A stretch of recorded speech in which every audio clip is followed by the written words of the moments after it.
Lads, how are we doing? What's going on? What's going on? What's going on? I'm good. I'm good. What's happening? See if you good, yeah? Today I'm good. Just like yesterday. Just like yesterday.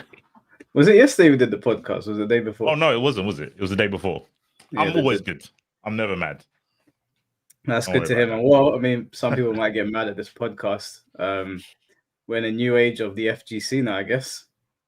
It was everything before the Saudi acquisition, is everything after. I guess what I'm going to start off with is I've been sent over a statement from an FGC channel that was supposed to be here today, but they couldn't make it because of the time zone difference. So I'm going to read it out to kick off the panel, if that's okay with you guys. Yeah. Okay, so it's a bit wordy. C4, I think you're referenced in here, but I'll double check. All right. So again, what I'm about to read are not my words. Okay. So there might be some things in here that offend people. Yeah, I can see Jay looking nervous right now. Now, do you know what? I just saw something. So you know that thing that I was this is a bit controversial, sorry, but I seen some more stuff got added to that tweet on that weekend. Remember what I was telling you about where they said that, the whole button thing. And someone was saying stuff, and I'm just so bamboozled by just the other stuff that's been added on. I'm looking at it and I'm just like, yeah, when I finish this, I'm gonna talk to my stream about it because it's just mental. They're still going. Bro, I've seen something brand new, and I'm just like, they're saying something like, oh, long story cut short, because I don't want to make this about me. I want to talk about the evil thing. But long story cut short, there's one person with an anime profile. It's always the anime profile people that do this type of stuff. Shout out to the anime people, though. I do like anime, but the anime profiles always keep themselves hidden, and they want to attack people. They're basically saying, how have I got 21,000 followers on Twitter, but some of my posts are like 10 to 20 likes? And bro, they just don't. I'm just trying to understand what the correlation here is. Like, bro, you do realize I can show more than 1,000, loads of thousands of people that have like millions, and their post is not going to have 1 million likes. It doesn't. All right, do you know what? Yeah, because we're here to talk about Evo today. Yeah, I don't want to talk. I'm going to say one thing about it because I know these people watch the podcast.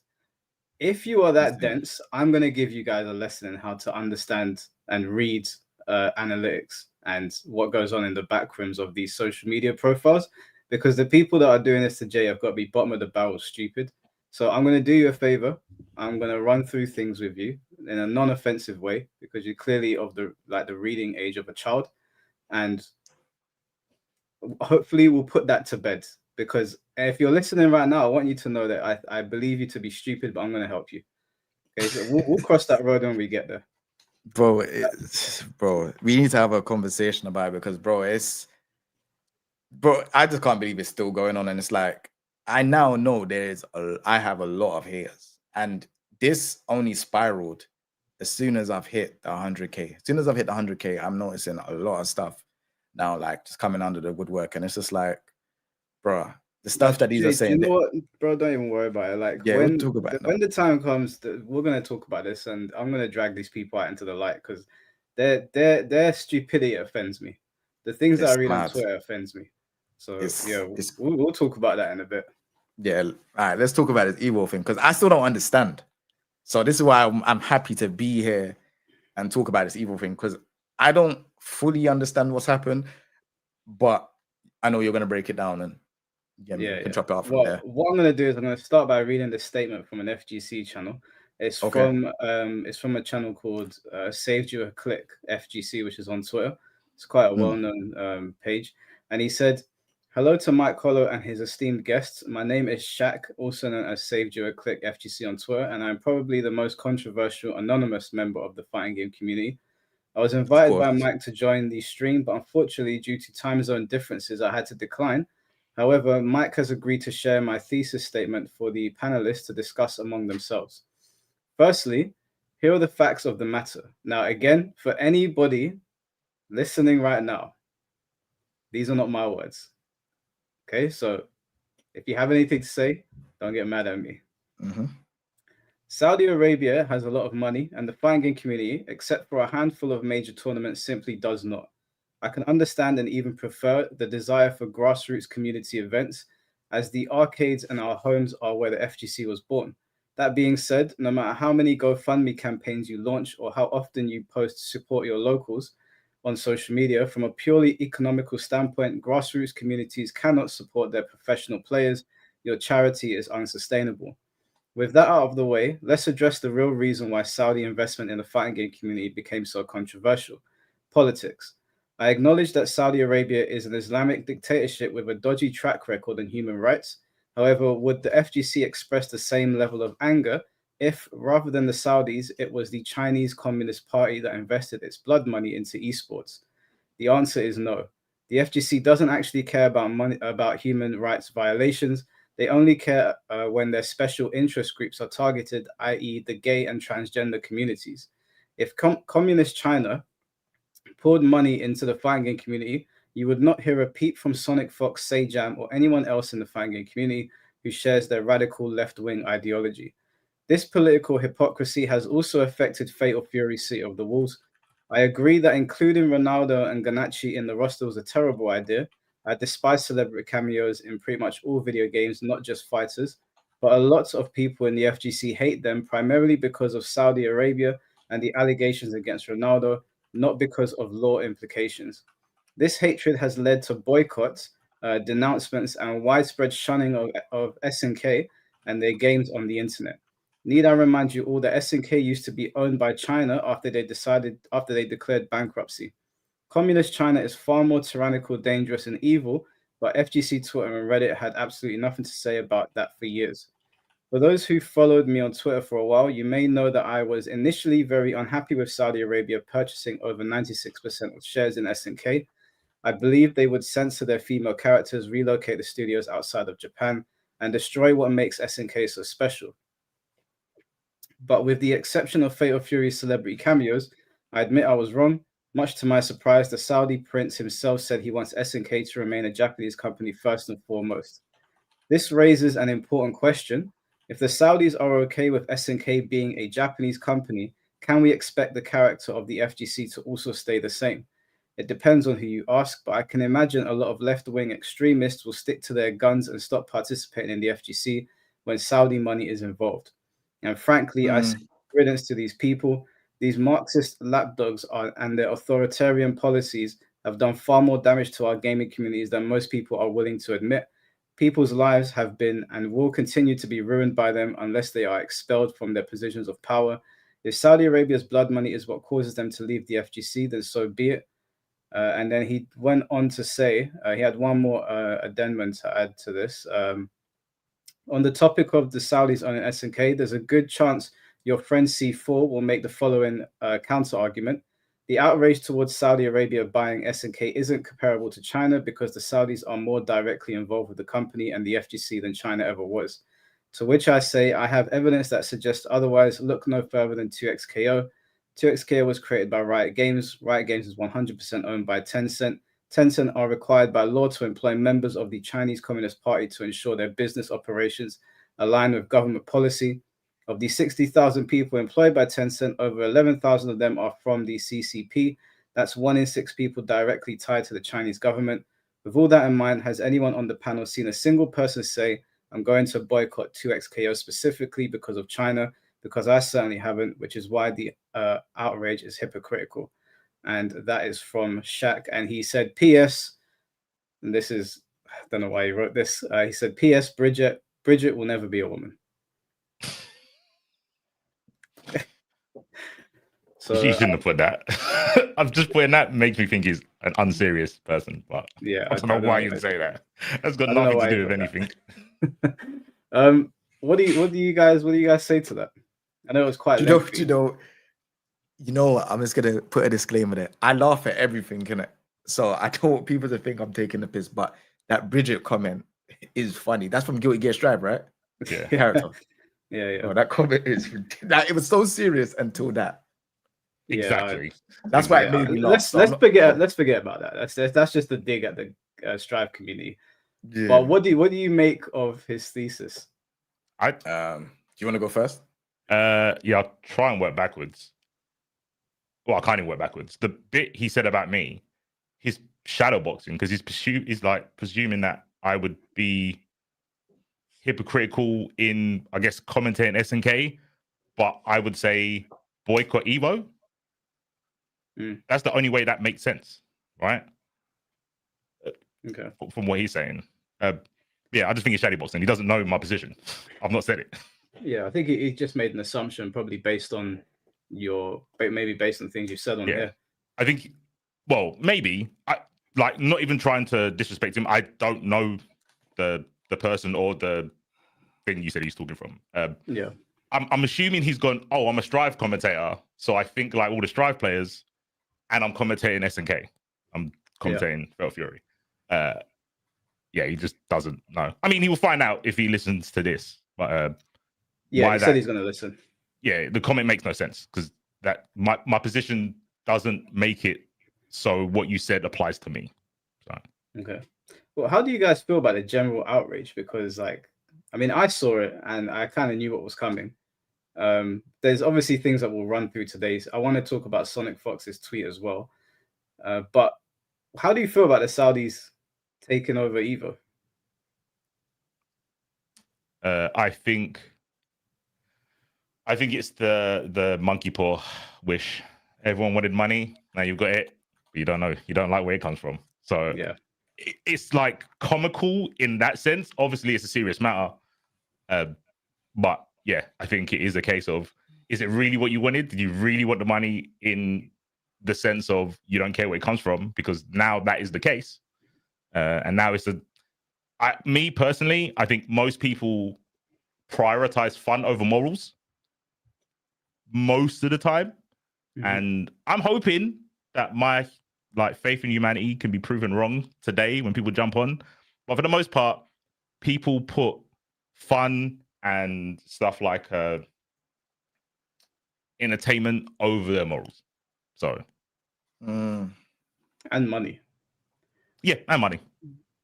If I'm of the belief that people are being performative. I don't think everybody is. I think some people genuinely feel a certain type of way about this, but I think a lot of people are like bandwagoning what they've heard their favorite player or their favorite content creator say, or maybe what's popular to say on the timeline right now.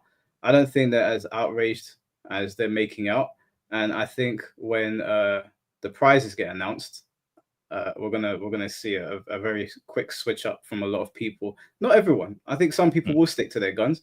I think some people that may be more financially stable or not relying on tournaments will probably be like, I don't need it. I'm just gonna do my YouTube or do commentary elsewhere. But I think a lot of people are probably gonna switch up. I do think it's I think it's interesting because he did bring up China, and they're talking about human rights violations with Saudi Arabia, but do you think that same sentiment would be extended to China? I'm not very well versed in this whole political stuff from overseas. From what I heard, what happens in China, I've heard isn't as bad as breaking the law in Saudi Arabia. From what I've heard, I'm gonna take all the information, especially today, at face value and grant you that everyone's telling me the truth and they're not lying. So yeah, I heard it's not as bad. But to me, the whole argument of it's whataboutism. I don't care about that. I just don't care. Some people have made the same argument with America. I just don't care. Your morals shouldn't be dictated about what's happening over there, or if someone else is doing something bad. For me, that's not how morals work. If it's bad, it's bad. I don't need a comparison to something else to point out hypocrisy, because to me, I think I've said it on your podcast before, hypocrisy doesn't mean anything to me. I can tell my daughter not to smoke while I smoke. Yes, I'm a hypocrite, but yes, what I'm saying is good. So being a hypocrite means nothing in my eyes. I understand that, but let's say, for example, that a game has been produced by Tencent and it is via blood money. And I'm not saying that these things are happening, but let's say, for example, that because he said in his thesis that the CCP is far worse. I don't know which one is worse, to be honest with you.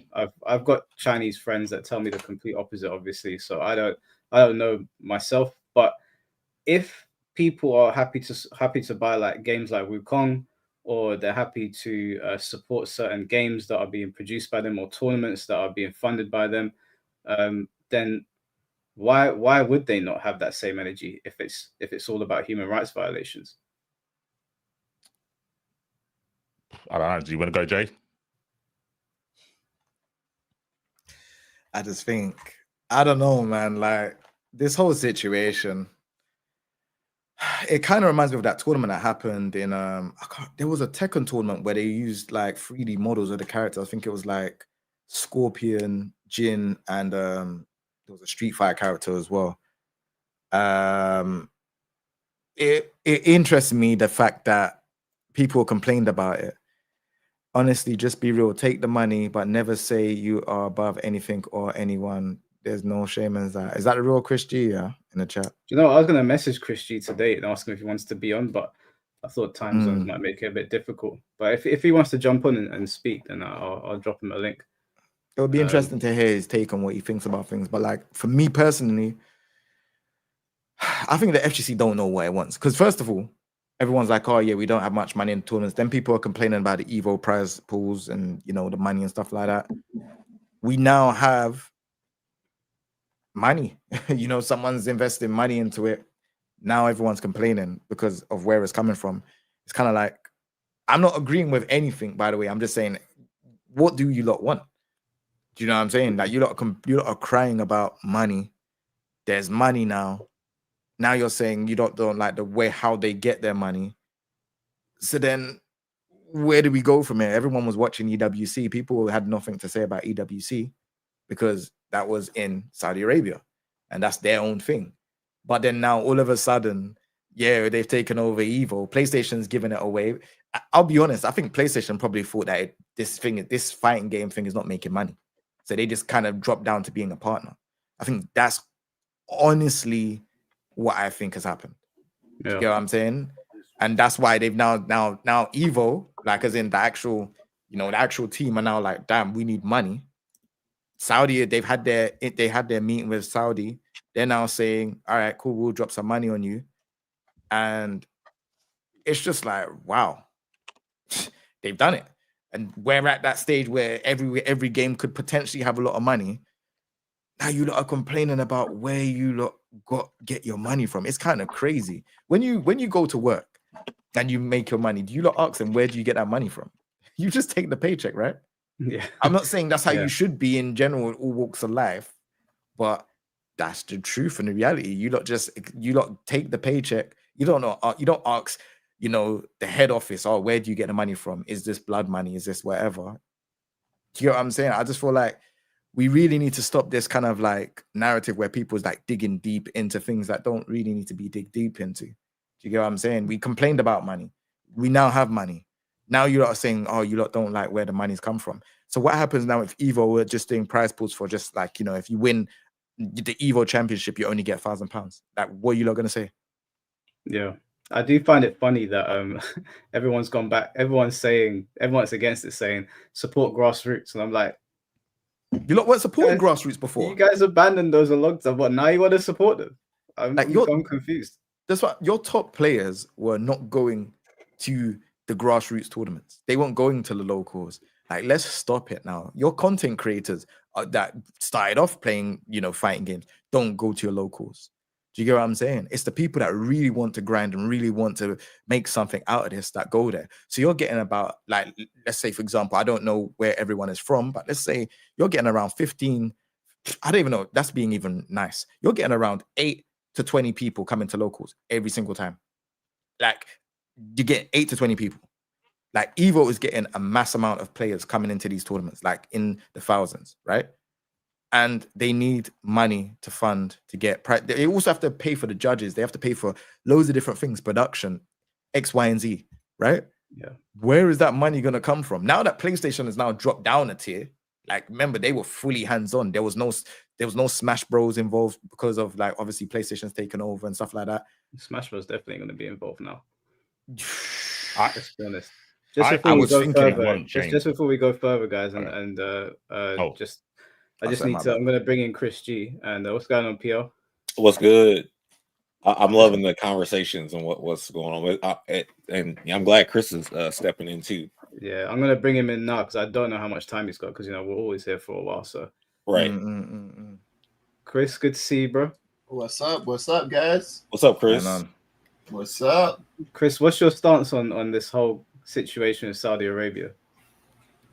You know, there was a time in when I was going to Next Level, Big 2, right?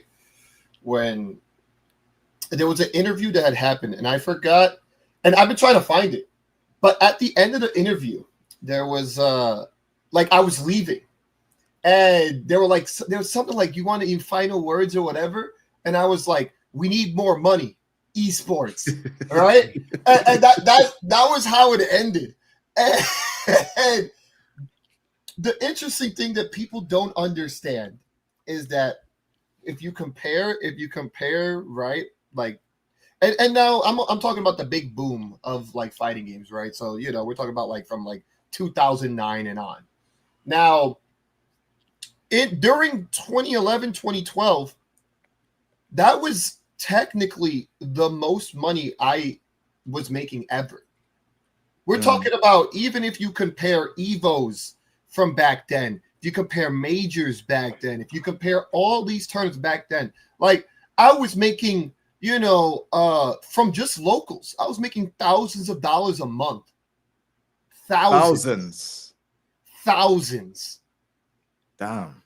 What it became a point where we would only go to events sometimes because they had pop bonuses. There was more pop bonuses, like $500, $1,000, you know, for a game here and there, right? So like I could go to a regional, right? I was there. Yep. I would go to a regional, a monthly, and I would make sometimes like $1,000 to $2,000. Damn. Now, fast forward, this was 2012. Mind you, we're not even talking about money matches and salty sweets and all the money you could make from that, exhibitions, all that stuff, right? Now, fast forward to 2025. You go to a local, you make what? $30. You go to a regional, what do you make? $500 tops. You know, all these tournaments, right? And now, we're still talking about esports. This is the future, you know. All these companies are coming in. They're going to give us money and all that stuff, right? So we finally get it. And then what happens? People are complaining about where it came from. I mean, last I checked, right? People think like MLG and all that type of stuff were great people. People think all these other companies. No, we just didn't know where they got that money. They didn't know. No one knew who was the backers for any of this stuff. We just said, oh, okay, there was a new company. They're coming in. They're giving us money. The VXG thing, right? We're going to the Caribbeans, you know, like to the beach. To the beach. We didn't think that they would be corrupt. We wouldn't have known that. All we thought was, damn, we're finally going to get paid. Things are going to be great. So to me, I find it weird that like we're in 2025, it's EWC, Saudi Arabia, and people think that they're better than the money that they're going to be getting. Like if that was really the case, then win the money, donate it, right? You want to be the savior of mankind. There is nothing you can do and no one you can help with no money.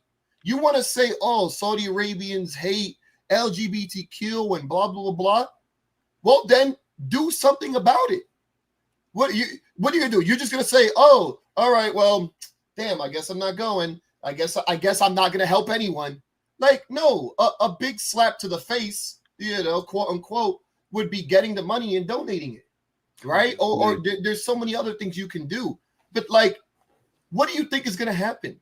And this is what I asked the question to like all these people. What do they think is going to happen? Like Evo, first of all, the cannons, we're saying that the cannons, that they're these great people and blah, blah, blah, blah, which they are. I personally think they're good people. Why did they give the company to Pokimane? I only found that out today. I was like, what the fuck? You know what I'm saying? Like it's been like 3 years, right? It's been 3 years. No, but it's wait. So it's so Chris, is it not RTS, which is owned by Pokimane? I thought that's how it works. Yeah, but you know, like, you know, semantics and stuff, right? I'm Yeah, obviously just semantics. being, I hear you. It's cool. I'm obviously being an a-hole on purpose, right? It's cool. But in basic terms, you know, like you would think, okay, the grandfathers, the godfathers of the FGC, if you were gonna pass it on to anyone, I mean, you would think something or someone that understands the FGC to its core. You know, like last I checked, the only time I saw Pokimane at Evo was when she was surrounded by an entourage and she had her hoodie on and she didn't want to be bothered because the FGC people are poor losers. Like, they're not buying the cookies. That's what it is. I mean, I kind of wanted to try it, but I also was broke. I ain't gonna lie. I bought two helpings of the cookies. So like, were they any man, good? you richer than all of us, yo. No, man. Oh man. They were good. Not gonna lie. Yeah. I mean, I wouldn't keep getting them, but like if for like, you know, you try something like, hey, you know, this is pretty good. But I was like, I ain't about to keep getting it. You know what I'm saying? Oh man, you lot are crazy. So Chris, is it safe to assume then that you're in favor of this? He was at EWC. Oh, okay. I was at EWC. I got my 30K of the shares. Paid already. This is the thing, though. Did I like it? No. I think the event sucked. There's no shame in admitting that I think EWC was whack. Would I go back to get the money? Of course I would. But you know, like again, and that's why I wrote like my one comment, right? I'm like, look, there's no shame in being real.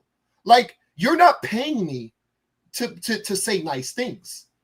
You're paying me to do my job. My job is to press buttons. Now, this is the thing. Another thing that people don't understand, right? And this is what with a lot of other, you know, top players and content creators of the FGC. Some of these players do get paid by the companies to do things for them. They can't say anything, all right? Which is why, like, if you notice, those players and content creators, they kind of just stay out of the conversation, right? But for me, oh, you got to do your job. Here's your 30K. You beat one person. You got bodied by the rest. Congratulations. Go home. You know, like, I'm not going to say I had a good time. I'm not going to say they treated me well. No. At one point, I had to wait hours to do an interview. No one even knew what was going on, just to find out that the next day, well, later that night, that Post Malone was using the entire area. And I'm like, are we not talent too? Like, you know what I'm saying? Say congratulations. I'm sorry. So Chris, you agree then with what I'm saying then? I'm saying, like, basically, FGC complains a lot about a lot of different things, right? But when it comes to the money, we always was like, back in the day. So I came in 2008, and I was like, when I was doing the tech and stuff competitively, like, we was always complaining about, I wasn't, but most people were like, oh yeah, they want to see more money, right? There was a tournament that happened in EU one time. I can't remember what tournament it was. And they were using like 3D type of renders of the characters. Like, I think it was Jin, Scorpion. I can't remember. There's a tournament in, was it Finland or something like that? And it had 1xBet. Obviously, 1xBet was like a sponsor for this tournament. And everyone was complaining like, oh, like the prize money is this a lot. Where is this coming from? That eventually it just disbanded. Like, we don't even have that tournament no more. Can't remember the name of it. Someone can let me know. Now we have EWC. People haven't complained about it because obviously it's in its town, it's in its home, which is Saudi Arabia, right? So that's where EWC is. Now that Evo is in America and now it's being like acquired by a company in Saudi Arabia, everyone's now saying, where does the money come from? I'm saying why are you lot complaining about where the money comes from? Like when you go and have your job, you don't go to the, HR or the head office and say, where is this money coming from? You just collect the paycheck. So to be fair though, like I think we shouldn't attack the strawman. There are people that don't do certain jobs because of where the money comes from. There's certain people that don't buy Nestle products because of what they've done. Some people are like that. Not the majority, but there are some. Someone just told me what the tournament is. It was called We Play. So that was the first time, just before EWC, where we seen the big prize money, excellent production and stuff. And yeah, everyone complained about that. They exactly. did Mortal Kombat as well, didn't they? Yeah, Mortal Kombat. So they did Mortal Kombat, Street Fighter, and Tekken. And then everyone complained on Twitter. And then like apparently they didn't get the rights to use the IPs of the characters to do the renders and stuff. And then eventually, that just went part. But like, everyone was complaining on Twitter, everyone. And I was like, bro, like the moment we get something good, you lot just complain. Like Esports World Cup now, people didn't complain because again, like I said, it's in Saudi Arabia. But now that they've moving over to like America now, everyone's like, no, we shouldn't have this and other. And it's like, okay, well, if we don't have that, then what happens to Evo? Now that PlayStation stepped down, like what type of money you lot looking to get? Because I don't think we're gonna get it from just entries alone, where they can pay like the big payouts. Do you know what I mean? Well, I think that most of the people complaining, most of them are not going to get any of the money anyway because they're not going to place. I think they're complaining because they don't want to be in a venue that is run by people that they think hates them. But one thing that I've learned about like working for loads of companies is that like there's so many ties to your company. Like the money comes from here and the money comes from there. Like when they're talking about blood money, most of these big corporations, if you work for one of them, there's probably something fucked up going behind the scenes. And you could be that person that does all the digging, does all the verifying to make sure that the money's clean. But 9 times out of 10, with politics and business, it's usually dirty. And I just don't think these guys are going to follow through with it. Otherwise, a lot of them are just you're going to have to bow out because not only is Evo now being taken over by the Saudis, but don't they have like a stake in Virtuefire? And don't they have they've got SNK and Nvidia and all these other things that they've got their hands in. Boxing, the UFC has been taken over by them. WWE's working with them. Like, I'm not saying you have to like it. I don't necessarily like all the places that I've worked, but like Chris was saying, if I'm a player, I'm paid to push buttons. Like I'm not paid to sit here and talk about human rights violations, of which all of our governments commit. It's just one of them is very out in the open with it.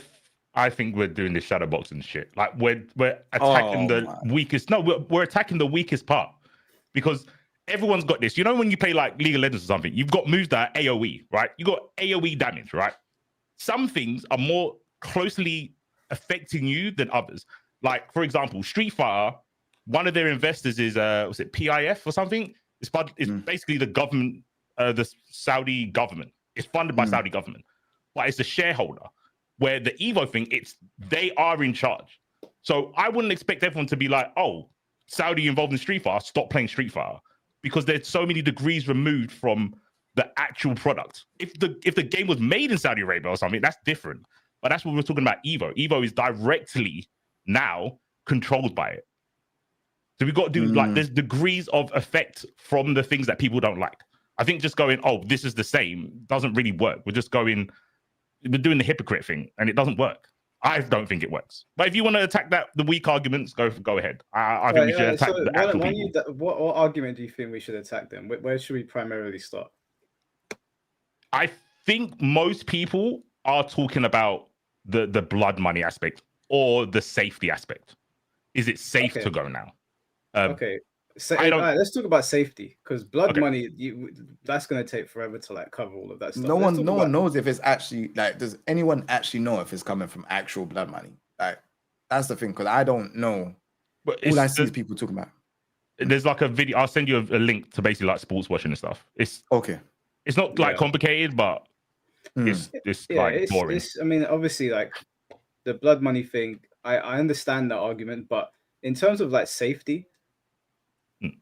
Is there an assumption that Evo is going to one day be held in Saudi Arabia? I think that's the next step, right? Maybe not. I think so. Not the main Evo. I think the main Evo will still be in Vegas, but they're probably going to do a side one. Evo, Yeah, like in Saudi Arabia. It's just like how they do Evo France, and they're doing one in Evo France, Singapore. They're gonna do one in Singapore, one in Japan. We're just gonna have one in Saudi Arabia, which, like I said, I'm not gonna sit here and think it's a bad thing. Like I said, we're getting money put into it. It's exactly what everyone has been asking for a very long time. Like if you've been in FGC from how long I've been in it, which is 2008, you can see that it's been a very long time where we've been asking for money to be pumped in. And now that we've got it, it's like everyone's asking, so where is it coming from? How are you getting the money? Is it clean? Is it dirty? Like, it's just like, what do you lot want, man? Like, well, actually, let me ask Chris, because you were at EWC, Chris. Was there any gay or trans players at EWC? Honestly, I didn't see much of anything. It almost felt like it was a stage. Like the the town, the esports town thing didn't really have much of anything. Like the crowd didn't seem real. Like the whole thing looks like a set from spectating. It was very hard to explain, and it was one of the weirdest experiences I've ever had in my life. I didn't see anything. I didn't do anything. I was there for 4 days, and nothing happened. It was like I would go there, and then I would play one match. Well, first of all, I would do media for hours. Then I would play one match, then wait around for hours, and then play one more match, and that was it. Like it was very weird. I've been to invitationals. I've been to a lot of events. I've been to a lot of tournaments, and like we were really there for days, and that all of that could have been done in an hour. Like they made this like big production, but none of it was necessary. And as far as like LGBTQ, there was not even remotely close to a sign. Like like sometimes you weren't even allowed to like wear like your jacket. Like it would be cold. You're not allowed to wear the jacket. You know, you had to show the logos, and if you don't show the logos, then there'd be a problem. Like it was very strict on what you had to do. Right. So yeah, I don't think there was, but and this is the thing, right? This is where people will, I guess, get confused by what I'm saying. It was strict for everyone. Forget LGBTQ. I'm a Hispanic, straight guy. It was strict for me. It was strict for everyone, literally from the worker to the staff to the guy in charge to the random player, like even to the guy walking down the street. It was just strict. Like they're running a tight ship over there. I don't even think you were allowed to hug. Like actually, yeah, Shao has wife ran on stage to hug him. Like people I was watching it with went, "Oh, that might be he might be crossing the line there," but it seemed okay. It was weird. Everyone had a job. They did the job and then they went home. Okay, well, I saw a tweet from Sonic Fox, and Sonic Fox basically said that he will be going to Evo, and he'll make sure that he's gayer than ever and waving his trans flag and all that stuff. And that's up to him or whatever. But do you guys think if he went, or if they did Evo in Saudi Arabia and he did that, would he be safe? Would he be allowed to do that because we've got a lot of LGBT people in the community, or would it be you're in our country now, you're crossing the line? I think there's like a law, right? There's a law. From what I heard, it's public displays of affection. That's the law. I don't know if there's like any small print to that, but from if that is the law, then as long as Sonic Fox isn't doing something with someone else, I don't know. I don't know. I mean, that's what I'm assuming. If he's like, let's say, because Sonic Fox will likely win a tournament, right? Yeah. Let's say he goes to Evo and he wins, and it's in Saudi Arabia. If he gets on stage and makes a speech about LGBT people, or like waves the trans flag or the LGBT flag, will he make it home? So the thing, I'm kind of not answering your question, but what I think of is, when people talk about America, and I remember when CEO was happening in Daytona, people's like, don't go to Daytona. Like, they looked at me and said, don't go. Trust me, wait till it goes back to Orlando, right? I'm like, is Saudi Arabia like that? Are there places that are stricter than others? Because I don't know. Like Chris was saying, and from watching EWC, that area looks like a prop. It looks like a studio set. It doesn't look like a real place. So maybe in there, they're okay with it. Maybe outside, it could be an issue. So I don't know. I can't really answer your question. And from when I went to, so I didn't go.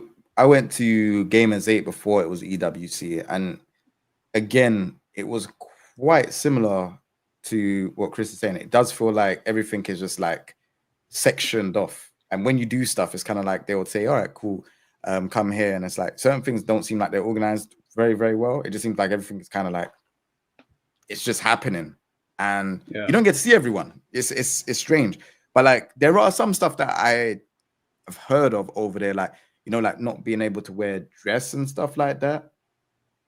But I don't know, because I did see someone wear a dress. Apparently, it's meant to be covered up, but I don't know. That's what I'm saying. It's a bit hazy that what is allowed over there and what is not. But I don't know if Sonic going over there and doing all of that, where you're totally against what they stand for, they will accept. So from my understanding, when we were over there, it seems that exactly as the other guy was saying, it seems that there's a bubble in this spot, in this esports town, where you do have a little bit more freedoms. Because like just to be allowed in, like a lot of us needed like badges, and then they were checking our badges like 24/7. Like I do think that you're allowed to do things there. Like now, mind you, the outside area I would say was rough as hell. I wasn't gonna talk anything about that. Like when I got picked up from my hotel, and the guy was like, "Yo, are you on vacation?" And I was like, kind of not here.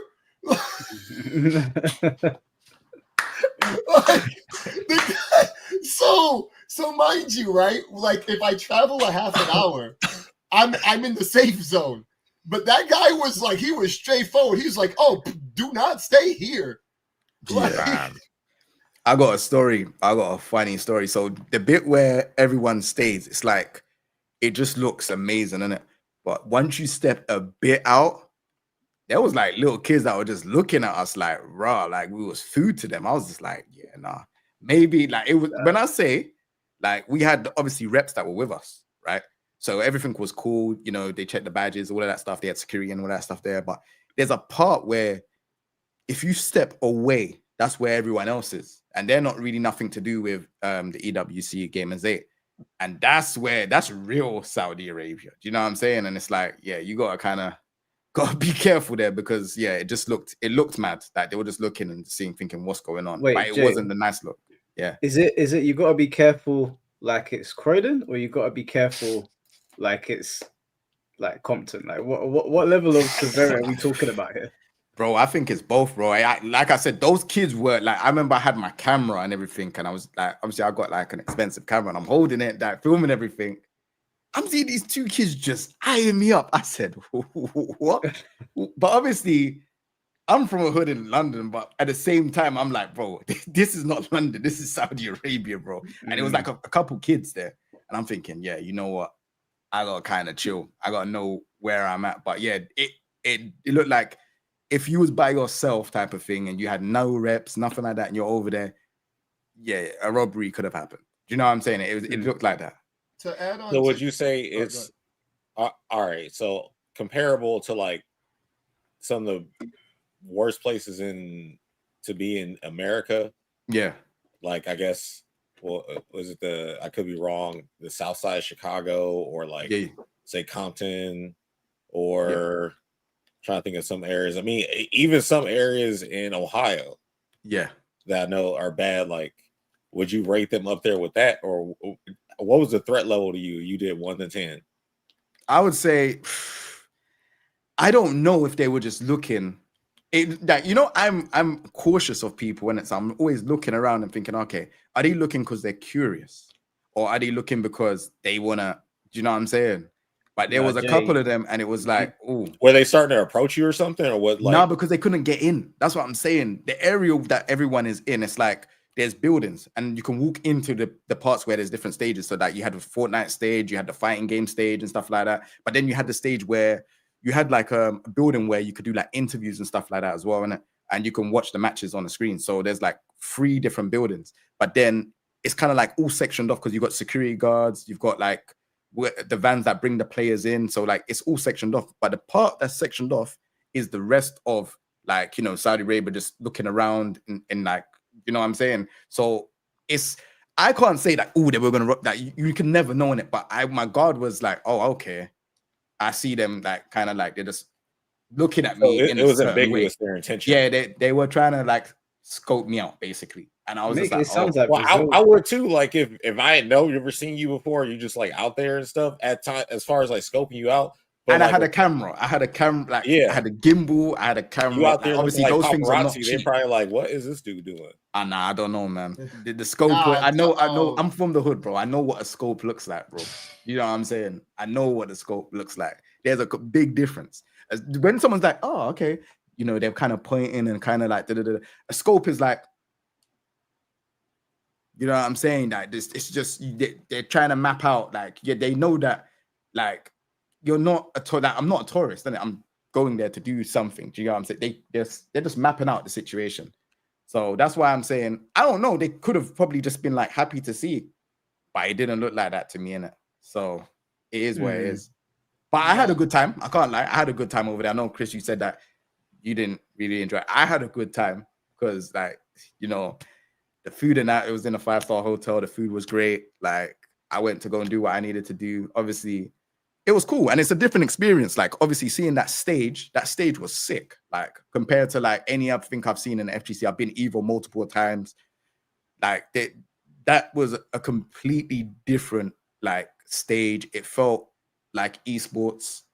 You know, you got all of these lights going around and stuff like that. It was amazing. But it's just, yeah, that one thing, I didn't make it bother me. It was just, I always remember that, oh, okay, yeah, you just gotta just kind of be vigilant because you're not in your own country, innit? So just be careful. Yeah, so real quick, I've been to a bunch of countries at this point, right? And as Perfect Legend said, right, he's like, look, you know, if you compare that to, you know, a scarier place here in America, it's a very different feeling, because when you think about poor places over here compared to poor places somewhere else, there are levels. And I was in Peru, I was in Costa Rica, right? I've been to some of like the scariest like towns, and no, like someone mentioned hostile in the chat. Yes, it's like that. Like people actually don't understand. There are no rules over here, right? Even the poorest place, a person sometimes is afraid of getting caught. A person is sometimes afraid of cameras and, you know, going to jail and stuff like that. Like whether or not they care about their life, sure, but they sometimes, you know, for certain people, yeah, that is a thought in the mind.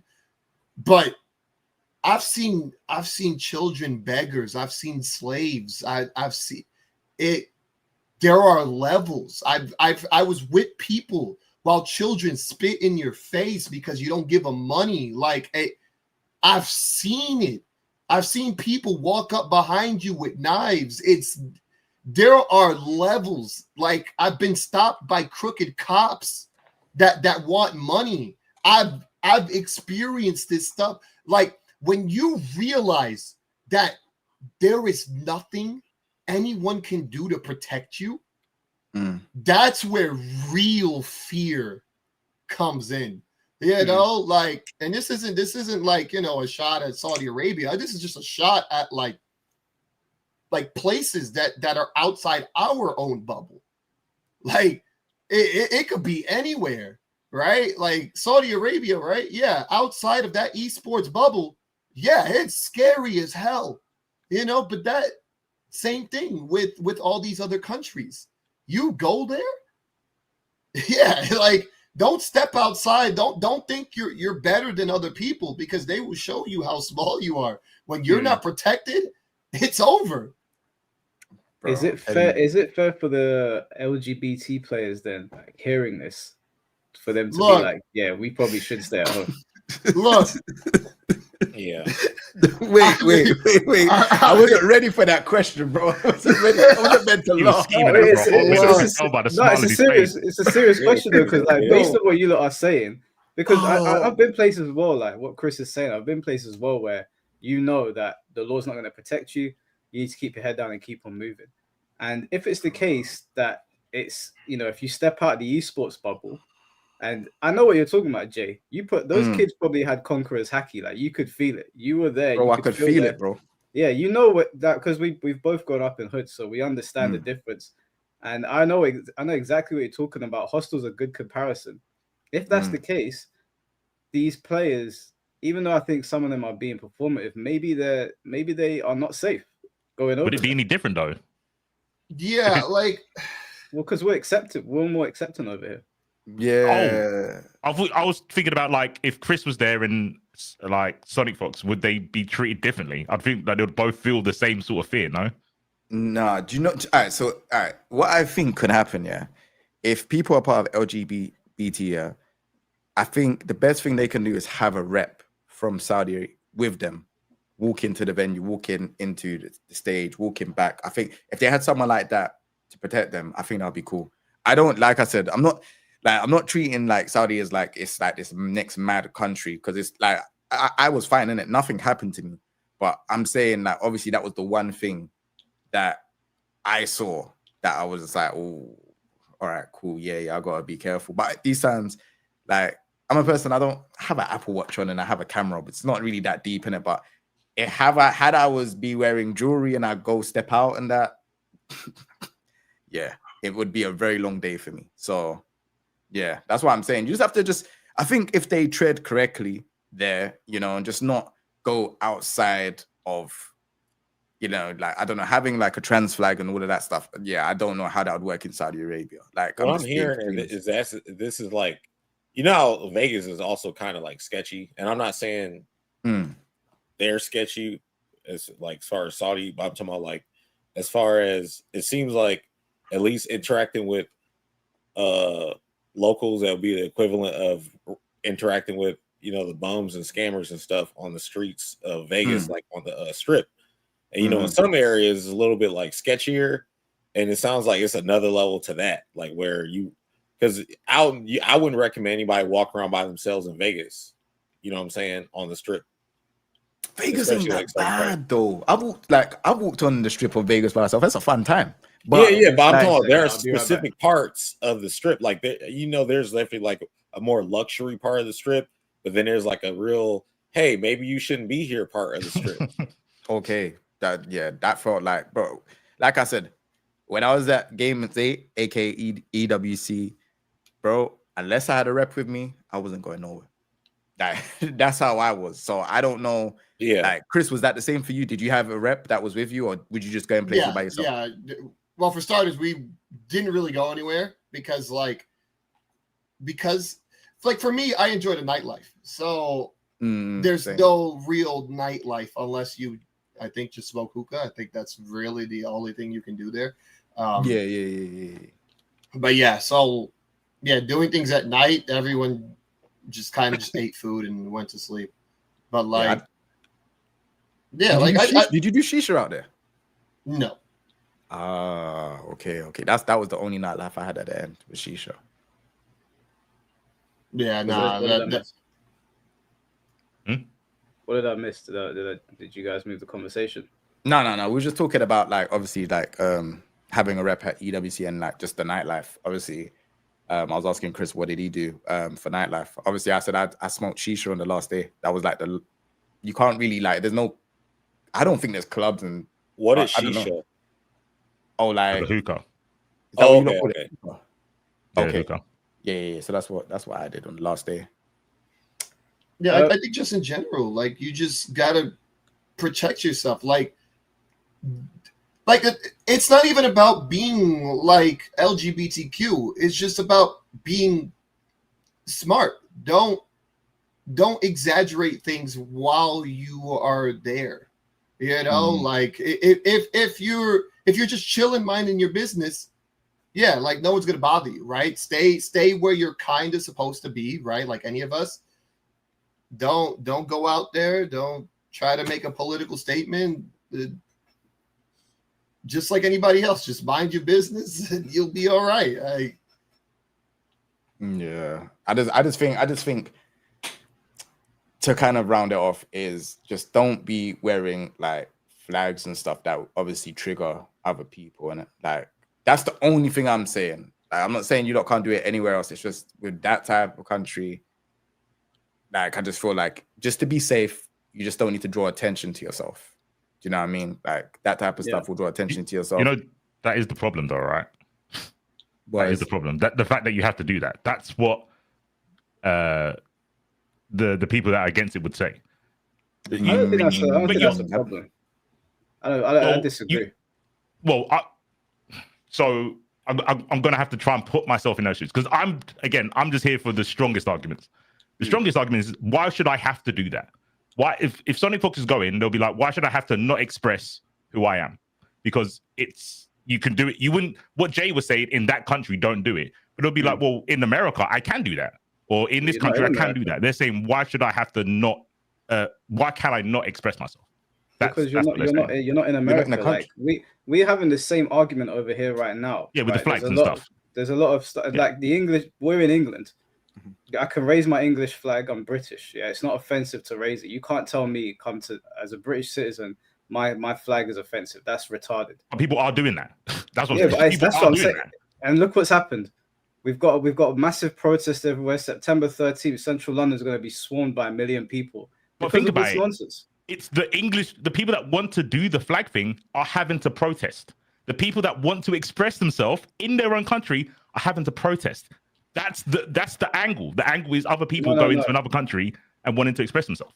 No, but it's different because you're going to somebody else's country. Like we're British citizens. If you come over here, you can't tell me to take my flag down.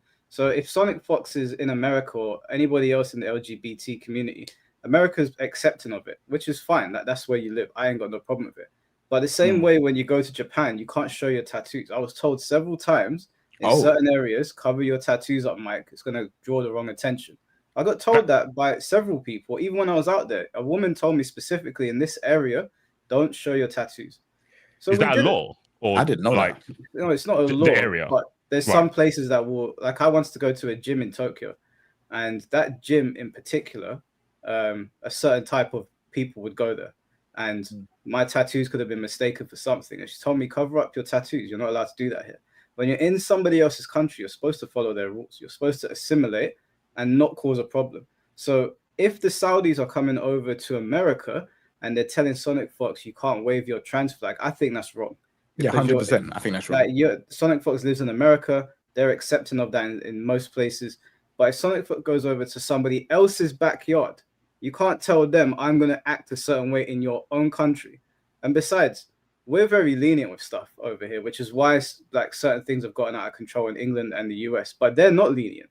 So as much as people might like not like Sonic Fox for certain things, or if you do, whatever, he's playing with fire. Anybody else that is saying that is playing with fire going there because they don't fuck about that stuff. So it's a thing where it's like the Saudis are here now. People are going to have to coexist if they want that money. Sonic Fox said that he wants to go to the tournament and compete, but he's going to be gayer than ever. And I was like, you're going to be deader than ever if you do that. Like, there's no nice way to put it. And I don't want that to happen to him, but that's what will happen. They don't talk about that shit. I'm not even saying that as a joke. Like, it is my. I'm not trying to laugh as a joke, but I've got a friend from Iraq, and like she's lovely. Like I love her, but she did tell me what her stance is on like LGBT stuff, and I didn't agree with it. I think that what she was saying was wrong, but that's how they see things. So you can't go to someone else's backyard to answer your questions, C4. Like, to I round think it up. when the argument will be it's a human right. That's what it's going to be. But you can bring them on and they can do it. And someone said it, and they always say it. Devil's advocate. That's not what that is. I'm actually engaging with. Oh, go on, Chris. FGC is tiring, bro. That's what I want to say. I think it's a 50-50, right? Because there could be two instances where something could go one way and something go the other way. If Sonic Fox is going to compete, right, that means it's a job. What do you do at your job? You have to be as professional as humanly possible. 9 out of 10 times when I go somewhere, when I'm invited somewhere, I don't even have a opinion. I'm not even talking about my own opinions. I'm just talking about a opinion at all. Like, hey, do you like this? I don't know. I don't say anything. I don't do anything I'm not supposed to, right? I go to do my job. Now, this is the other side of things. If Sonic was invited to go, let's say there's something going on. They're like, hey, Sonic Fox, knowing who Sonic Fox is, and then they tried to censor him, that would be a problem, right? Because it's like, all right, you invited a person. Yeah, you already know what you're getting into. Yeah, right? Knowing who they are, right? So if Sonic is like a special guest or something, then yeah, let Sonic be gay, right? If he wants to be the gayest person ever, by all means, all right? Because you are inviting the person, not the player, all right? So it's like that's kind of my stance on that. Like, minus the country stuff and freedom of speech and all that other stuff. When you're there for a job, yes, by all means, suit, tie. That's it, right? Like there is no because you also got to think about it, right? For a suit, all right, like you're doing a job, right? You're fixing toilets, you're building buildings. Like, you can't do that in a fursuit. You know what I'm saying? So you got to wear what you got to wear for the job. Now again, invitation, completely different. Yeah, I still, I'm a little bit on the fence of it still, because even if they are extending an invitation, no matter what country it is, I assume they're probably going to say the invitation comes with a couple of conditions. You still got to behave a certain way. I don't think they would just send an invite and be like, do what you want to do, like, fly your freak flag or whatever it is. I still think they're going to say, yo, you come correct. And then obviously Sonic Fox or whoever it is can decline. And I understand the LGBT, I understand their stance on it and why they're against it. I'm just, some of the stuff I'm reading on Twitter, I'm like, you guys are playing with fire now, because they don't fuck about this stuff. Even here in the UK, like, I've heard people, because there's a lot of Muslims in this area, I've heard how they feel towards LGBT people. Like, I don't think people want to, like, this is a case of play stupid games, win stupid prizes, right? What, here or over there? Over here, like, we're accepting of them. So if somebody has a problem with it and they're not from here, then I don't want to hear what they have to say. Like, we're cool with them here. So that's up to, if someone doesn't like it, then you don't have to invite them into their house, but you're going to have to coexist with them. But we're not Saudi Arabia, right? So if I got invited and they were like, Mike, we don't like your hair being down or your tattoos on display, I'm just going to tie it up and wear a hoodie. I'm not going to be like, oh, this is offensive, blah, blah, blah. I'm not at home. Like, what are we doing? We're not in America. I just feel like, I'm going to be so real. When I first got into FGC, all I wanted to do was enter a tournament and press buttons and win tournaments. That's all I cared about. All of this other shit is so fucking unnecessary, bro. It's so unnecessary. If you lot just don't like it, just don't go. Simple. Go to the tournaments where you lot feel comfortable and you lot are okay, and that's it. Because all of this arguing about this, that, and oh, we're not doing this, and complaining on Twitter, it's just draining. I see there's always someone talking shit about something. When can we just go and just play games, bro, and just have fun, bro, and just talk about how shit the other person is, and you lot just trash talk? Then we talk about money, money matches and stuff. Why can't we go back to that? Huh? You talk, trash talk now, they take personal. They be like, oh, you said I suck. You said my whole family is trash and my mom sucks, and like, they take everything super serious. bro, then just do it to the right people. One thing that I learned is that when I was trash talking, when I was in like tournaments and stuff or offline, some people get like very upset. Yeah, I understand that. So even when I stream and stuff like that, I don't trash talk to a person unless I see them doing a key charge or a teabag towards me if they've won a match. I'm like, oh, okay, bet. So that's what you're on. All right, cool. And then when I win, I will talk the most smack. So it's just like I'll do it based on that. But like, it's case by case. Yeah, case by case. But all of this stuff that people are complaining about, bro, every single day, bro. Like going on, like I don't even have notifications on Twitter, bro. It's draining. Every time I sign in, there's always something new, bro. Always someone going after a content creator, a pro player, someone going after a tournament organizer, bro. It's draining. There's no one ever bigging up anyone else and saying like, oh yeah, you know what? Shout outs to him, he got his sponsor. Or shout outs to Evo, they've done this. It's always negative, always toxic. It is draining.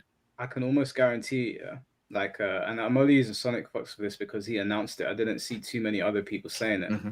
If he goes to EWC, I think a large contingent of his base is going to turn on him because I don't know if you saw. But you know when CM Punk went to Saudi Arabia, the internet wrestling community tore him a new one. Like they started playing Arab Money over his theme song. They were like, "You're a sellout," because he made a comment about the Miz a long time ago, and he said, "Go and collect your blood money." And it was like it was when he was in AEW, and then obviously he showed up in Saudi, and his fan base sort of like turned on him. I think if I think if LGBT players go to Saudi Arabia, there's going to be some that hard stance and they're like, we're not competing in this, whether it's over there or owned by them, we're not touching this.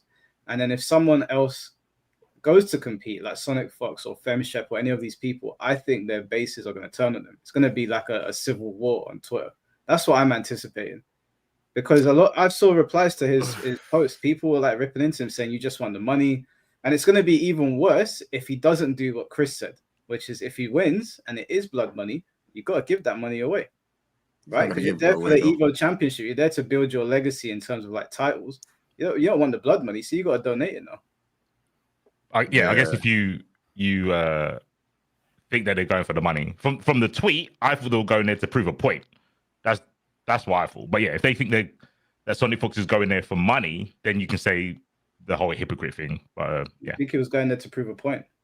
From the tweet, yeah. I'm taking it face value. The tweet was saying, I'm going to go there, be more gay, put in their face, and show them, like, basically, to resolve the issue that's out there, he's going to go there to be gay.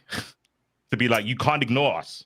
We're here. That's what the tweet said to me. It had nothing to do with, oh, I'm going there to take their money. I didn't say anything about money. So what's your take on that?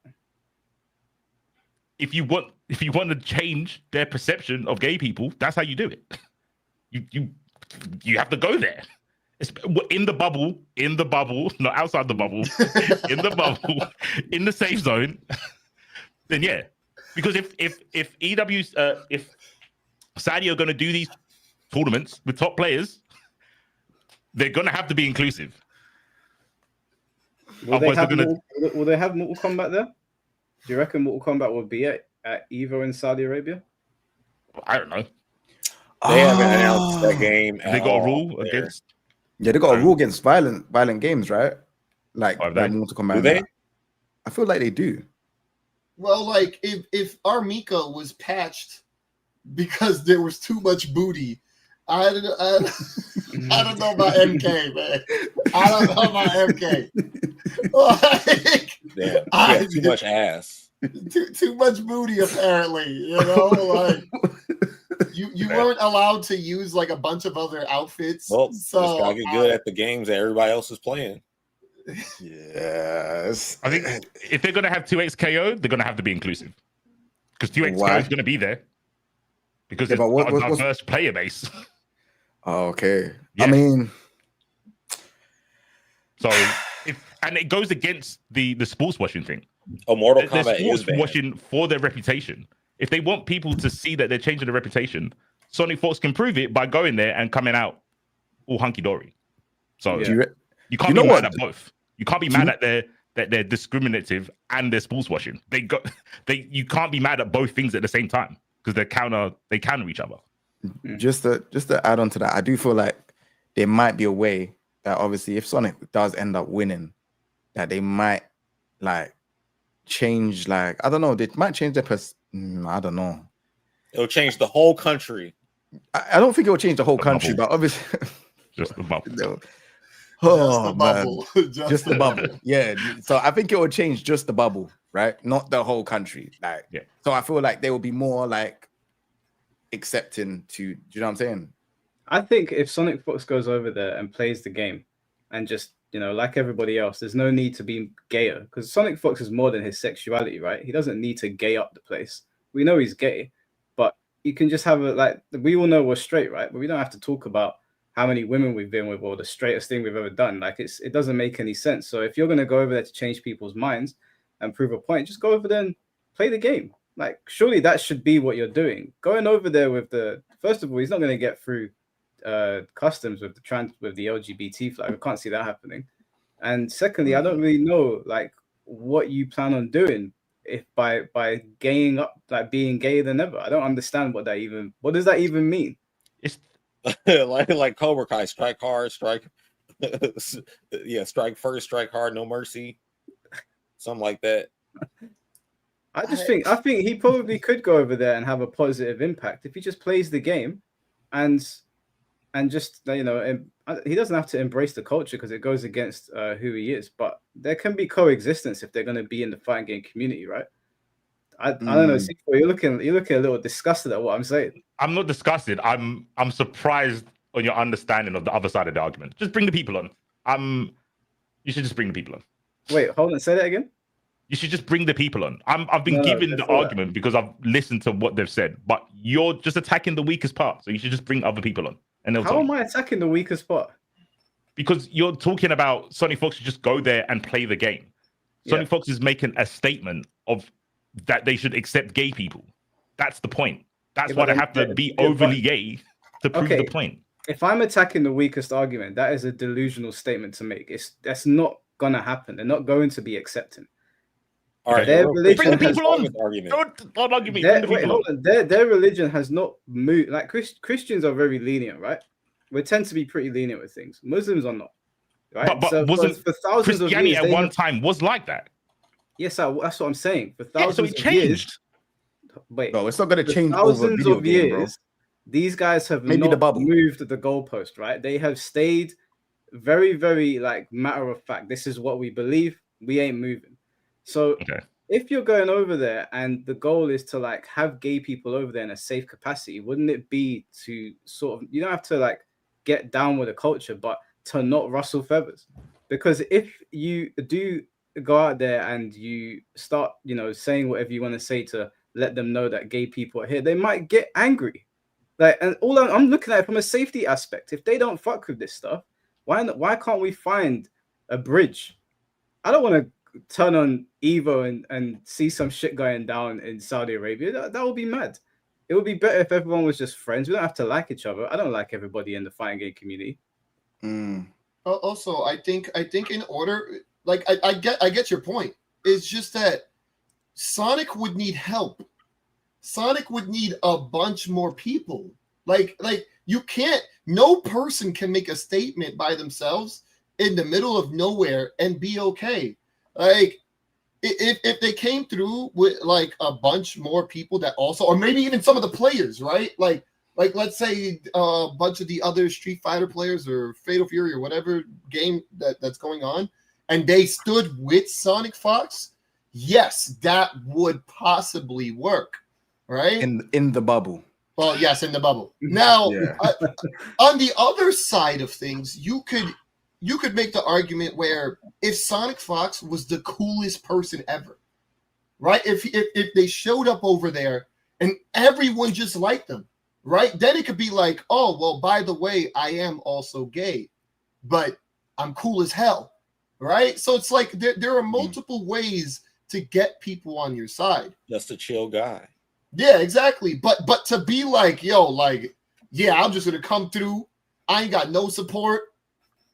good luck to you guys out there. You know, it's like that might not work, man. Like, this is what I'm saying, and I don't think that's gonna work at all. You can't just go over there and saying, "Hi guys, I'm gay." Like, Yeah, country like- that just doesn't. Yeah, like yeah. Yeah, it's not. I don't think it's going. I just think it's a recipe for disaster if he does that. And obviously, I don't want anything to happen to any gay people. Like, I'm not one of these. I've seen some crazy comments on Twitter, and I'm not one of these people. I don't want anything to happen to them. I live amongst gay people. I just think like the statement that C4 was referring to, that he's trying to go there to make a statement and put them on the map. That's La La Land talk. Like, like that is not going to happen. That this religion has not moved its stances for thousands of years. Christians have. So yeah, Christians have moved it quite a bit. Yeah, and they're both religions, very close religions actually. But okay, cool. Bring the peeps. But no, wait, you're saying that like it's not facts though. Do you know what's crazy? Yeah? There's different sets of Christianity. Yeah. And some of them are more accepting, and some are very like no, like they have the same stances where we're talking about in Saudi Arabia. Different sets of Christianity, right? Yeah. So you've said this religion won't change in terms of how they accept, but the example they did. So why can't the other one? Yeah, but I'm not saying just from Sonic Fox in the bubble. I'm talking about in the bubble and not just Sonic Fox. Yeah, but you're talking about different denominations of Christianity, right? Yes. Yeah, different denominations of Christianity are more or less accepting of certain things. Yeah. I'm saying that is a hard rule does not exist in Islam. Ever. Is there not different denominations? No, of this particular issue across the board, this does not exist. Yes, we can bring people on here, but this I've not spoken to a single. Yeah, I mean, you can edit the Bible. well, they did. Well, not anymore, at least. Yeah, right. The denominations in Christianity was to be more accepting of how people are today. That's what happened. But yeah, just bring the people on. I don't even believe in God. I don't know why. I'm trying to make you guys see the strong argument, but keep hitting the strawman, man. Just keep hitting the strawman. No, that's people. Can I just ask? Are you religious in any way, or do you belong to a faith? Nope. Do you know anything about Christianity or Islam? Yes. To be an atheist, I learned the religions. This is what I mean. I look for the strongest arguments. I don't know. This is a delusional argument, though. This has never happened. What was the argument? Do you have a single example of this? I asked you, is there different denominations in Islam, and you said yes, right? I didn't say yes. Yeah, you didn't say yeah for that. I did not say yes. I said that this particular stance, no matter who you speak to, does not move. It doesn't change. Could you answer the question then? Is there? No. Okay, cool. Not as far. I've never heard of there being other denominations that they follow. Follow. Actually, no. There's two. I remember going to Speaker's Corner and listening to them, but I can't remember what the two names are. I know that I saw two Muslim guys arguing over who. I can't remember what the names are. We'll get some Muslim guys on here. I think it was Sunni and Shia. I can't remember exactly. But across both of them, I've never heard them move this stance ever. I understand. And the point was, in Christianity, it was the same until a denomination said, you know what? It's okay for gay couples. And then that's how the domination started. I don't know what denomination said that. You think there's not? I can look it up. I can find it. There's denominations in Christianity that are okay with gay marriage. Okay, when you say denomination, what do you mean? Like, are you talking about Baptist? Are you talking about Lutheran? Like, I can't remember what they're called, but the interpretation of the Bible. I'm not saying that to be funny, but like, yeah, dude, like that's not. I can look it up because I don't know what it's called, but there is people that interpret the Bible and they're like, oh, gay marriage is fine. I think also another thing is that like in America right now that things would probably be a lot worse if there was like no cameras and stuff still. Like you got to forget, you guys forget that over there, like you really just be disappearing. Like people who have big mouths and stuff will just disappear. Like, and there's no camera to show what happened. So, like, these are dangerous games. Like, yeah, we make arguments now in America and Europe and stuff because you can see it, right? It's documented. You know, there's 20,000 cameras in your face. You know, so that if you make a stance, then yeah, and people will see it, right? So like sometimes what ends up happening is they can't do anything to you while you're in the limelight, while you're protected with a lot of people, or a lot of eyes or whatnot, right? They'll try to hurt your wallet or something like that. But over there, yeah, like I walk across the street, right, in any of these countries, and I'm just like, is it illegal to have cameras out? Oh yeah, I'm done. Like, yeah, no one's walking around, no one's filming anything. Like, no, it's actually illegal. Oh, I'm not too sure, but okay. Yeah, in all these places that I've been to, yeah, like I'm not seeing anything. If I disappear, no one will know. True. Yeah. Well, what I'm gonna do is there's a long queue of people that want to join in on the discussion. So what I'm gonna do is I'm gonna give everybody 6 minutes to make their point. I'm gonna have a timer this time because it went a little bit over last time. We were here for 7 hours. So if I cut you off while you're speaking, please don't take offense to it. But I can't. Yeah, I got work at 6 a.m. so I can't be sitting there for 7 hours again. Just before we invite people on, also please don't come on here and start like just saying mad disrespectful stuff about Muslims or trans people. Make your point about being a prick. All right. Otherwise, I'll just mute your mic. Avocado meat. Thank you for the $2. This is all because of the low quality event tweet. Did you not see that? Oh, I need to react to that. Yeah, that from Fate for the Fate guy. Yeah. Wolfsman, thank you for the 6 months. Saudi taking over is more plus than minus, or more pros than cons. Alexis, thank you for the 3 months. Mortal Kombat's better than what? Fair enough. Appreciate you. Rain, thank you for becoming a member. Tom, thank you for the $5. Hey, let me in, coach. I got something to say. Tom, you're going to be the first person on, but please temper your language, bro. I can't stress that enough on this podcast because I already know some people feel certain types of way.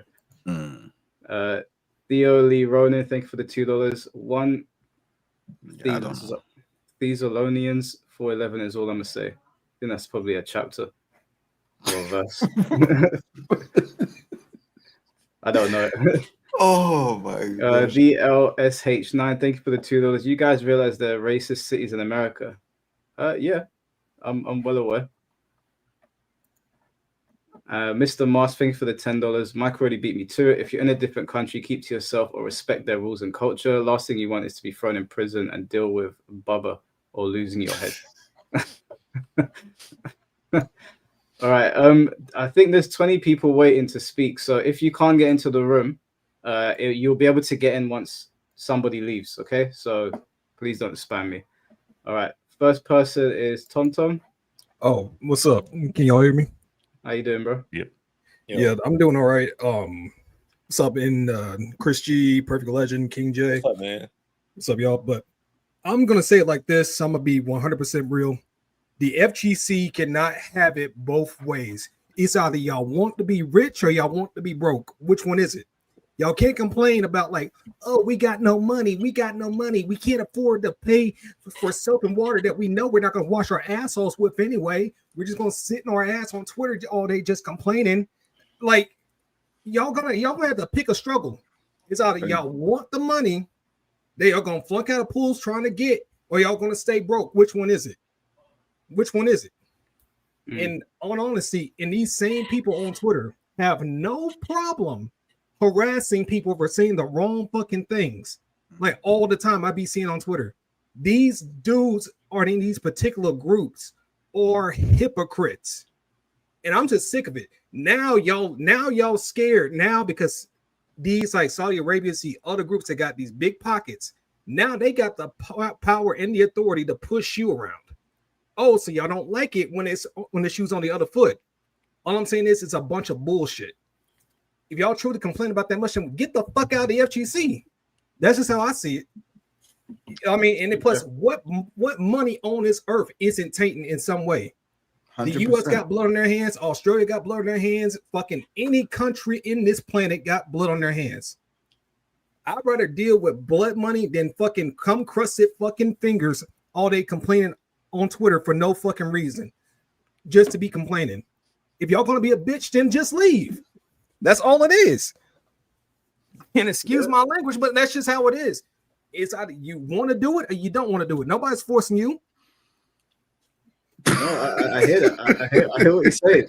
The thing is what Tom is saying is what I've heard other people saying, where they're like, they'll call you a bigot and they're like, if you can't get down with how we're doing things here, you need to leave. But now the shoe's on the other foot, right? These guys might not like your particular lifestyle, and they might, I'm not saying that that's what's going to happen, but that's how they're making it out to seem. They might say to you, right, we don't like how you live your life. Now you need to leave, which is why a lot of people at that time were saying, maybe we should just push buttons and leave politics and religion and all of this stuff out of it, because it's not going to go down a favorable road for anyone. Yeah, and then plus, like, an example of this, like how like a lot of like FGC groups kind of like moving like their own little pawns and shit.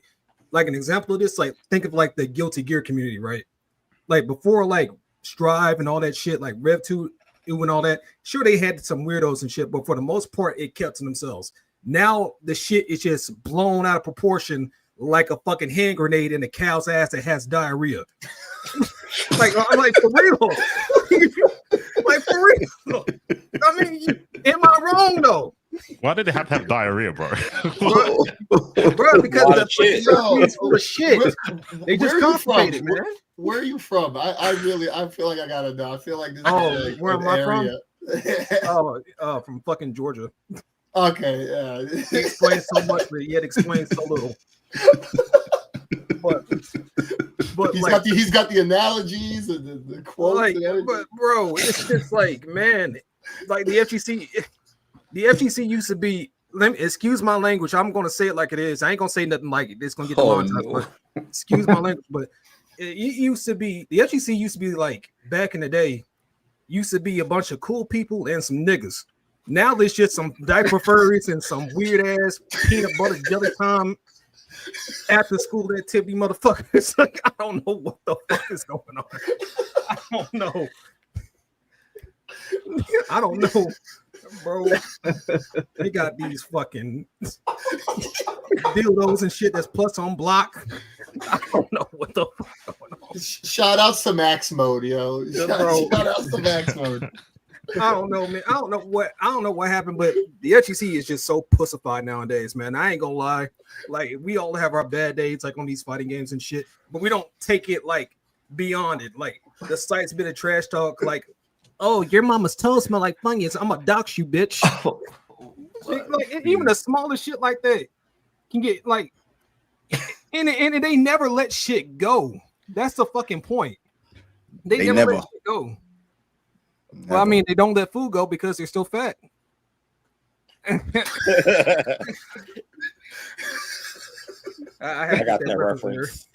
But, man. But, dude,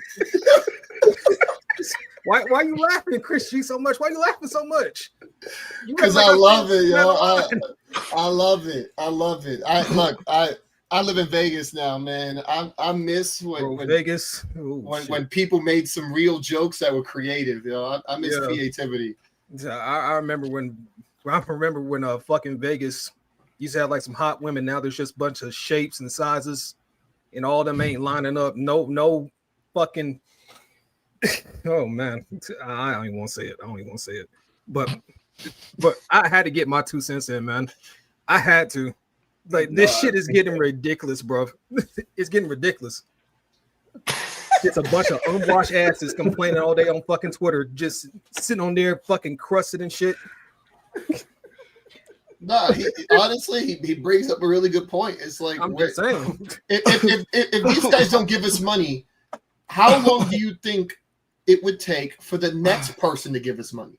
Yeah, it's like a stripper complaining about getting crusted fucking $100 bills and shit. That's how the FGC is working nowadays with like the Saudi Arabia money bullshit. It's a whole bunch of strippers refuse to throw the little ass. Now they got their fucking money. I want more money, but I'm not throwing no ass though. He's not That's lying. how the FGC is acting right now. He's not lying at all. Like, I don't really understand this whole thing about like where does the money come from? Because that's the same thing what happened when we had WePlay. When we had WePlay, everyone was like, wow, this tournament looks sick. And then when that went, we were still like, you know, everyone would find something else to complain. It just feels like FGC, I'd say like since the COVID era, everyone has always found something to talk about, just something to complain about. It's never been anything about progression, helping people grow or anything like that. It's always been about just dogging on someone or pause. But, you know, it's being negative, right? Just being completely negative. Like this Evo thing, everyone thinks it's like, well, majority of people think it's negative. Then before that, it will be someone, it will be a player that they will be talking about. It's just, why can't people just play games, stream if you want to, compete, and just like if someone's doing something good, just congratulate them. It's not like that in the FGC. Yeah, but let me tell you where all this shit fucked up at. Let me tell you, because all of this shit for like this need for constant validation, regardless where it comes from, they need it fast and they need it quick. I'll tell you where all of this started from. It started from with Street Fighter V and the dumbing down of fighting games in general, because everybody back in the day knew how hard fighting games used to be and how hard the validation used to be you to fucking get. Not everybody can do this shit, but anybody can play fighting games, true, but you can also be successful in fighting games and have a fucking personality that doesn't match fucking sandpaper that was used for toilet paper. But like nowadays, now the fighting games become easier, the validation has become more and more accessible. And the more accessible it is, like the less personality that you need to actually get successful within the SGC to earn a space. You don't need it anymore because now anybody can do this shit. I mean, anybody can play law, anybody can play lead, anybody can do this shit now. It's not special anymore. So you're gonna need a little bit more. And what's a little bit more? Fucking stepping on the necks that the people are right next to you at any cost. Who gives a fuck? It's true, man. That's facts. You're not wrong. That's facts. Well, Tom, I need to keep the line moving, bro. Did you have anything you want to close on? Not really, but like I'll just say I like all you guys, so keep your shit up. But this shit getting wild, bro. In all honesty, I think the FGC is just gonna implode on itself. It's just gonna implode. It's too backed up, full of shit, full of fucking hypocrites, and full of fucking dicks. And I mean, like, that slip. Y'all get what I'm saying, man. Like, some of these dudes, they just need to take a fucking break and detox. Like, grass touching is becoming more and more like a lost art nowadays. It's becoming a thing of legend. It's becoming something that's more and more like a rare art form. That's all I'm saying. Yeah, all right, I'm out of here. You, bro. Appreciate you, man. Oh, yeah, for sure. All right, I'll see y'all. Take care, man. In a bit. All right. In a bit. Tom has a way of words, man. Right. Let's get the next person in. It's Loose Streets. What you saying, bro? Bro, so obviously, what's going on with y'all, bro? How y'all doing today? Yeah, all good, man. What's up? So pretty much I made a video about this yesterday, right? And I remember like you kind of sent me that message about it. So I think like all this shit is just like kind of pump faking and it's just virtue signaling, because it feels like in the FGC, it's always like a bunch of look at me, I'm a good person tweets, but you can kind of go down the line and just find tons of events that contradict these things all the time. And so like even with this, the only reason this is even a conversation is because like you want to force your ideologies on everybody, where in reality, if we just played the game for the sake of playing the fucking game, these wouldn't be conversations at all. And that's kind of how I feel about it in a nutshell for the most part. Like this only comes up because like, even like you mentioned it earlier today, Mike, when you was like, Sonic said like, he's going to be gayer than ever at the next tournament. You was like, what does that mean? Truthfully, what does that mean? Like, if you're the best player, just be known for being the best player. Like what you're into really doesn't matter. And I feel like that's kind of how like we got all this shit that happens online where people attack everybody back and forth. Like, and it's always like the anime PFPs, but when it's like people who actually have a face online, they don't really say like a bunch of egregious shit or really even give you their ideologies. They just want to like kick it about the game and stick to the topic at hand. Yeah, no, I completely agree. I think if you just play the game, that's enough. I mean, all of these people that are like bent out of shape about it, but want to go, and they're saying that they're gonna raise their flag. I'm just like, but surely you're more than your flag. And that can't be your whole personality. There has to be more to you than that. You know, like, go on. No, I would say like even like with you saying that, it's kind of like anything that doesn't grow, it eventually dies. So it's like either money was going to be infused for players to actually get paid, which is what people say that they want like to be excited about. But then like the hypocrisy is when this happens and people feel like they're going to be like alienated in some type of way, they start saying things like support your locals or your regionals or blah, blah, blah, blah, blah. And it's like, that's kind of exposing yourself when you make that comment, because essentially you're kind of admitting you weren't supporting beforehand because you wanted the money. But now that the money comes from a place that you want to have a potential issue with, now you're saying support your locals and your regionals when that amount of money would never be infused just like on a community platform as far as something small like in your actual neighborhood versus like a large major tournament. You would never have a chance to win like $1 million, $250,000. I'm sure you guys saw like the placement numbers for EWC and Tekken. Like, was it like the top 30 something got paid or some shit like that? It was outrageous. Like, it was worth going to. You're never going to get that without like some type of money being infused. So you can't say that you want that, but at the same time, you want it to come from like some holier than thou place where everybody's accepted. That's just not reality. Like, that's just bullshit online talk. And I think deep down, everybody knows that, because if you notice, the players who don't have a chance to win, they'll complain and say that this is bullshit and they won't support. But the players who actually are skilled enough and have a chance to win from certain groups, they're still going. They don't give a fuck. And that kind of exposes how shit really is at the end of the day. I just don't like the idea of saying like that you're all about the collective when you're not about the collective. Like, you don't have to be. The reality is like humans are known to self-preservation is like the easiest thing that like we all do. It's like it's something that we have to do. So it's like it's nothing wrong with having things that align with the collective, but just be honest and say you're about you when it fits with the collective. That's my biggest gripe with the whole shit. Yeah. I think I had someone message me earlier asking me about my opinion on it specifically. And like Chris said that, like, Chris, you say you played one match and you got 30K for it, basically. Yeah, well, I played one match, I won that, and then I lost the next two. And then, 30K. That's crazy. That's mad. Like, the way I'm looking at it, is that I understand. I've got gay friends in the community. I've got gay friends in real life, but I've got a mum and a family as well. If I go to Saudi Arabia and get paid 30K to win one game, I'm going. Like, sorry, my mum's more important than whatever you feel about this situation. Like, and I'm sure that's probably how other players are looking at it. Like, they've got wives, they've got kids, they've got bills to pay. This is a big opportunity. They don't have to be the top placing player to get any of that money. Mm-hmm. It sucks, but you know what? A lot of things in life suck. So I don't need to give a hug to nobody when I go over there. Say again. I don't need to give a hug to nobody when I go over there. Shaking hands and whatever they say do, and play the match, like Chris said.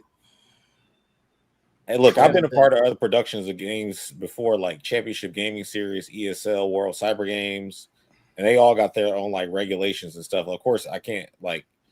From what y'all are talking about, how things are on the streets and stuff, we don't have no control over that. But in the bubble, it's funny saying the bubble after watching like the NBA and they had the bubble ring and stuff. But like stay within the bubble and just do what production says and be ready to play, win or lose, go home and peace out. Like, bro, if you could win 20,000 at your local, this shit wouldn't even be a conversation. You know what I'm saying? I mean, even like what Chris said when he said he was winning thousands, that like this is all about the money. And I just hate the pump faking and the posturing. Like, there's nothing wrong with saying that you need money to survive. So there's nothing wrong with saying it. But the shit that I didn't even plan on making that video because, like, me, I'm more on the content creation side. I usually talk about in-game stuff. Competitive isn't really my side.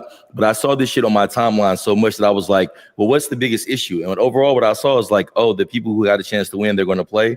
And the people who don't got a chance to win, they're going to virtue signal. And then they're going to judge the people who actually have a chance to win. They're going to judge them for going when deep down they would do it themselves if they genuinely believe they're good enough. You know what I'm saying? Like, if you're a top-ranked player, no matter what the fuck you involved in, you're going to go play, because I would too. I just don't see why that's like a bad thing to say. Like, I just think all of this shit is like fake and just look at me, I'm a good person tweets. That's what I think it is at the end of the day. No, I definitely agree, bro. I do think there's a lot of virtuous thing. I agree there's probably people that do genuinely feel strongly about it. But I don't think it's going to be any of the top players, because I think they're going to feel more strongly about getting that back. Okay. Like a pie chart, right? Okay, how you said that? For you said the players that genuinely feel that way. Do you think that that's dictated by their skill level? Like, can you picture a player who places top 8 regularly saying that shit? It almost feels like the people who say that they genuinely feel that way is because they don't really have anything to lose anyway by saying it. That's kind of how I perceive it.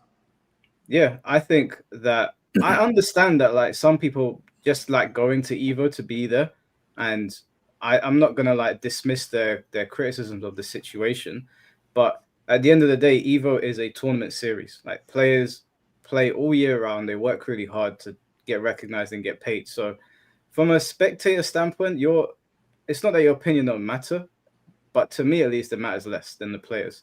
The players' opinions matter more to me, and I don't think any player that's getting top 8 that is doing this for a living, that plays fighting games for a living, is going to turn down Saudi money. Didn't Chris CCH do that? I was just about to say. I was about to mention. I don't know why we said it earlier. Like someone did do it. What's that? He came up. Obviously, when I say that, I'm talking generally. Obviously, there's going to be pockets of people in different communities that do it, but generally speaking, if you took up 50 top players, 45 of them are going to go, whether they like it or not. So there was a top player who actually was skilled at the level that didn't. That's what you were saying. I'm not familiar with the dude. Chris CCH. Yeah. Does he still play now? No, he stopped. No, does he still play Street Fighter? Because of it. Yeah. No, he enters only online tournaments now. I think. Okay. Yeah, sorry. Yeah, he stopped going to. I think did he qualify for the first one, and then he said no it down. Yeah. Damn. I think to add on to that, right? My question always stays the same. How do you expect to do good with no money? Right? Like if you compare, like right now, right? You have Sonic Fox's issue, and then you have Chris CCH, right? As far as I know, I don't know, but Chris CCH is just a regular guy. Right? He said, look, I have a lot of LGBTQ friends. I'm not going. Right? Now, and of course, same thing, right? As Mike Hollow was saying, that he got hate for it too. Right? But and then now you have Sonic Fox is like, I am that gay person, and now I'm gonna go and then make a statement and try to change things and whatnot. But how do you change things with no money? Like, okay, cool. Let's say this was literal blood money. All right. There are still going to be that 30. There's the 32 seats are going to be filled. Right now, you have a choice. Do I just say no out of principle, or do I try to make the money and do good? You can change the world with money, right? Like these guys, right? As Alyssa Main just said, right? They're staying at home, they're broke, and nothing changes. How else do you make change? Someone's got to fund it. Like unless you just so happen to find another 1,000 people that are gonna march on with you, you're going to need money. Like, and this 100%. Again, this has nothing to do with Saudi Arabia. This is just a regular everyday thing. Do you want something to happen? Oh, you want to hire more different types of people? Start the business. Oh, you want to help the poor? Well, how else do you help the poor? You need money. Like, it just. Yeah, I think when it's these isolated events, like it pretty much is going to either evolve or it's going to die. Because if you look around, like just outside of this, we just get into like regular sports and shit, like boxing events that happen like overseas and things of that nature. Outside of like the main leagues that we have in America, this is kind of the model for like a lot of things now. Getting a lot of money. I remember, I don't know if you guys seen the thing about the whole golf scenario where like a lot of players were upset in the PGA for other players taking money over there in an event like that. I can't remember where it was, but it was like somewhere in the Middle East or something like that. But I just know like this has been the model for most things to get more money because people want to get compensated for what they do unless you're in a league like the NBA, MLB, NFL, some shit like that. Otherwise, there's these one-offs, like there's a big title fight overseas somewhere, like the whole Jake Paul scenario and stuff like that. People want to get paid for what they do, and you can't get paid without the money coming from somewhere. So it just doesn't make sense to me in general. Yeah. Well, I mean, again, most of this outrage, someone just brought up Japan. I haven't really seen any of the Asian players like make much of a fuss about this. Have you guys heard anything from that side of the conversation? Say the one again. Like Japanese, Korean, Chinese players, they don't care. Oh, they say thank you. They say thank you. They bow and they collect their money. Yeah. I haven't heard a word. I've talked to a lot of these guys. They're like, thank you. I want to also say capital letters, 7 exclamation points. Thank you. We'll do again. 10 out of 10. You know what? You know what? Complained about where the money is coming from. I mean, I'm sorry. Let me repeat that. The FGC has always complained about whenever there's money, period, for anything. Like even MLG, they was discouraging people. Don't go to MLG. Don't support MLG. That esports money, blah blah blah. So I think it's just another reason, a way for them to pinpoint something. Like, say, if you're like, well, I don't know what I can say wrong about this person, you find something out and you just pinpoint that. Because it's been a lot of times where anytime we get some money from somewhere, unless it's like directly from Street Fighter or that company, they complain about it. Yeah, well, Adele said that Japanese and Korean people don't publicly take political stances, which is why they haven't said anything. But you know what? I've got a couple of friends in Japan, and I spoke to them before this, and they all said to me that they don't care, that they couldn't care less. So they haven't publicly said it, but I kind of got that was the general sentiment.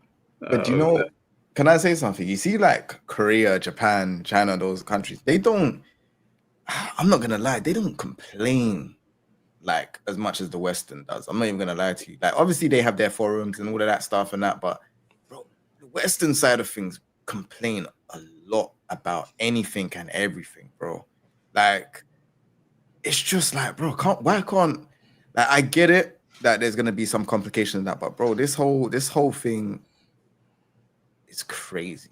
Like, it's just you know, this is gonna happen again next week. There's gonna be another topic that someone's gonna complain about next week and the other week. This is just how social media has just become with FGC now. It's just like there's always some type of agenda. There's always something that people complain about. No one is happy, bro. No one is ever happy over here. It's just long. Like when Evo has no money and it dries up, and then third place is only getting like 700, and you lot are complaining, where's the money? Just remember how good we could have had it. Do you know what I'm saying? Just go and win. Go and win the money, come back, say what you lot need to say. That's the way how I look at it. Lou, did you want to stay on? Because I'm going to get the next person on, but you can stay on. Yeah, I'll kick it, bro. I'll kick it. For sure. Right. Let me call T8. T8 season 2 still sucks. Can you hear us, bro? Yeah, I can hear y'all. Can y'all hear me? Yeah, we can hear you. What's going on? Hope everybody's doing all right. I was listening to the conversation on, Sonic Fox saying what he said about Saudi. And as a Muslim and somebody who has family in Saudi, so, I've got experience there. Granted, it's been quite a while since I've been. That's very dangerous for him to go there at this point, even just saying that. Somebody mentioned it earlier. I don't remember who it was, about how people can go missing. That's a very real thing. I don't know if you guys know, but back in 2018, they killed a reporter, and this was known. This is the only one that's, this is one of them that's known. It was a reporter for the Washington Post. And they killed him at an embassy as well. So Saudi is not a country to play with, especially when it comes to their religion. It's a country founded on religion for, obviously, since it's been founded, right? And on top of that, just already starting with the disrespect, because I understand Sonic Fox's point that he wants to, I understand his intent that he wants to start a conversation and maybe he sees this as an opportunity to, start that conversation and maybe make some change. But going about it this way is not it. And yeah, you can end up missing. So, Sonic Fox, if I doubt he will, but if you watch this, if you go, great, but be very careful. Leave all that extra stuff. And I think we've kind of hit it on the head here with just go for what you're there for, right? And your identity is much more than, whatever your sexuality or religion or whatever game you play or whatever. Go do that. That's all we need you to do. That's really what we want to see you do, right?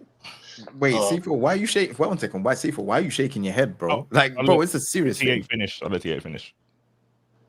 No, C4, you can go ahead. What you think? I know what you're saying. I think people aren't addressing the thing. In the tweet, Sonic Fox said that they're willing to die for this. So it's all well and good saying you shouldn't, but That's they're willing cap, to bro. do that. Well, They said that. No, he's not. Okay. All right. We'll just call them a liar then yeah, fine. Wait, cool, hold on, cool. C4. Do you genuinely think that Sonic Fox is willing to die in Saudi Arabia over this? I believe people will die for the ideology. Yes. Yes, I do and you believe know that. what? No, I didn't say people. I know people will die for an ideology. I I'm think- saying, I in think your Sonic opinion, Fox- do you think Sonic Fox? I don't think Sonic Fox is joking. I don't think they are. He may I think be they willing. believe in the thing that much. They maybe not as in like a martyr thing, but You I got think the they would go tweet? there. Even though how dangerous it is, I still think they would go. Well, Knowing you know how dangerous what? it is. You're mentioning, not like a martyr thing, but I think people would somewhat see him as that if, hopefully, of course, Yeah. not. But if that were Yeah. to happen, I'm sure there's a section of people who would see him in that light. And knowing that you can be seen in that light potentially, it can embolden you to do that. So I'm not going to debate whether he would or he would not. We don't know. Obviously, saying that on Twitter is easier than actually doing it. Maybe he will. Yeah. Hopefully, who knows? But again, I mean, this is a very real thing. Saudi is open to other people. We've seen people like Paris Hilton, who obviously was, into adult entertainment and whatnot. We've seen musicians, Selena Gomez, whatever, go to Saudi, right? But if you notice when they go there and they take pictures there, right? They're dressed in full garment and everything, right? And for those who have not, they have caught serious repercussions and flack for it. I mean, it doesn't, and if they've done this to a reporter, musicians or whatnot, right? People who have gotten in trouble, people who obviously have much more clout than Sonic Fox. I mean, don't doubt that nothing is going to happen to you. I'm not saying it will, and I don't want to speak it into existence. Hopefully everything is smooth, and he kind of comes to the senses that this is not the right way to go about it. But I mean, this is a very real thing, man. We don't want you to put yourself in harm's way. There's another way to initiate that conversation. You don't have to do it like this. I agree with TA. I agree with him. Yeah, I think I understand C4's taking what he's saying at face value, but like we've all grown up in pretty dangerous areas, and we've all heard guys saying, "Yeah, I'm about it," blah blah blah, and then when they're looking down the barrel, everyone's pissing their pants. Of course, Yeah, but that's saying and doing are completely different things, and I think especially when you go to another country where they're not as open as we are, and we've seen things go sideways before on like if you visit certain websites. Then I don't know if like, to me it just sounds like cope. Obviously everyone can take it as they want. I know some people are willing to die for their ideology, people are willing to die for their religions, but a lot of people just talk shit as well. yeah. Sorry, go on, Lou. To follow up on what you're saying though, is like, I get what you're saying too, C4, but it's like to follow up on what Mike's saying. I think the one key factor that like we missing here when it comes to like the whole being a martyr and all these things is you're not seeking out these situations to make yourself, it's no different than the common sense of if I come into your home, I'm going to respect whatever rules you have in your home, just your house. So it's kind of that same concept. It's like the idea of I'm going to go to somebody else's country and do something to like make a stand or make a statement. It doesn't make logical sense because you're pretty much creating the scenario that doesn't have to happen. If I come to your house and I want a drink of water, I'm not going to just go in your refrigerator and instead of asking you, it's the same exact concept. It's just common sense.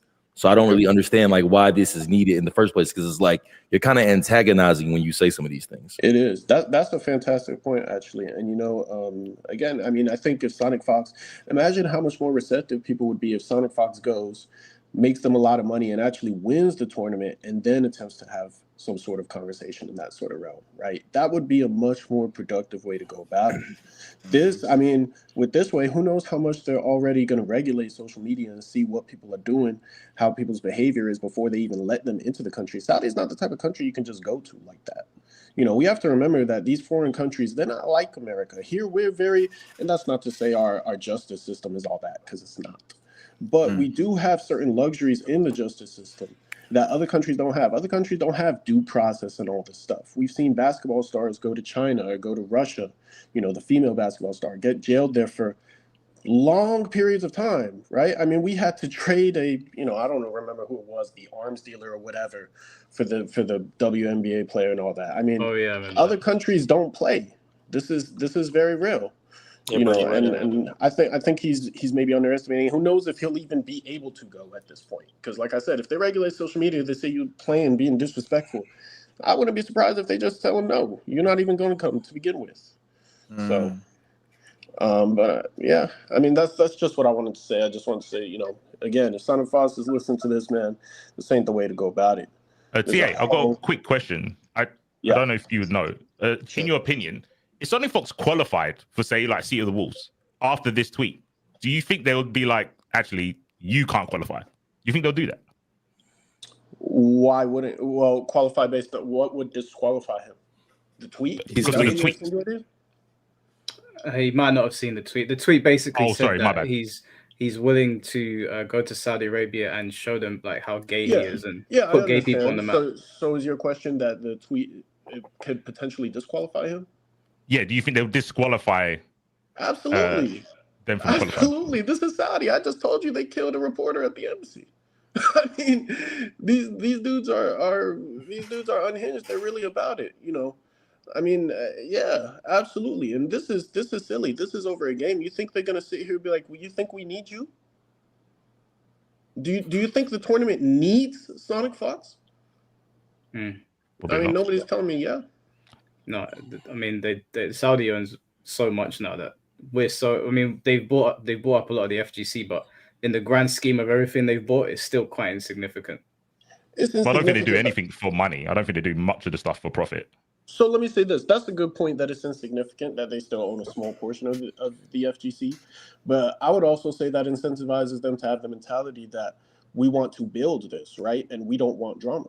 So maybe we just don't want Sonic Fox. We just don't want to go about that. And maybe they're confident in their ability to continue building without him. Is there a possibility that some people? Is there a possibility then that LGBT players could get pushed out if they're very open about their sexuality?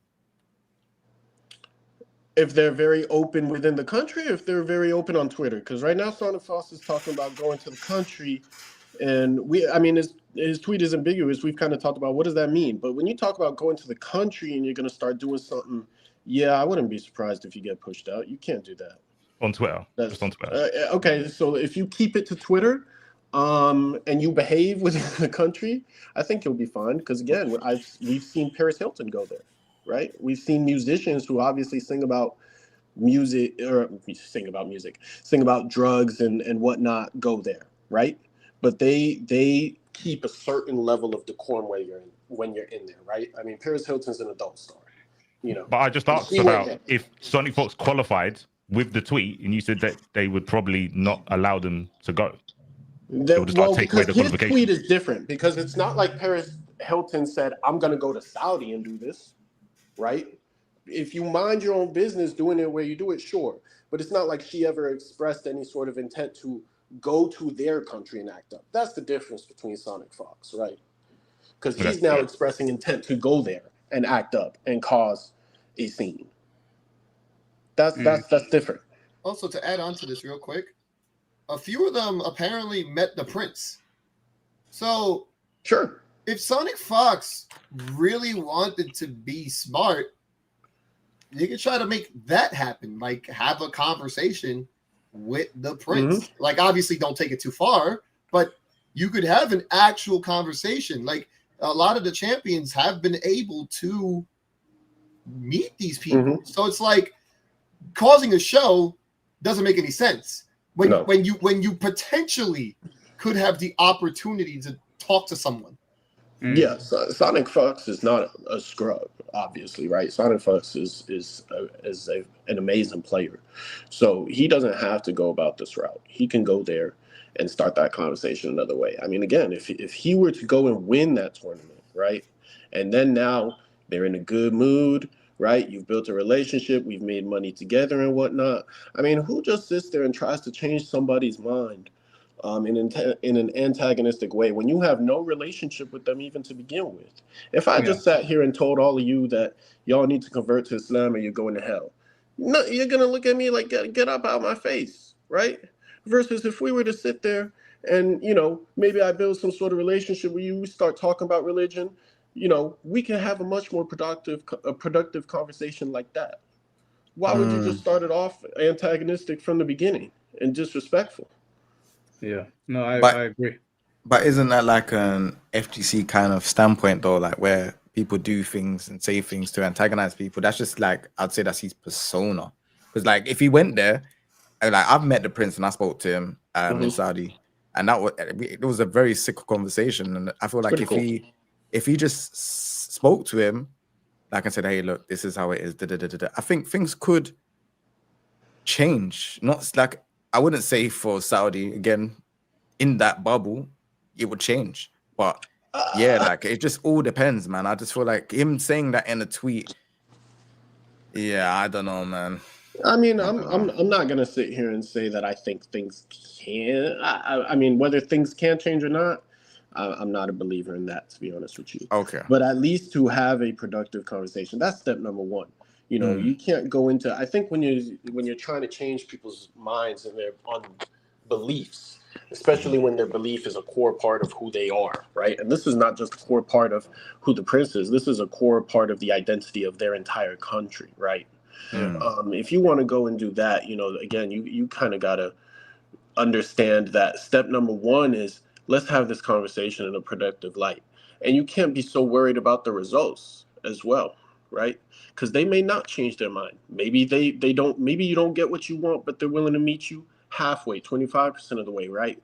Like, what progress do you want? Do you want to actually see progress? Because if you do, I don't think the way you go about it is, you can't always just be so results driven. You have to understand you put in the work first, and if the results come, fine, but these are people, you can't force them. These are people who have held these ideologies since the birth of their country. You know, the world is a vast place. It's not like America. You know, I mean, here in America, we've seen America change. So, I mean, the world has changed so drastically, but over here in America, we're much more accepting of other things. Other countries ain't like that. And you have to understand that, you know, you can't just be like, I'm going to go and I'm going to go do this and they go accept it. They going to like it. I mean, that's a nuts thing to say. And that's nuts to expect. Bro, well, we need to get the next person in here, but I appreciate your insight on it. All right. Thank you guys for having me. All right. Take care, man. Yeah. All right. Slime, thank you for the €5. Tom is right. The FGC right now is what does that say? Amoeba. An amoeba. Amoeba. What does that mean? It's like a cell, isn't it? Yeah. Oh, okay. With no spine or thick skin to speak of. Yeah, it's a hot mess, bro. It's not. I think we're gonna see a whole bunch of bickering on Twitter before things get better. All right. Let me get the next person in here. I guess try to get someone with a stance that's the opposite, right? Kind of like what C4 wants to see. Yeah, it's difficult because a lot of the time when we try to invite people in here that have opposing views, but they stay. You know what it's like? They stay on Twitter. They'll after the podcast they'll get loud on Twitter, but when we're doing it, they'll stay silent. It's unfortunately how it goes. All right, we've got Sheik. How you doing, bro? I'm good. Sheik Al-Sabi. Nah. So I know a couple of you, but I was listening and I made notes as well with regards to everything that was said. But like the biggest takeaway that I wanna kind of get across first and foremost, right, is that in Saudi Arabia, Muslims in general, right? And I don't want to say anything that will get you demonetized, so I'm keeping it as PG as possible. But Muslims in general, right? Your Bible or it is your Bible, your Quran, yeah. It states, yeah, that gay people are intrinsically evil, right? Now, if that's the case, yeah, Sonic Fox going over to Saudi Arabia to go and do what he's doing isn't going to change anyone's view or anything like that. So what, you won a tournament, cool. It's not that they don't believe that gay people can't do this or can't do that. No, they think that they're evil from the get-go, from the jump, from you've made that choice, whatever it may be, whether it's emotional or psychological or your environmental factors that have led you to go down that route, right? That's what gives them when you perceive someone to be in, you know, that kind of thing, right? So that was the first point, and I think Chris G made that point, right? So that's never going to change, yeah. And then the second thing was that there's no churches in the Middle East. You can Google this. 150 years, no churches. So if they're not even lenient enough to let people go, oh yeah, cool, maybe we can have a Christian thing here, yeah, that's not going to change anyone's point of view later on down the line, regardless of if you win and you meet the sheikh, yeah. And first and foremost, the sheikh as well, he's also an avid gamer. He loves League of Legends and he loves the West. He loves all of the stuff the West makes, right? But he's Muslim first and foremost. I've had numerous conversations with many of my friends and their family members, because I have a couple friends who are Muslim and they actually have gone to the school. I don't know how much you know about Muslims and whatnot, but you go to a school to... There's people in chat saying that there are churches out there. No, there's not. No, there's not. I know this for a fact because I've got family members that actually are in Saudi Arabia, Dubai, and all of that. Google it. Yeah, I'm about to. He said Kuwait. He said Kuwait specifically, just as far as the comment go. That person said Kuwait specifically. Yeah. Okay. Yeah. Kuwait is a whole different bag in itself, right? Because there's a whole lot. Trust me, there's a whole different things that goes on there. So we're not even going to touch that. But I'm talking about the main ones, right? Dubai, Saudi Arabia, and well, just to clarify for the chat, I did search Google. It says there are no official legal public church buildings in Saudi Arabia because the practice of non-Muslim worship is forbidden. Christians are obviously allowed to stay there and worship privately in their homes. Okay, cool. So I'm not a liar. I've checked my facts. I know my shit. Anyway, so with that being said now, yeah, that's never going to change. You're never going to change anyone's perception or anything like that, yeah? And for someone to so blatantly disregard everything, right, and say, oh yeah, I'm willing to die for this, whether he's right or whether he's going to stand on business when he gets down there or whatnot, yeah, we know from the jump, right, the EWC, is it EWC, right? World esports thing, yeah. But that all right there, yeah, that is them virtue signaling. Oh yeah, cool. The Middle East isn't a bad place. It's a great place for you to go. That was it. And like Chris said before, right, when he went there, it felt like a show. No, it's supposed to be a stage play, right? First and foremost, right? That's like, oh yeah, cool. If you come here, this is what it's like. Oh yeah, it's all thing. Like, I don't know if you've ever watched the broadcast, or if you actually sat there and watched the broadcast. Like, all of them followed the same format. There was either an Asian girl, and Asians are known to be non-threatening in any aspect or thing, right? Like, when you think of Asian, you don't think, oh yeah, this guy's intimidating, he's going to steal my wallet, right? That's what you think of black people, more or less, right? Then you've got, I mean, I'm just calling it out as I'm calling it a spade. He's not lying. He's not lying. I'm just listening. Yeah, it is the stereotype. I'm not offended by it at all. I'm just listening.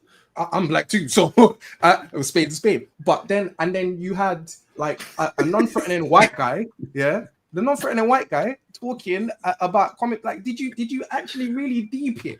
Like, they followed the same format to make it seem like it's all hunky-dory out there, and if you go there, it's going to be cool. Like, don't get me wrong, I know for a fact, like, there's certain areas, right, in Saudi Arabia, yeah, or Dubai, where you can go, you can hold hands, you can do stuff, not obviously not gays, this is on heterosexual first and foremost, right?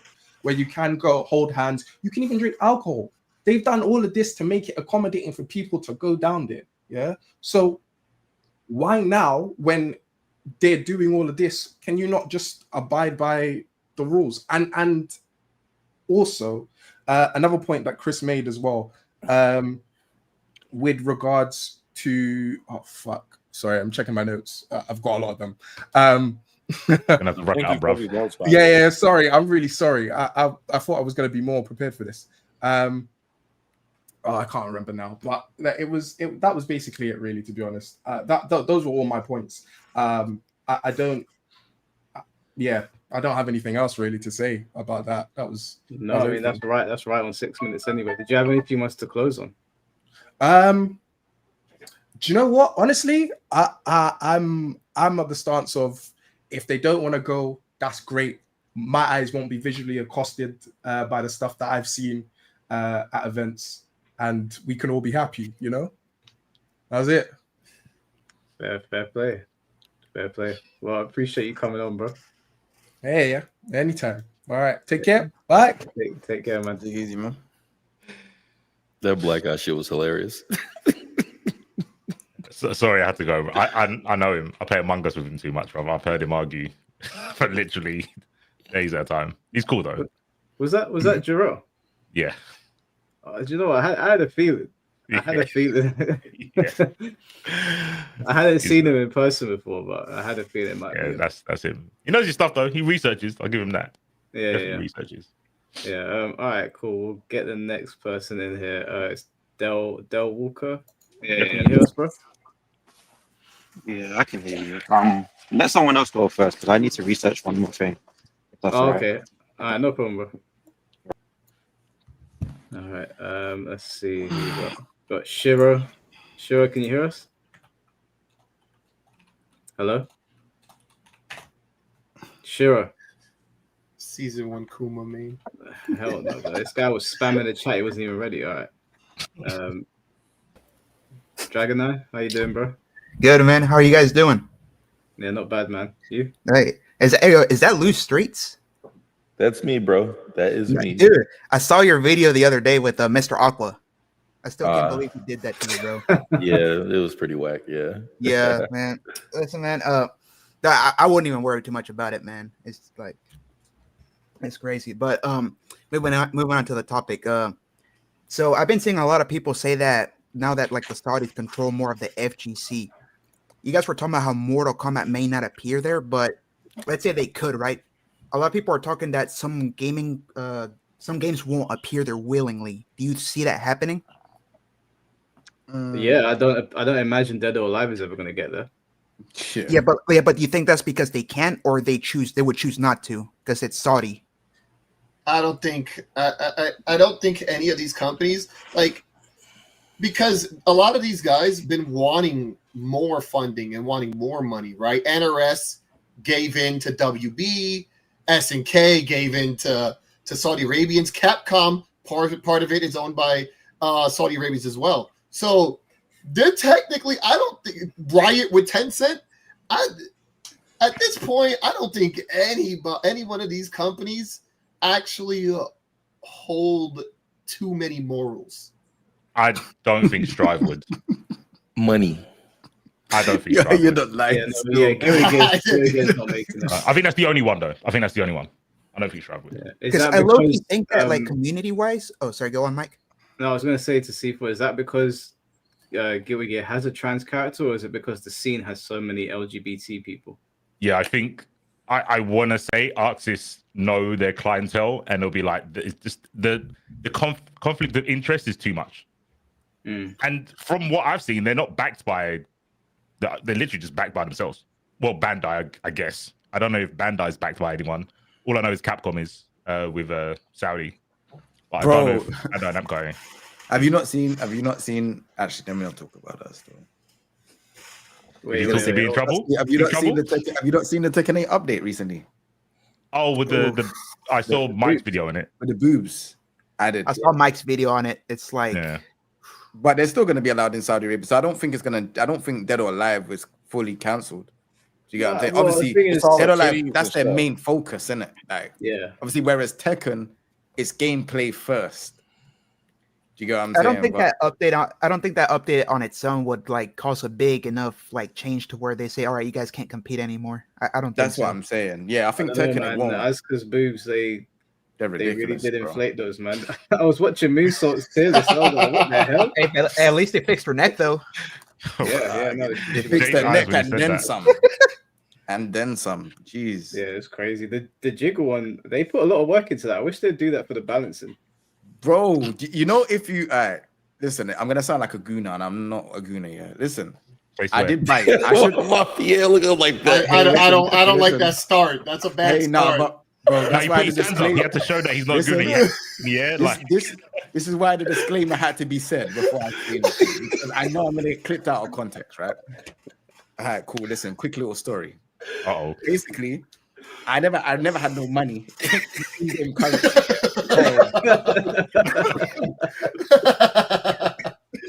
I never had in-game currency, so I was figuring out a way to get the game in-game currency just to buy it, and I just wanted to see what it was like.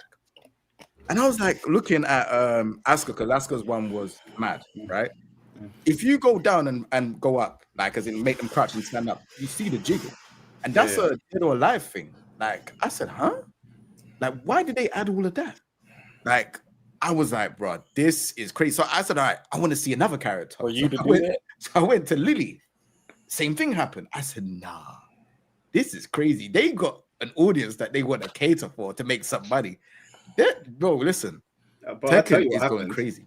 Tekken saw Street Fighter, and they saw Street Fighter swimsuits, and they were like, they saw how everybody was going crazy over, and they were like, we need to do something. That is what happened. Yeah, because obviously no one. But if you look at like, all right, let's be honest, yeah. Again, Guna, I'm not a Guna, right? If you look, you can't start a sentence like that. It's I have to. Working against you. It's working against you. Listen, I have to, because I know people are gonna say something on the internet, so I'm just gonna make it clear. I'm not a Guna, but listen, if you look at like the trailer, you can see what they were doing with some of the characters' costumes. Like you can see, like, you know, Kimberly when she does that thing where she shows her back. You're like, oh, you know what I'm saying? And then if you look at like all these other characters, you can see their bodies, and the body portions are crazy. Well, when you look at like Tekken, like they got a Toshiba flatback. You get what I'm saying? They ain't got no ass or nothing like that, bro. So they just changed and said, all right, cool, we're gonna make everyone's chest crazy. And that's what they did. I mean, I feel like that's because they were lazy. Like they had like default female 1 through 3, and then that was it. And they were just like, I don't even care. Like exactly that. That all the bodies on the characters, they are default.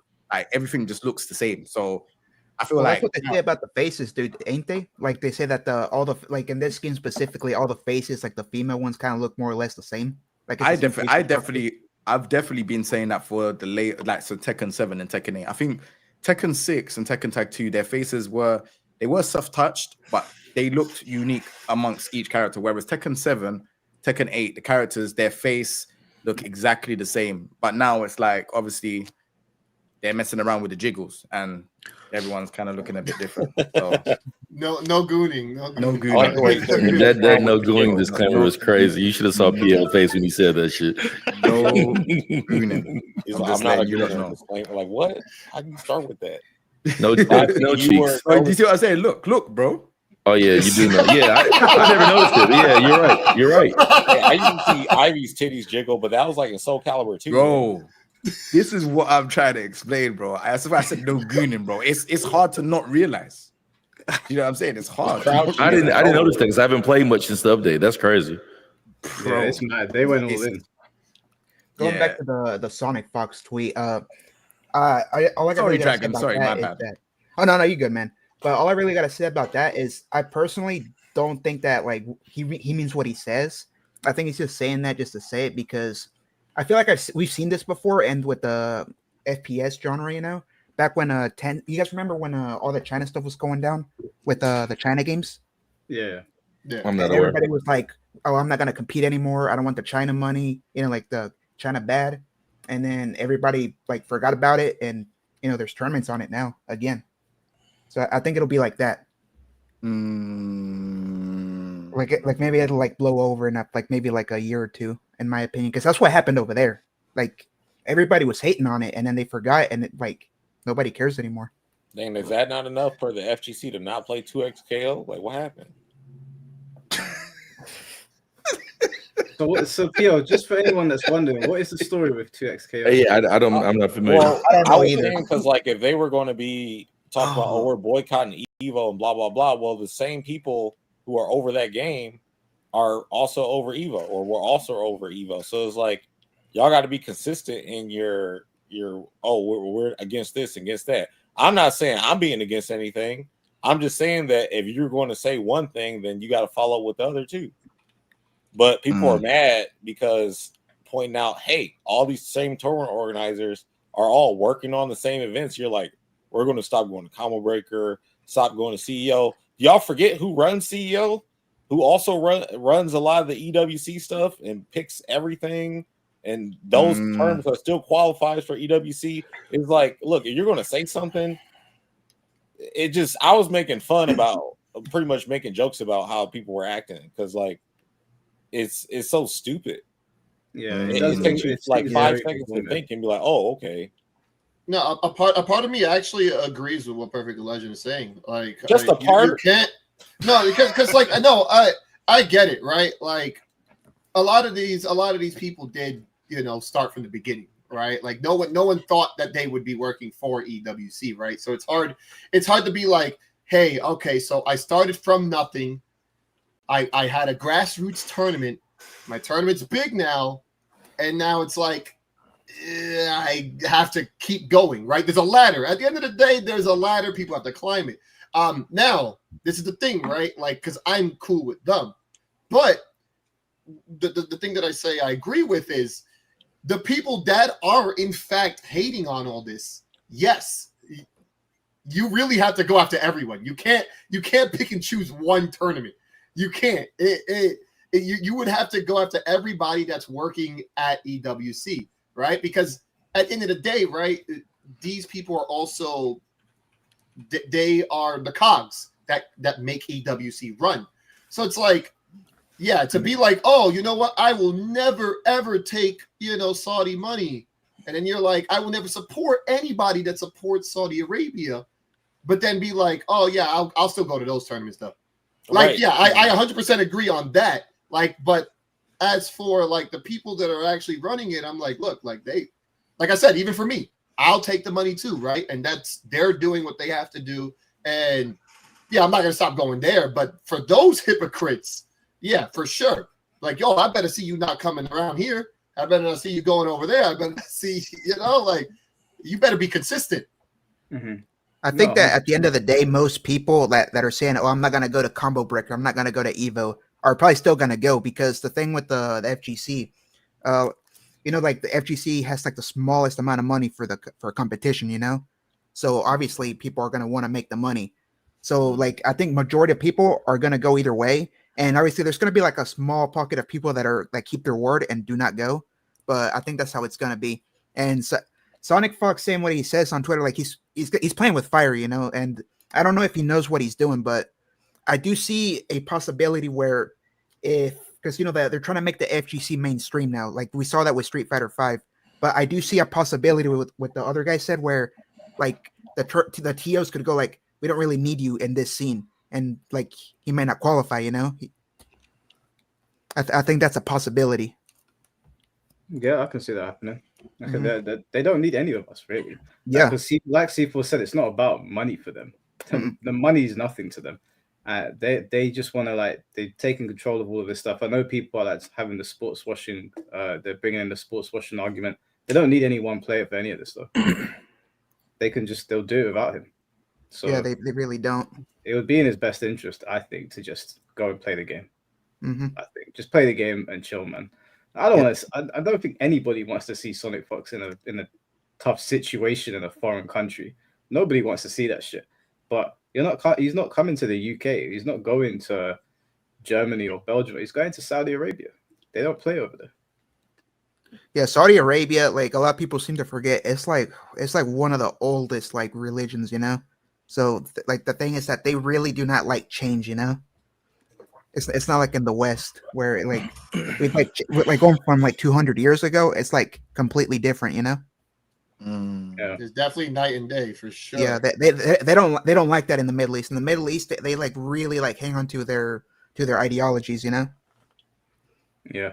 Well, was there anything that you wanted to end on, bro? Honestly, man, not really. I guess I'll just say that. Hopefully, I think this will just blow over, like I said, with the FPS scene. I think that's what will happen. Like, give it a couple like months, maybe a year. I think it'll go back to normal. Now, like the Twitter feuds and stuff like that, I honestly don't know how that's gonna go, because this all really started with COVID. Like people got too comfortable sitting behind a screen talking shit, And now that we're back outside, it seems like people are bringing that indoor mentality outdoors, and like you can't even talk on like trash online anymore because people think that you're like threatening their mom or something, but yeah, who knows? Hopefully you guys have a good rest of your day. No Appreciate worries, you, Appreciate it, bro. Yeah. Take care, bro. You too. Can I ask a question real quick, or have you got super chats in that? No, you can ask a question. I'm just going to say to the chat, like, there's a queue. So when people leave, you'll be able to come in. But there's a lot of people waiting to come in. So it's kind of like first come, first serve. I can't see beyond the people that are already in here. So, yeah. Sorry, go on, C4. Yeah, just it's to Perfect Legend and Chris. You know when you were talking about the people that don't want to go to Evo, that they shouldn't go to Combo Break and stuff like that. Do you think there's a difference between someone who says, "Oh, I don't want to go to Evo because it's funded by the Saudi government, but I don't mind going to Combo Breaker because it's just a person who's connected with Saudi"? It To me, depends. It's the same Oh, thing. go ahead. It's the same thing. Okay. Because all right, for example, we can use him, Jabali, right? He literally runs the EWC stuff for them, and he runs CEO. And everybody's talking about CEO was such a great event. It was the best event this year. It felt like community, blah blah. We want to go back to that, and it's still an EWC qualifier.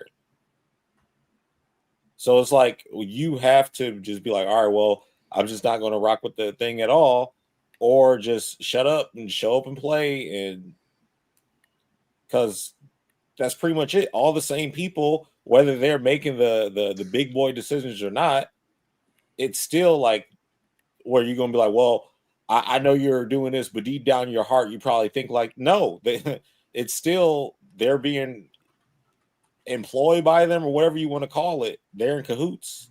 That's they use in wrestling, like they're in cahoots. So like, what are you going to do? So that's why I was like, I just think is dumb how people are acting about it now. Like, as we were saying earlier, you just got to respect people's space and everything else. Don't be being obnoxious for no reason. Because as Chris said, you know, in the professional setting, you got to do what you got to do to be professional.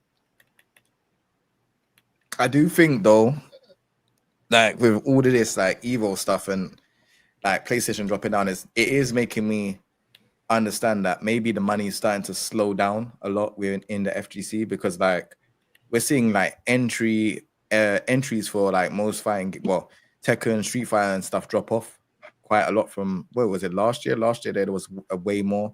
There's like 2,000 less people for Evo. Do you see what I'm saying? So I feel like that's a lot has to do with the venue fee too. Yeah, yeah, that was a big part. The venue fee was higher, right? Cut the venue fee. Because you remember, they're not doing this for profit. They don't need to be like, all right, y'all got to pay $300 to get in. Is that how much it is? Next to Evo, I can see at the end. Entry fee going down to nothing, like 10 euros. Between me and my girl, it was like almost like $450, something like that. 500. Yeah, I got early bird registration. It was still $230. And this is what I'm saying. It's like, I feel like, yeah, the PlayStation drop-off thing for me was significant, and it made me realize, like, obviously, like, fighting games is not, like, as much as they're making the games easier and making it as more accessible to everyone else, I feel like there's not a lot of money in it. Obviously, yeah, maybe outside that, maybe like content creation, yeah, maybe, but like outside, like in terms of being like a professional player and all of that stuff, I just feel like the money's drying up. PlayStation would not drop out. I'm telling you from now, like from what I know, PlayStation would not drop out for no reason. There has to have been like maybe they just didn't see the value in fighting in games. Personally, do you get what I'm saying? I think it's a multitude of reasons. One, their system sucks. I mean, that's first and foremost. Since PlayStation 3, they have not gotten better, like at all. PlayStation 3 progressively worse since PlayStation. Yeah, 3. Like PlayStation 3, it was impossible to play a fighting game, right? PlayStation Pyrex bombs and it'll lag the screen up. Like it was terrible. Yep. PlayStation 4, you're like, all right, like we're going in a good direction. You have to get the PS4 Pro. And then PS5 came out, and you're like, what just happened?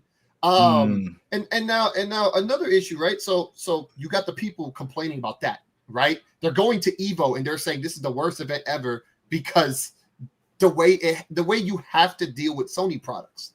You know, we had the Sony headphones. Those headphones were messing up with sound. You know, the Sony in-zone monitors, people were complaining about. You know, then you have the Sony PlayStation 5s that are literally exploding. So there's a lot of problems with that. And then on top of that, the direction of where Evo was going, you know, so you go from pre Sony, you have everyone having a good time, you know, like everyone paying attention to the finals. Everyone's a big giant community. Sony takes over, right? It's more convention like, but notice how people have been complaining that there's just less community, there's just less enjoyment. Everyone's just having a bad time since Sony. So it's like it was only a matter of time before even Sony's like, damn, you know, like, was it us or like is FGC or whatever? Like, it's probably confusing for everyone. No, like you could blame Pokimane and her team, you know, like there's so you could blame the Cannons for all we know. You know, so there's just too many pieces to a broken puzzle. And you know, Sony was just like, all right, yo, like you guys don't even know either. So, you know, maybe it is time we get out of here. Well, I've got somebody coming on now that actually did work in the game industry, so maybe he could give us a bit of insight because I think he might know why Sony did it. Let me see. Del, are you ready now? Yeah, I'm here. I'm not going to put my camera on because where I'm at is a bit hot. But no, it's okay. Could you shed some insight on that PlayStation stuff? Yeah, I mean the PlayStation stuff. You have to. It's right. Okay, I need to find a way to summarize this. So I worked for 2 PlayStation studios at 2 different times. Well, cumulatively, the time I worked at Naughty Dog was 2 years, and the time I worked at Sony London was 2.5 years. So it's like 4.5 years of working at PlayStation at very different time. But I had a little bit of insight because I was fortunate enough to be part of the committee of PlayStation employees that went to have a discussion in Vancouver to discuss like the future of PlayStation. And there are some sensitive things I'm not going to say, but there are some things that affected that sale to Saudi. One of which is you have to think of the reason why it was sponsoring the event in the first place or owning the event in the first place was to generate interest in using that platform to play the games you want to, right? So you were more likely to associate fighting games with a PlayStation than you were an Xbox if you were a fighting game casual fan watching those events. The problem is that I think it was 2021 is when is it Jim Ryan? I can't remember the name. Anyway, there were 13 PlayStation live service games, all greenlit, all at the same time. That means that they were like, we don't know which one's going to be the next Fortnite, but we're going to green light 13 different games across all the studios. So far, something like 7 out of 13 of them have either flopped or cancelled, costing PlayStation hundreds and hundreds of millions of dollars. One of the games I was working on for 2 years got cancelled too, Last of Us Online. And the next one up, I think, is Marathon. And so that's not looking so promising if you judge sentiment. So the problem you now have is you've now lost hundreds and hundreds of millions of dollars on these bets. And less people are traveling casually for things like Evo. So this is not even just an Evo thing. People are traveling less to do recreation in the United States at the moment. Cost of living, tariff related, lots of people lost their jobs, record number of people in tech lost their jobs. So we think of Evo about like, oh yeah, they can tell whether, you know, the headphones are good or the lag is in. The truth is 90% of the people there don't know what a Korean backdash is. But they have to make up the large amount of people who would contribute to the event. And many of those people, quite frankly, don't have the finances to go to Evo for a recreation event. Remember, these people are going to lose. They know they're not going to place. They're just having fun. So you have it twofold, right? You have your PlayStation has the issue that they have this huge deficit of which they need to consider and then cut their losses. And their big live event is objectively going to be making way less money, and Saudi Maktoum family is showing a lot of interest.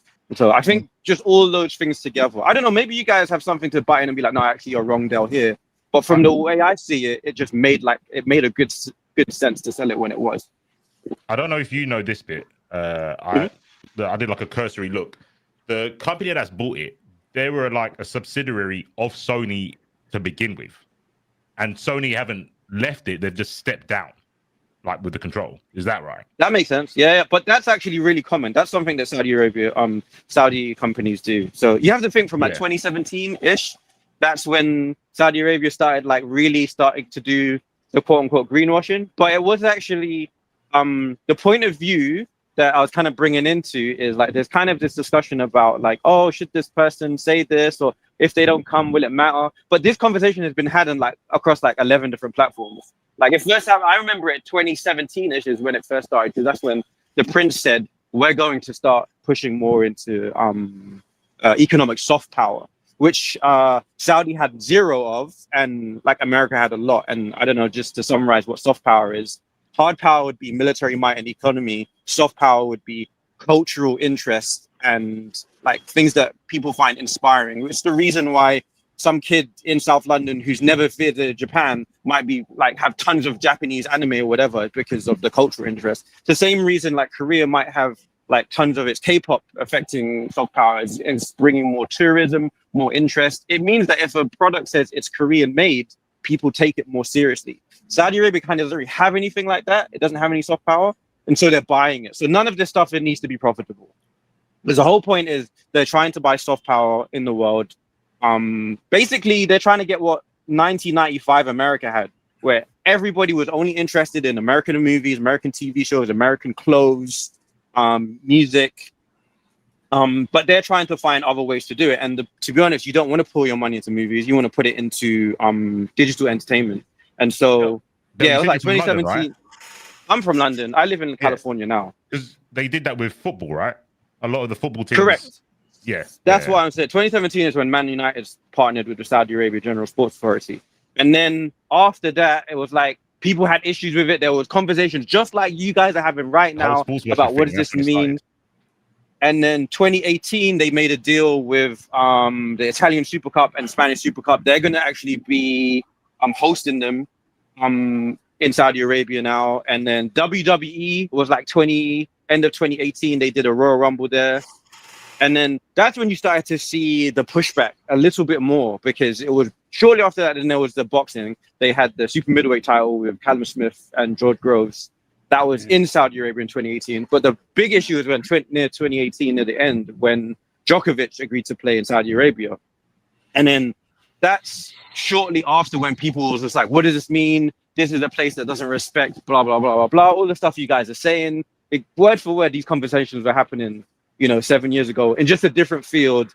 And then they like interviewed Andy Murray, and he said, I will never play in Saudi Arabia. You'll never catch me playing in Saudi Arabia. My beliefs are too strong. And quite frankly, Saudi Arabia doesn't really care. He's just another Sonic Fox to him. People say he's great. So what? But like, we got the whole sport. It doesn't really matter. People have long forgotten that conversation that of Andy Murray's stance. And then I think one of you guys mentioned it was Khashoggi, the death of the Khashoggi, the journalist, right inside the embassy, or is it near the embassy? And they said he was like, I think he was like basically executed in the street.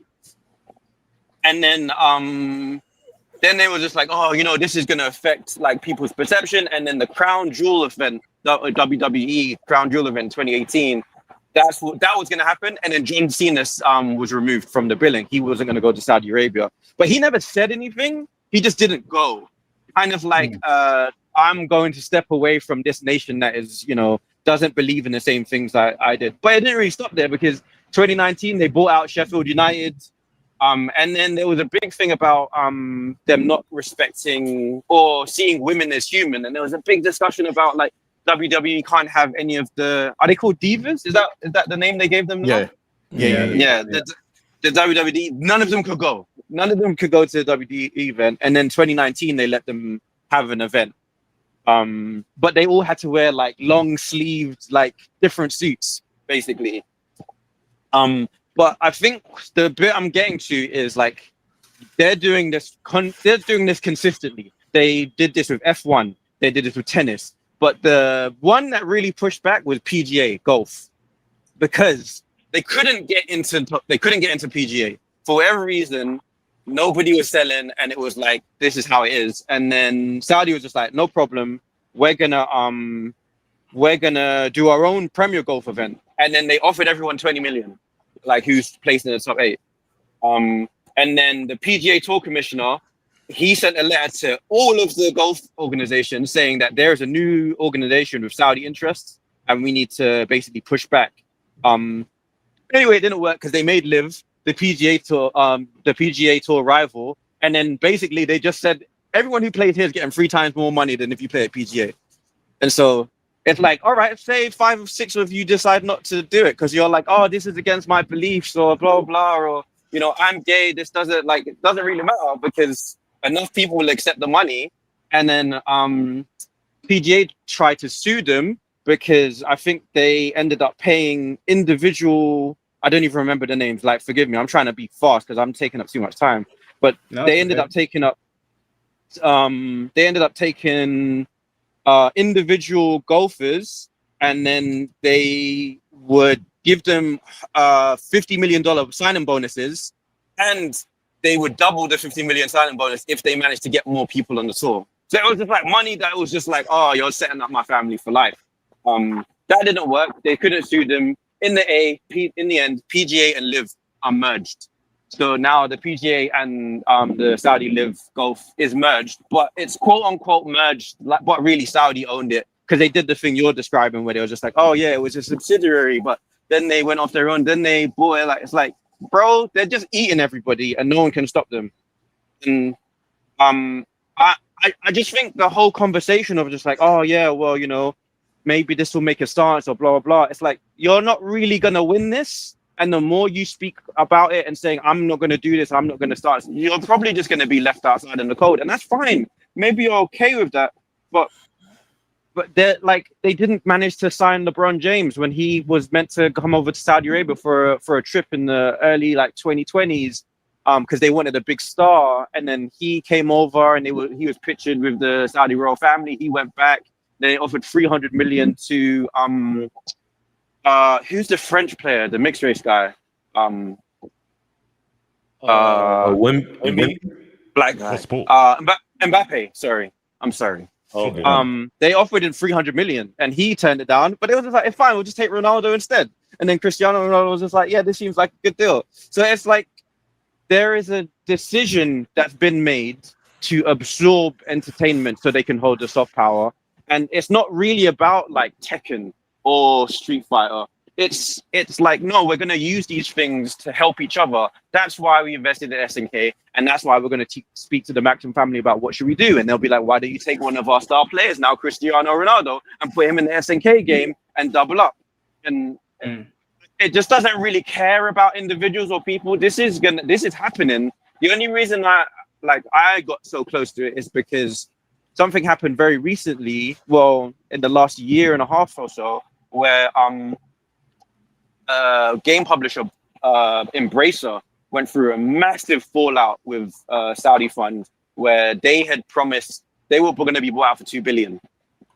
And that would have meant they would have owned the rights to all games related to Lord of the Rings, Tomb Raider, Deus Ex, a bunch of games. At the last minute, for some reason, the Royal Fund decided to pull out. They were just like, actually, no, we're not going to do that. And then tons of game studios got hit because they were basically being funded on loan with the plan that Saudi was going to buy them out. And so, like, many of my peers lost their jobs. Lots of studios got shut down. Tons of people lost their jobs. Lots of games got cancelled. But their whole thing was, I think they basically came to the decision, maybe we don't need to fund games to be made.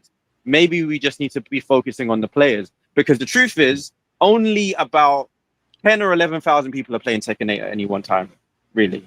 You're not going to see crazy numbers at Tekken 8. But you're going to see crazy numbers if you look at who's watching the game being played streaming or at the events. Like, some VDX videos have 100,000 views. Why? There's not 100,000 Tekken players that know how to to KBD. Like, so it's become a conversation of like they're two different things, and we'd rather focus our eyes on it. But anyway, I just wanted to kind of I'm just ranting now, but I just want to kind of sum it up that like I don't think this is a discussion about being able to navigate this by saying, oh, here's my stance, I'm going to do blah, blah. It doesn't really care, it doesn't really matter, and it's going to happen. And there'll be a point where your decision to say, I don't agree with this, it's just going to be one you just have to sit with for indefinitely. Because I can't see Saudi selling anything ever. So basically what you're saying is once they've got their hands on it, that's it. That's my perception. Have you ever heard of the Maktoum family deciding to sell something? Like, no, not really. They have infinite money, effectively, and the whole point is not to make profit. There's no reason for them to think about profit. It's purely to buy soft power, which is just influence. Yeah. Damn. I mean, Mike said it, earlier. He was like, "This is, they have their hands in almost everything." Like I used to say that years ago, which is why I made a status about it yesterday. I was like, they're monopolizing the scene. Like, what do you think happens? It starts with one company. It goes to the next. It goes to the next. It goes to the next. Right? Like the Ronaldo thing. It's funny because people were complaining, obviously, that he's in a fighting game, right?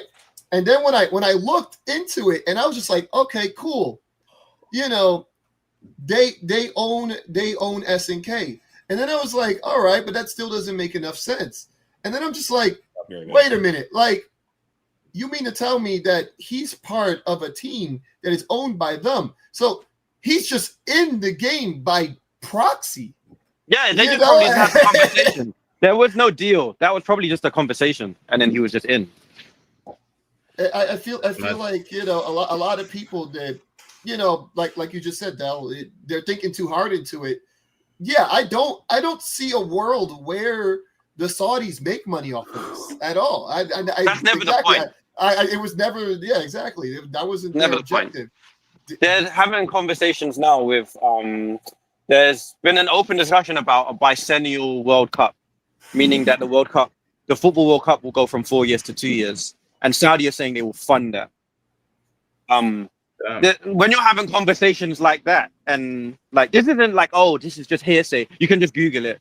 But when you're having conversations like that, like, I mean, who cares if Sonic Fox doesn't come? Like, it's not, it's like this. These aren't real comparisons.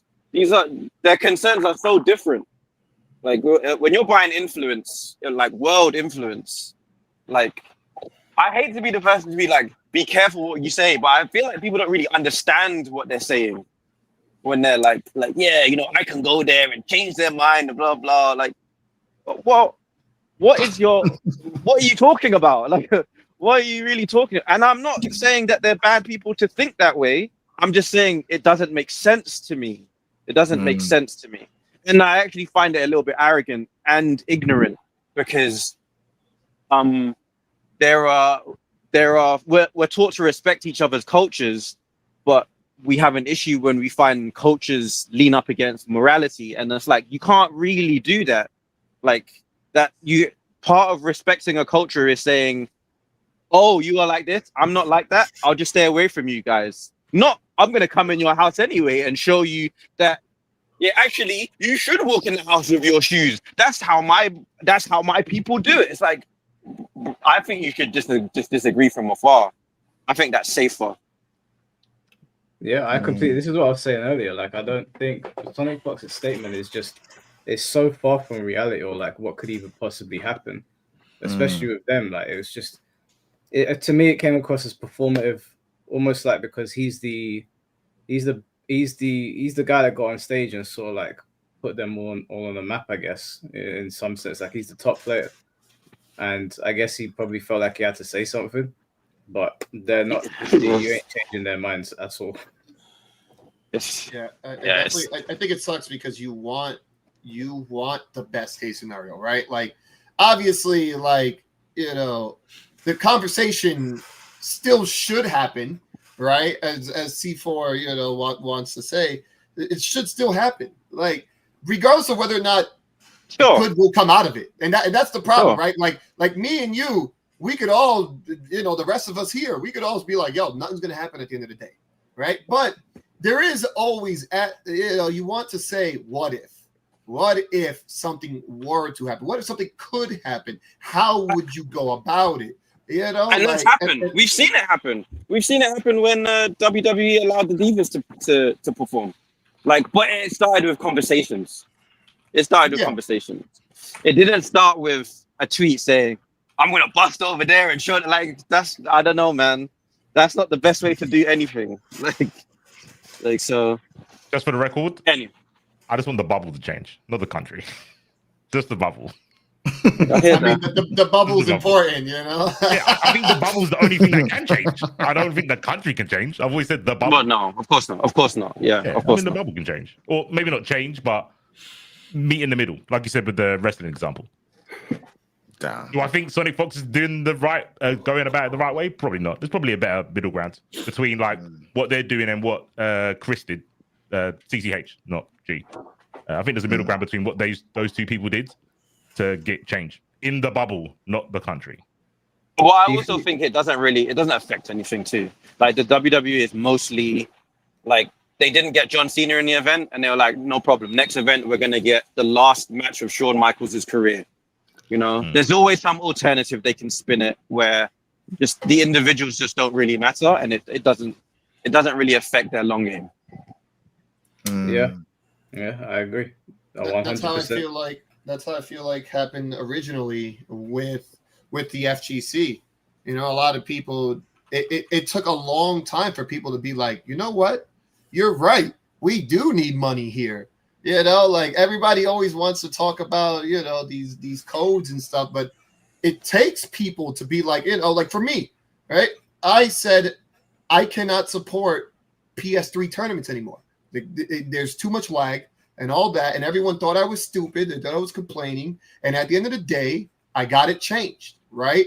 Why? Because I was like, look, I'm going to keep on complaining about this 24/7. You're not going to stop me. I'm going to come in. I'm going to win the tournament. I'm going to complain. I'm going to come in. I'm going to win. I'm going to complain. I'm going to make top 8 Evo over and over and over again. I'm going to complain 24/7. And then at some point, it happened. It was caught on camera, and they were like, damn, you know what? Damn, maybe we do need to change this system. Maybe in fact it does suck. But yeah, it took a while, and I think for anything, it's going to take a while. Yeah, that's different too, though, because you're talking about something objective that doesn't affect someone's culture or morality or the perception of who they are. So I think that's where people are getting a bit confused. Yeah, some people are getting, not saying you are, some people are assuming that some stuff is up for discussion. And I'm like, yeah, it doesn't, you can tell me my food doesn't have enough salt on it in my house, sure, but you start rearranging my furniture, what are we doing? It's there are levels to how much you can affect things. Yeah, no, I just mean in terms of Sonic Fox going over there, and he's like, all right, where's the middle ground, right? And they're like, you know what? I'll let the fursuit rock. You can't have the trans flag. You can't speak the nonsense, but I'll let you get this first step, right? The fursuit, and you can jump around and whatever. I don't know. But there's it starts with that, right? The tiny thing, and then I'm sure I agree. I also think there's this weird conflation of Saudi Arabia as this monolith, or the Saudi prince being affected, and then the Saudi people themselves, and then individuals inside of that. I mean, we have to be careful not to do that, because if something, God forbid, something did happen to him while he was there, let's say, and I pray nothing ever happens to him and he's fine, he gets to do whatever he wants, he gets to come home. There is not an argument to be said that the people funding the event is the stuff that happened to. So I'm just be careful about offending people as a whole,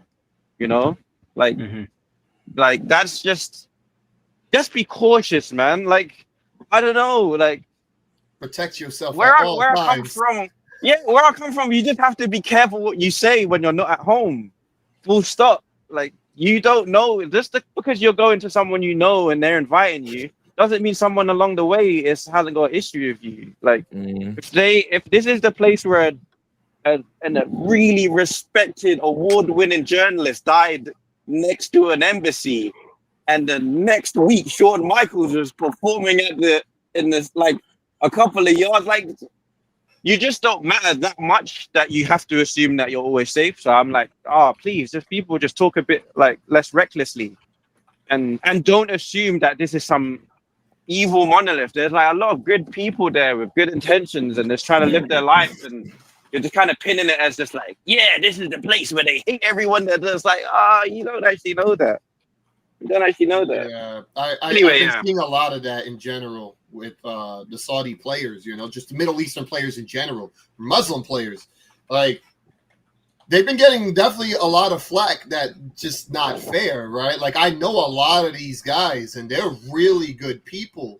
And, these are people that I've had dinner with and chilled with, freaking going to the gym with. And, yeah, it definitely, it does suck to see. It's like, all right, you know what? Like, because they're really saying it. They're like, look, like, I want to show you guys a good time. Come to my place, come to this, come to that. We want to show you a good time. And yeah, it does suck that, like, people are turning on them for being born there. The technical thing with the Jewish guy. He literally, they got the whole lawsuit going on. And all he did was be born that way. And yeah, I do find it a little crazy where it's just like, damn, like they can't help it. Like it's also hypocritical as well, don't you think? Because a lot of their arguments are always like, well, no, I was born this way, or like, this is how I identify. But then respect me how I am. Yeah, they're saying to you, well, this is our religion, this is how we identify. And it's like, no, you're a bad person. I'm like, practice what you preach. You've been saying this shit for the longest time, alienating people in the FGC, and now it's come around. Now everybody else is at fault, not you. It's like, come on, man. Exactly. Like, precisely. It's very, very hypocritical. Like, very strong Saudi players are coming into different countries and showing respect, like, in the nations that they're visiting.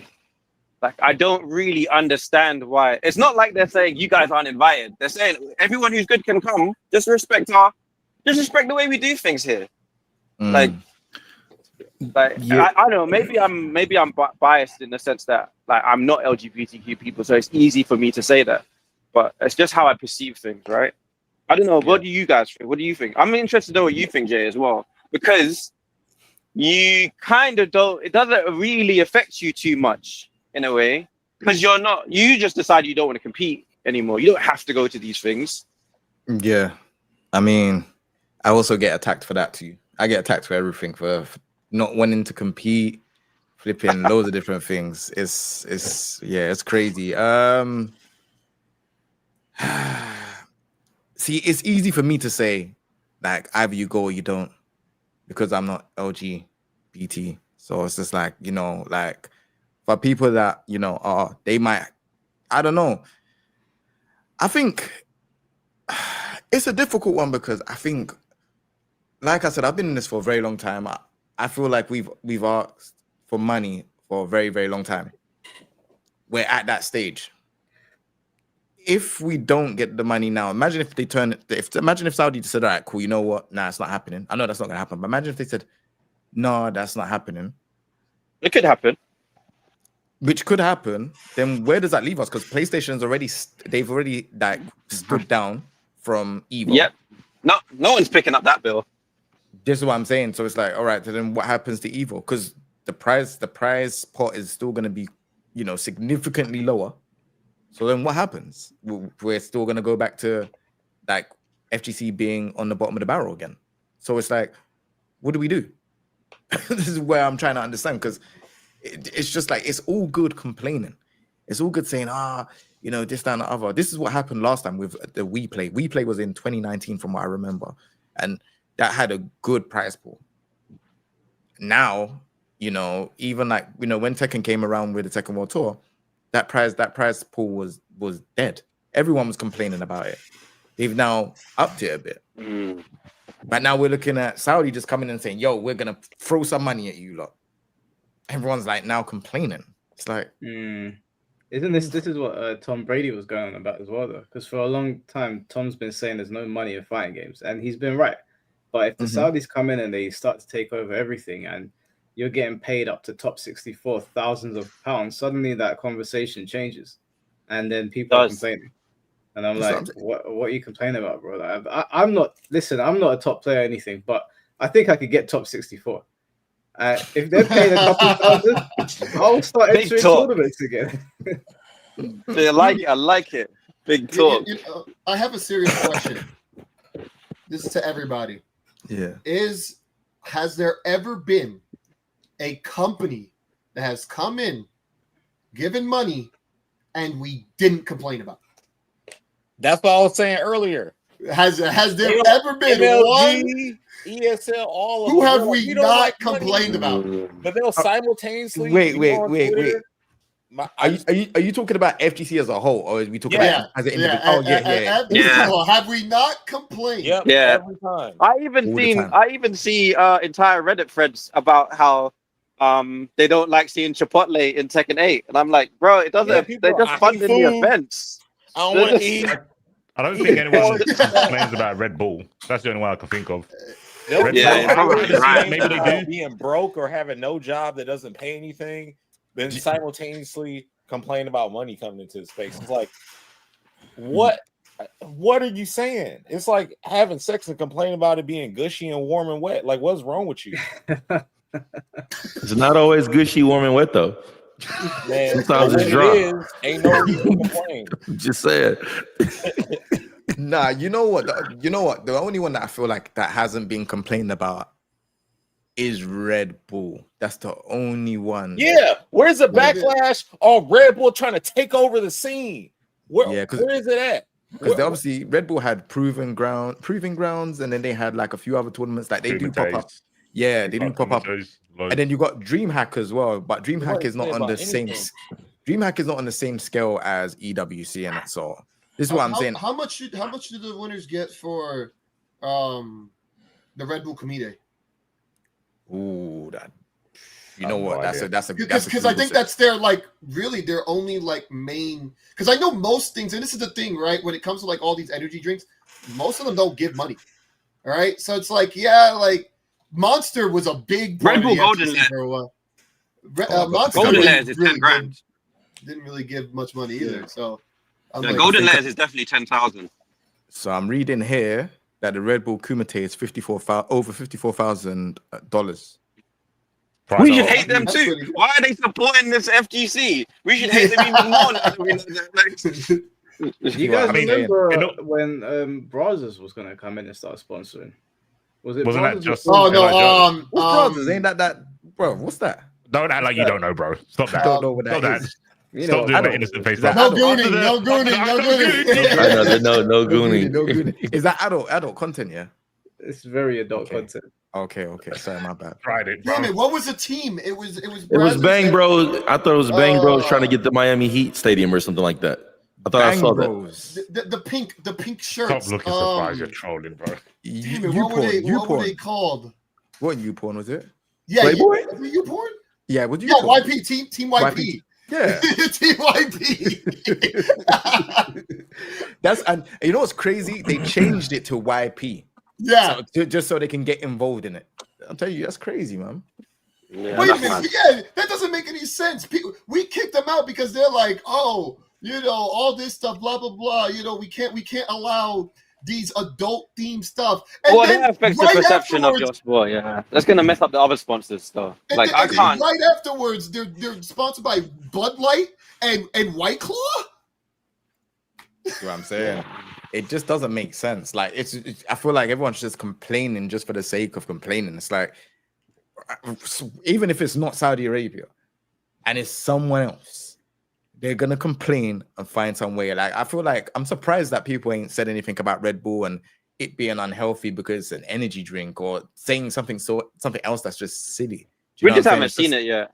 We just haven't seen it probably. That's I don't know, but I think the virtue signal FGC to call out everything. Oh, why are we drinking Red Bull? It's got whatever it's in it that we not supposed to be drinking. Man, everything that has a problem, call it out and boycott. Why are you getting this water from this company?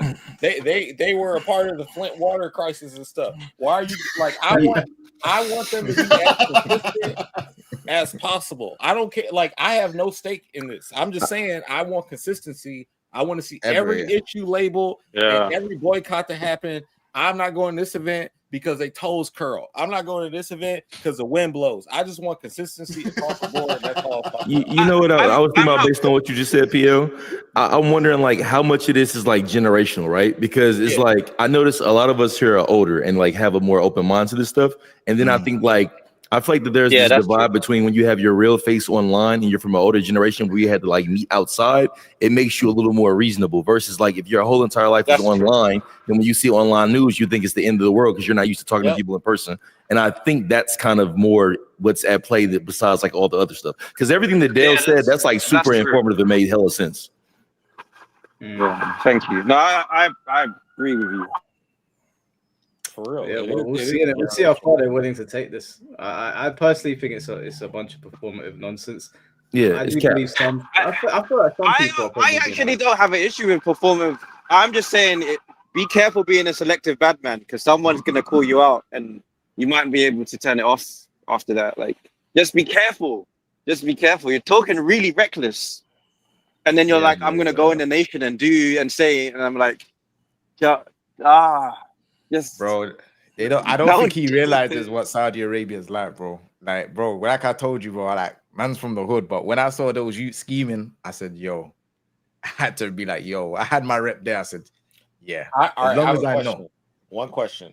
So, were you all right? So out there in the UK, do people be wearing Pushaisi masks? Yeah. All right. So when you saw, all right. So give me who is more scary, the Pushaisi youth or their youth? I feel like the Pushaisi youth, you can't see their face, innit? You just see the eyes. So they were still higher than that, bro. They looked hungry, bro. They looked hungry. I personally don't believe in this. Who's this and who's that? But I just think if you're not at home, everyone is maximum threat. If you're just not at home, everyone's. It doesn't really matter. That's why I was saying what I was saying. I'm like, yo, like I go over these places. I'm like, yo, I feel real fear. I feel real threats. I used to walk around in New York. I used to go to the projects with a suit on. And I could see the guys outside. The guys would be outside playing basketball. They're like, yo, who you here for, man? I was like, yo, my girl is in that building right up there. And they're like, all right, because like in my brain, I belong. So when people see that you look like you belong, then they'll be like, all right, cool. Like you can do your thing. Mm-hmm. But as soon as you step foot outside of that, and then they look at you, they're like, damn, oh, he don't belong. Nah, like, because you know that. You look at them, they look at you, and you both come to that common thing. Yo, we both don't belong. It's crazy, man. You like in London, it's crazy. Like obviously they wear the Pushaistis. Like I feel like the most common thing right now is they wear it and they're just robbing phones, isn't it? So that's the main thing that's happening in London. You've seen that thing that we've got in central London now. Where it shows in Westminster, there's a line on the pavement on the side. They tell you to not cross it. Yeah, it's like walk on this side of the sidewalk. Don't walk here because this is where they grab your phone. The whole of Westminster's got it now. I was like, this is crazy. Why not just hire police? Bro, it's a huge thing. I know, like obviously this probably happens everywhere, but bro, it's a huge thing in London. Like the phone snatching thing is huge. Like like how, like I don't know, like you lot would just be like on your phones casually just walking on the street. They was on the e-bikes that are mad fast, snatch, boom, phone's gone. You ain't catching them. Yeah, and you're not catching them. And that's a huge thing over here. Happened to me. Happened to me 2019. Yeah, that's what I'm saying. It's a I was nearby Grenfell, where Grenfell Tower was. Yeah, I was going there on my phone. They took my phone. And then they threw the phone back at me because it wasn't an iPhone. How ridiculous. That's crazy. That's crazy. Yeah, but no, yeah, so there's when that incident happened with me and Saudi, it wasn't like they were from a distance, innit? So it wasn't that bad, but I could just clock that they clocked me for a while. And there was other people walking behind, like there was like players that walk into where the place is, but like they were clocking me. That man had the gimbal, it's all kind of going around, I can move it around, this, that, and other. Obviously, it just looked like a device, innit? They don't know any better what a gimbal is, they just thinking, rah, what's that? But they were scoping me from far. Even when I look back, still scoping. I said, all right, cool. You know what? I got my rep here. It's all good. Yeah, that was it. But I don't know how it could have been if I never had my rep with me. So, yeah, that's that, man. Anyway, I just wanted to say, like, I'm going to jump out. I want to be fair to other people in the line and stuff. But thanks for having me for a couple of minutes, Mike, and all you, man. Yeah, just Right, man, take it have a easy, good one. bro. Have a good one. Have a good one. Safe, man. Take it easy, bro. That was some like really good ass information that he had about all the live shit and so on. Definitely. Let's see who else is. I'm just gonna read these super chats. OJ, thank you for the $2. Bamco gooned out over there. Yeah, man, crazy. It looks a bit weird because they gooned out on one side of the female body, but not the rest. Bro, like they just gave them bare chest, but they ain't got no back offs, bro. They ain't got no bum. Yeah, no back off. Perfect Punish, thanks for becoming a member. And Tom, thank you for the $5. Fuck Chipotle and say jam, pasty ass. I'm gonna go get a drink, bro. I'm outraged for the next 5 minutes. Tom, man. We do love Tom. It's got a way of words. All right, let me bring on the next person, which is RJ Umbra. RJ, can you hear us? What's good, bro? What's good? Can you man hear me? Yeah, we can hear you. Yeah. Cool. Bro, why is guys trying to paint out Saudi to be some next like mad place, bro? I don't have to explain that. Nah, but I know a couple of my friends, they went Saudi for Umrah, like pilgrimage. Okay. So I've never been. I've only heard stories. Yeah. But bro, it's not as bad as guys seem to think. Like, it's not like people are getting beheaded every day. You hear me? Yeah, I don't think any of us are making that assertion.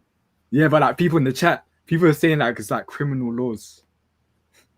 I think it's because like people were talking about like the bubble, right? Like there's like two parts of every event that we go to. The place that's safe and then the place that's not safe, right? And like obviously it's always exaggerated how like unsafe places are, but yeah, it's like what King J also said, you know, like when you look like like you don't belong, it's scary. Like everywhere there's like gonna be like thugs.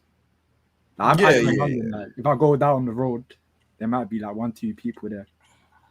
They're like, what are you from? Like South or? I'm from North. Okay. So pockets of North London, bro. You know, there's places. Yeah, I know. If you go around and you act up, you might come home, but you ain't gonna come home in one piece. Like, what's mad? Like, imagine, like, bro, that's Saudi, bro. In London, imagine having like a gay flag, like what Sonic Fox is. I'm saying, imagine doing that like in my area, bro. Like, you would actually like, because there's a lot of like obviously like Muslims as well. Even Christians might be against that, and they might get onto the people there. Yeah, like, but the difference is that let's take trying to think of like a very Muslim area, like maybe like Whitechapel or Tower Hamlets or Bethnal Green, places like that. Yeah, they're like predominantly Muslim now. And if he did that in Tower Hamlets, by law, like they're not going to punish him, but the people might jump him. Yeah, exactly. In Saudi, he might get punished by law, which is the big difference. So, I don't know if this is true, but I was watching a documentary and it said that Tower Hamlets, they've got such a massive Muslim population now that they have their own laws there. Like they're governed by Sharia law. I don't know if it's true or not, but I don't know. There's a lot of like Bengali people there. Yeah, if he did that in those areas, I would say to him, I'd say, Sonic Fox, please don't be dumb, bro. Like, you can't do that in certain places. They're not going to be cool with it. And even like away from Muslim people, there's places in North London, bro, like with Christian guys, they won't have it either. Yeah. Exactly. But what I'm trying to say is that like I don't understand like why everyone doesn't like EWC. Like I don't understand like the hatred like towards that. Can I jump in real quick? I was getting a drink in that. It might kind of answer the question you just said, but to wind back, you said maybe I'm uncultured, but to me this is crazy. It's not like everyone gets beheaded every day. Getting beheaded once a millennium is crazy to me. Being beheaded is crazy. No, why is everyone silent? Is that not crazy? If you're like, not being beheaded every day. If you're just chilling, bro. If that makes sense. Sorry, if what was that? Chilling, like, even if you're gay, bro, like you wouldn't get beheaded for just being gay. Yeah, but you said not every day. So you're saying people get beheaded. Yeah, but you wouldn't be beheaded for just being gay, like in general, like in any time. Okay, I'll be the elephant in the room and say being beheaded is kind of crazy. Once or not every day. Yeah, that's kind of crazy. I don't know if anyone agrees with me. But that they follow for how many years? Because Saudi is like the original country of Islam. Okay, that's fine, but it doesn't matter how long they've been doing it. Getting beheaded to me is crazy. Like I said, maybe I'm uncultured. Maybe I'm the only one. But I don't think they've been doing it for centuries. Being beheaded is crazy. I mean, I do think that like a 5% chance of being beheaded is quite large. There's a 5. Like what you do, like if you go like outside with the LGBT like in front of like thousands of Muslims, like they're not gonna have it. The thing is, I don't want to put you on blast and say like, or not put you on blast, but put you on like a crazy question like what warrants someone getting beheaded? That's kind of shitty to put you in that position. But to me, you have to be some like PDF file, maybe. Like, I don't agree with like people being beheaded. By the way, that's what I'm trying to say. I don't think anyone does. His statement was he laughed and said, "Not every day." It was. I don't know why everyone thinks it's crazy. It's not every day it happens. It's like, but it happens, right? That's why I'm. So to go back to your question, when you said you don't know why people were scared, that's probably why. Because like you said, some people might come under the category of being beheaded. Yeah, but I think EWC is a great tournament though. Like you see Osan play and do well, and then like everyone talks about like it's being a good tournament. Like even the main man said it's the best tournament of Evo and all of these tournaments. I like it for a viewer aspect. I feel like it's quite sick, isn't it? There's loads of money on the line. There's like top level players playing. There's different fighting games. I like seeing Fatal Fury at high level as well. I like it for that, innit? Like I don't know the full ins and outs in terms of their content. I've seen some of their like YouTube stuff with like some of the players, and they look quite cheesy. If I be honest, like you'd have to go on their actual YouTube and see like some of like the sponsored stuff. Like it kind of like they get the top players and they get them to do stuff, and it. I did a few of that, and that's good. No, you need to watch it and see. You need to watch it and see. And so, me personally, it was so bad that they didn't even know the names of the characters, right? Yep. So they were getting the characters wrong, and they wrote them down. So they wrote them down, and I'm looking at it, and I'm reading, and I was like, so like Hokudamaru, it was like Hoki tomorrow, and then. They kept calling I forgot who, damn, I forgot his name, but they were calling him Rob TV, and I was like, yo, it's because he's black, right? and then they had another Marco. No. Another caster. I just forgot his name. Okay. And there was another game where they were like, oh, there's a bunch of emojis. We need you to guess who the player is. I mean, who the character is, right? And I was like, all right, cool. So I look at this. I was like, that's Andy, right? And they're like, oh, I don't know either. I was like, what do you mean you don't know? I was like, did I get it right or wrong? They're just like, you know what? I guess we'll both find out together later. I was like, this is so garbage. Like, what are you even doing? Like, they have no idea. A long way to go then. They don't care. That's the thing. They don't know who's playing. The Falcons, all the crowd that you see, none of them even know what game is on. That's how serious it is. You think it's great production because you see people in the crowd? They have no idea what's being played. Chris, is there a chance that they could hear you saying this and get upset? You're cancelled, Chris, bro. I mean, look. At the end of the day, at the end of the day, I've already had like half of my opportunities taken from me. All right, because my big mouth, because my past. You know, there's just so many reasons why you would want to take money out of my pocket. But at the end of the day, I'm still gonna do this stuff, right? Because one of the things that has always bothered me is kids, right, would be like, I want to be you when I grow up. And I'm just like, all right, what does that mean? You want to be a top player? You want to be respected? What do you want, right? They're like, oh, well, I like that you keep it real, but you're also really good, right? The thing is that I don't want to lie to people. I don't want to lie to the future, right? Because I've had other people that's like, and you guys have seen it, and you're seeing it more and more lately as people are more vocal. They're like, oh, damn, this wasn't like how I thought it was. I don't enjoy this game as much as I thought it was. I don't enjoy this community as much as I thought it was.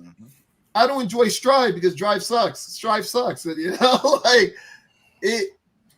There are more people like trying this out and being like, damn, like you guys made it seem like it was great. And I was like, look, I was minimum wage. Like, you know, like I won all these tournaments to make this money. But I will tell you right now, 99% of these people in my shoes, we're talking about top players, 99% of them are broke. Some of these guys that have EWC contracts from these Saudi Arabians, some of them got $0 salary. So like people think that the money's there, but the money is selective. Like, so everybody involved in EWC was not getting paid. No, some of them were, but other people weren't getting either a lot or some were getting barely. We're talking about like not even like $500 to $1,000. Like I was good because I know how to do negotiations. I've been here for a long time.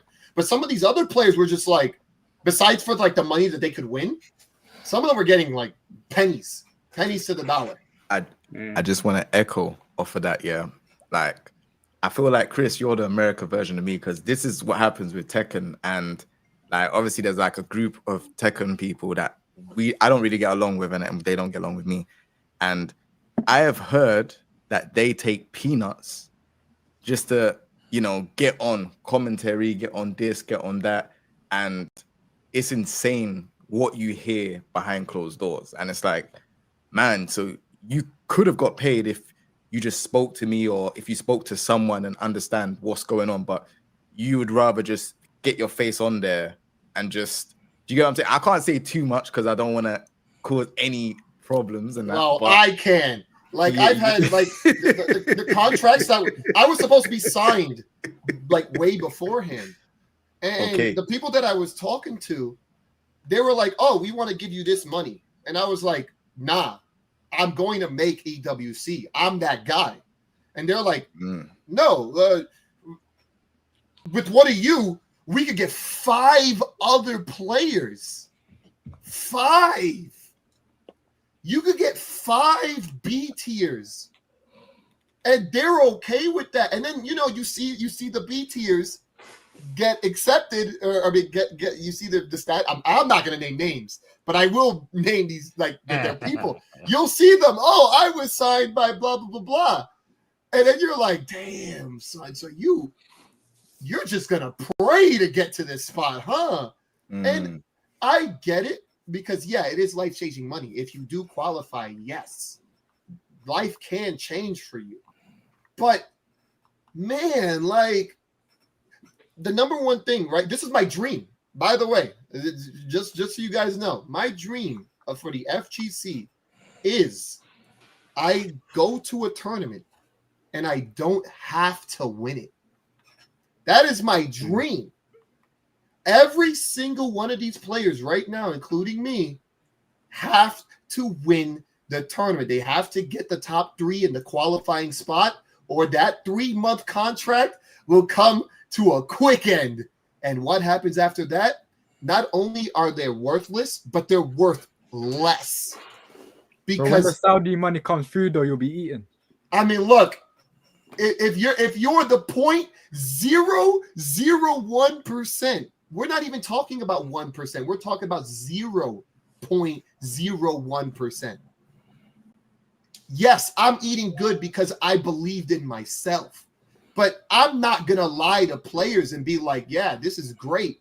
No, I'm one out of thousands, tens of thousands, hundreds of thousands, and not even me, not even I'm eating great. Yes, I qualified, so now I'm good now, but that's just it, right? Like if I didn't qualify, I would be a bum. My contract would have been shorter. Things like these are the cogs in play, and it sucks, and that's why I speak the way I do, because I'm like, look, like I want people to eat, but I don't want people to eat only today, like, and that's how we're treating each other right now. We're like, oh, you know what? I don't want this guy to get money. I don't want this guy to get money. Oh, give it to me. No, like. There should be a bunch of us. And like you said, right, commentators. First of all, some of the commentators, I'm not naming names, at EWC, we're getting like 30K. Streamers were getting like 30K. Some of these guys, oh man, they were eating more than me to stream. They were eating more than me. And I was the one treated like a guy who just presses buttons. Like, and they just had to turn on the camera and be like, yo, how many weeks you want me here? Oh, you want me to stream all 17 games? Damn, that'll cost you $500,000. You know, like, oh, it's serious. Bad. And obviously, I just want to clear this up. When I was saying I'm the UK version, I'm talking about the negotiation side. I'm not talking about the competitive side and all of that stuff. It's literally like with negotiations, that's one of the things that I feel like I'm very strong at in terms of like getting all of these types of deals and stuff like that as well. And obviously I've spoken to Mike personally about like how much I made from it. And yeah, it's mad money. Like it's mad money. I screamed down the phone. I was like, excuse me? Yeah. But obviously I'm not on it no more. And certain people that don't like me are on it now. So yeah, it's very important that Chris mentioned that though, because Tom Brady has been coming to this stream for years now and telling players that the fighting game community is broke and to not listen to these players that are telling you to go out there and chase your dreams of becoming a top player. And the other day he put up a tweet telling people, again, there's no money in fighting games. Like you have to be Chris G level or even more to be making a healthy living or sustainable, or not like go to sleep wondering how you're going to pay for the electricity the next day. And he got a lot of flack from it, from a player called DR Gross. I think he's a Mortal Kombat player. I saw that. I saw the conversation. I saw that too. Bro, doesn't that fighting gym say the same thing? But I want to add to what you just said, Mike, because like, you know how you were talking about like Tom Brady getting flack for that? So the thing is, like, for the people who don't know, and I'm not going to like go too much into detail, but Tom Brady called me last week. We talked for like an hour, like on the phone, and pretty much like, you know how like Tom like gets into his bag and goes on. But we talked for about an hour on the phone. All the shit that he says on Twitter and in these tweets and shit, he talked to me about all this same stuff and was pretty much like, hey, let's this off the record. This is between me and you. So he means that shit. He's not posing. He's not posturing. All that shit that he said about money in the FGC and it being dried up in certain stories and stuff that he told me that I won't reveal here, he means that shit. Like, it's not just for the camera or for the internet. He 100% means that shit. Yeah, and another thing that Tom will not... Tom is so kind to this community. If Tom was anything like me, with the amount of abuse that he's received, with the things that I know that Tom knows about Mortal Kombat players, some of them have disrespected him when he's just tried to tell people to not be unwise of their time and to not spend your time trying to make a living on fighting games. And they've attacked him for it.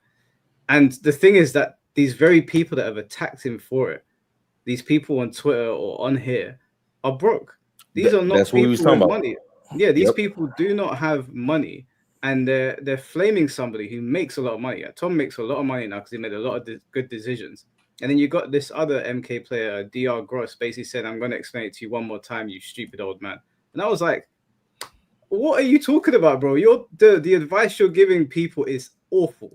That is awful advice. So I'm glad that you mentioned that, Chris, because they've been dragging Tom for like 2 years now. I guess two things real quick, right? The first thing is, don't think I'm attacking those guys to get money. Like I said, like if you could get that bag, by all means, I high five you all day. If you gotta rob these people, by all means, rob these people. If you want to say you're worth $100,000 and you get $100,000, yeah, God damn, you deserve it. Now, the other thing is that, like, when it comes to like people like Dr. Gruss, right, and a lot of these guys who've had moments in the FGC, right? What I'm trying to do, right, is I want things to be a little bit more, I'm not going to say permanent, right? But I want it to have some type of longevity, right? Kind of like how any other sport where you're like, all right, you know what? I got 8 years here of making good money, and then I'm going to be smart with that money, right? That's how like most sports work, right? You have a certain amount of time, you rack up that money, but the key point is that money is most likely guaranteed.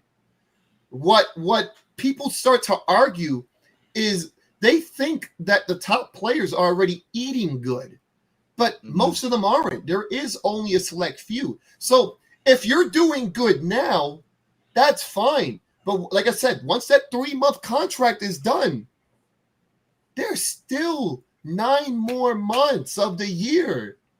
You have a 3-month contract. That's not 2 years. That's not 6 years. You mean to tell me that your entire FGC career is summed up in like 2 years? You see, this is what I mean by like, it's corny, especially for NRS people. They only got 2 years. You know, like, outside of like Sonic Fox and maybe like literally 3 others, most of these guys have only been here for 2 years at a time. That's not enough to be like, yo, this is great. No, I've been here for 10 years, actually 15 years at this point, you know, doing this for a living.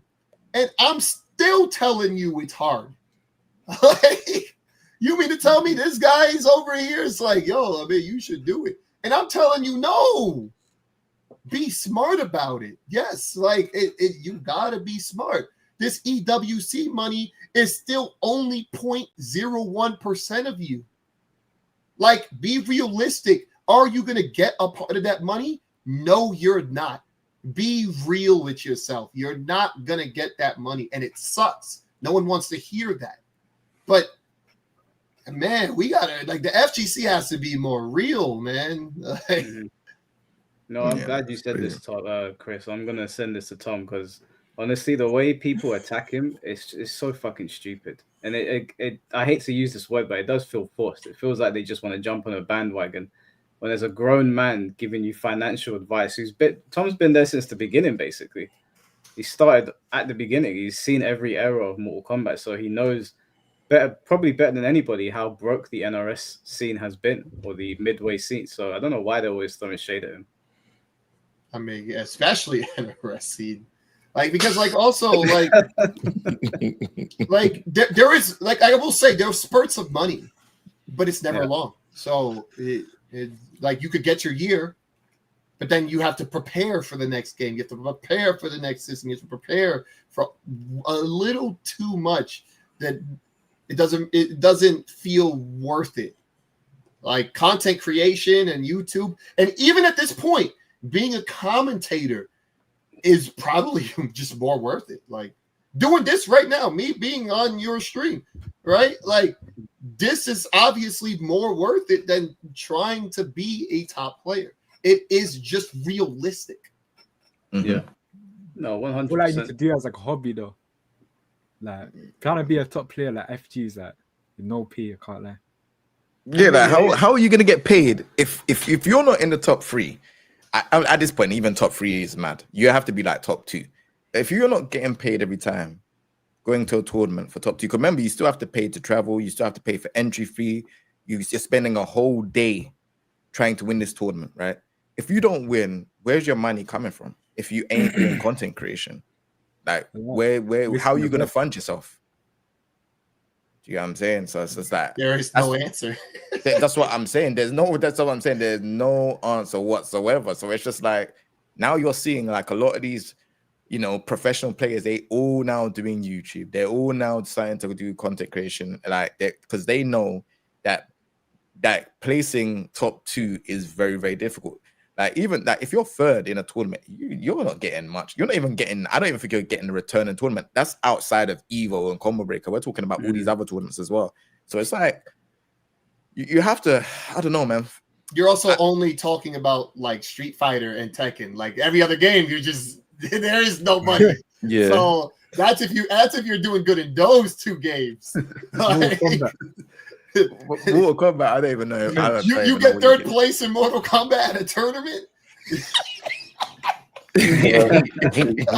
MK used to be the game that had more money than everything else besides like Street Fighter, and then they're like, now it has like its own, I guess, section with the Final Combat thing, but like everything before that, they're kind of just like, I don't think it's enough to travel for, to be honest. Like I know they had a stop for VS fighting and of course Evo, and then there's like a Brazil tournament and stuff. But it's like it's just better if you stay in that region, just go. But I remember for E-League with Injustice 2, they paid out like what was it, 500K or 300K or something like that. But that was like just for the first year. So as Chris said, yeah, it is like, all right, well, it'll be here and then they'll take it away. And the whole thing between Tom and Gross was that Gross was talking about how Injustice 2, basically what I just said is about his opportunity because of they think, oh, well, Mortal Kombat's not in the space it's in because of the gore, when it's a bunch of other reasons why it's not where it's at. So, and also like, as far as like gaming being a hobby or pro or whatever, I mean, like poker's the same shit. You can tell people the same thing with that. Oh, well, don't do this because, you know, everything's a risk. You can fucking go get your degree in a high paying job and get laid off and you looking silly with a degree and you can't get hired nowhere. But it's different if you're in a trade and you're an electrician or something like that. That's a job that's always needed. But it's still like people, whatever you want to do with your life, just do that shit, but just be wary of what you're doing.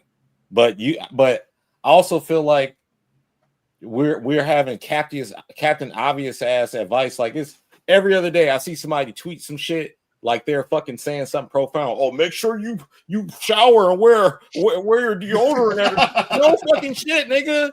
Like what you niggas are saying the same shit. Duh. Make sure you breathe with your mouth and nose open. No shit. Like, can we move on to the next level of the Yomi layer, please?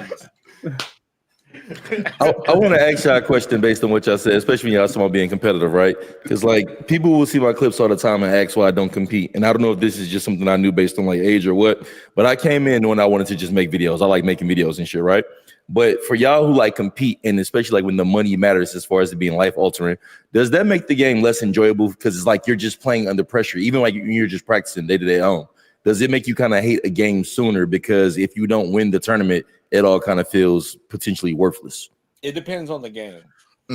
Yeah. Some of these games are ass, but some of these games are really good. So like, for example, Fatal Fury to me is really fun to play, win or lose. And on top of that, like, since the updates, I think it's opened the game up more where more characters are a threat.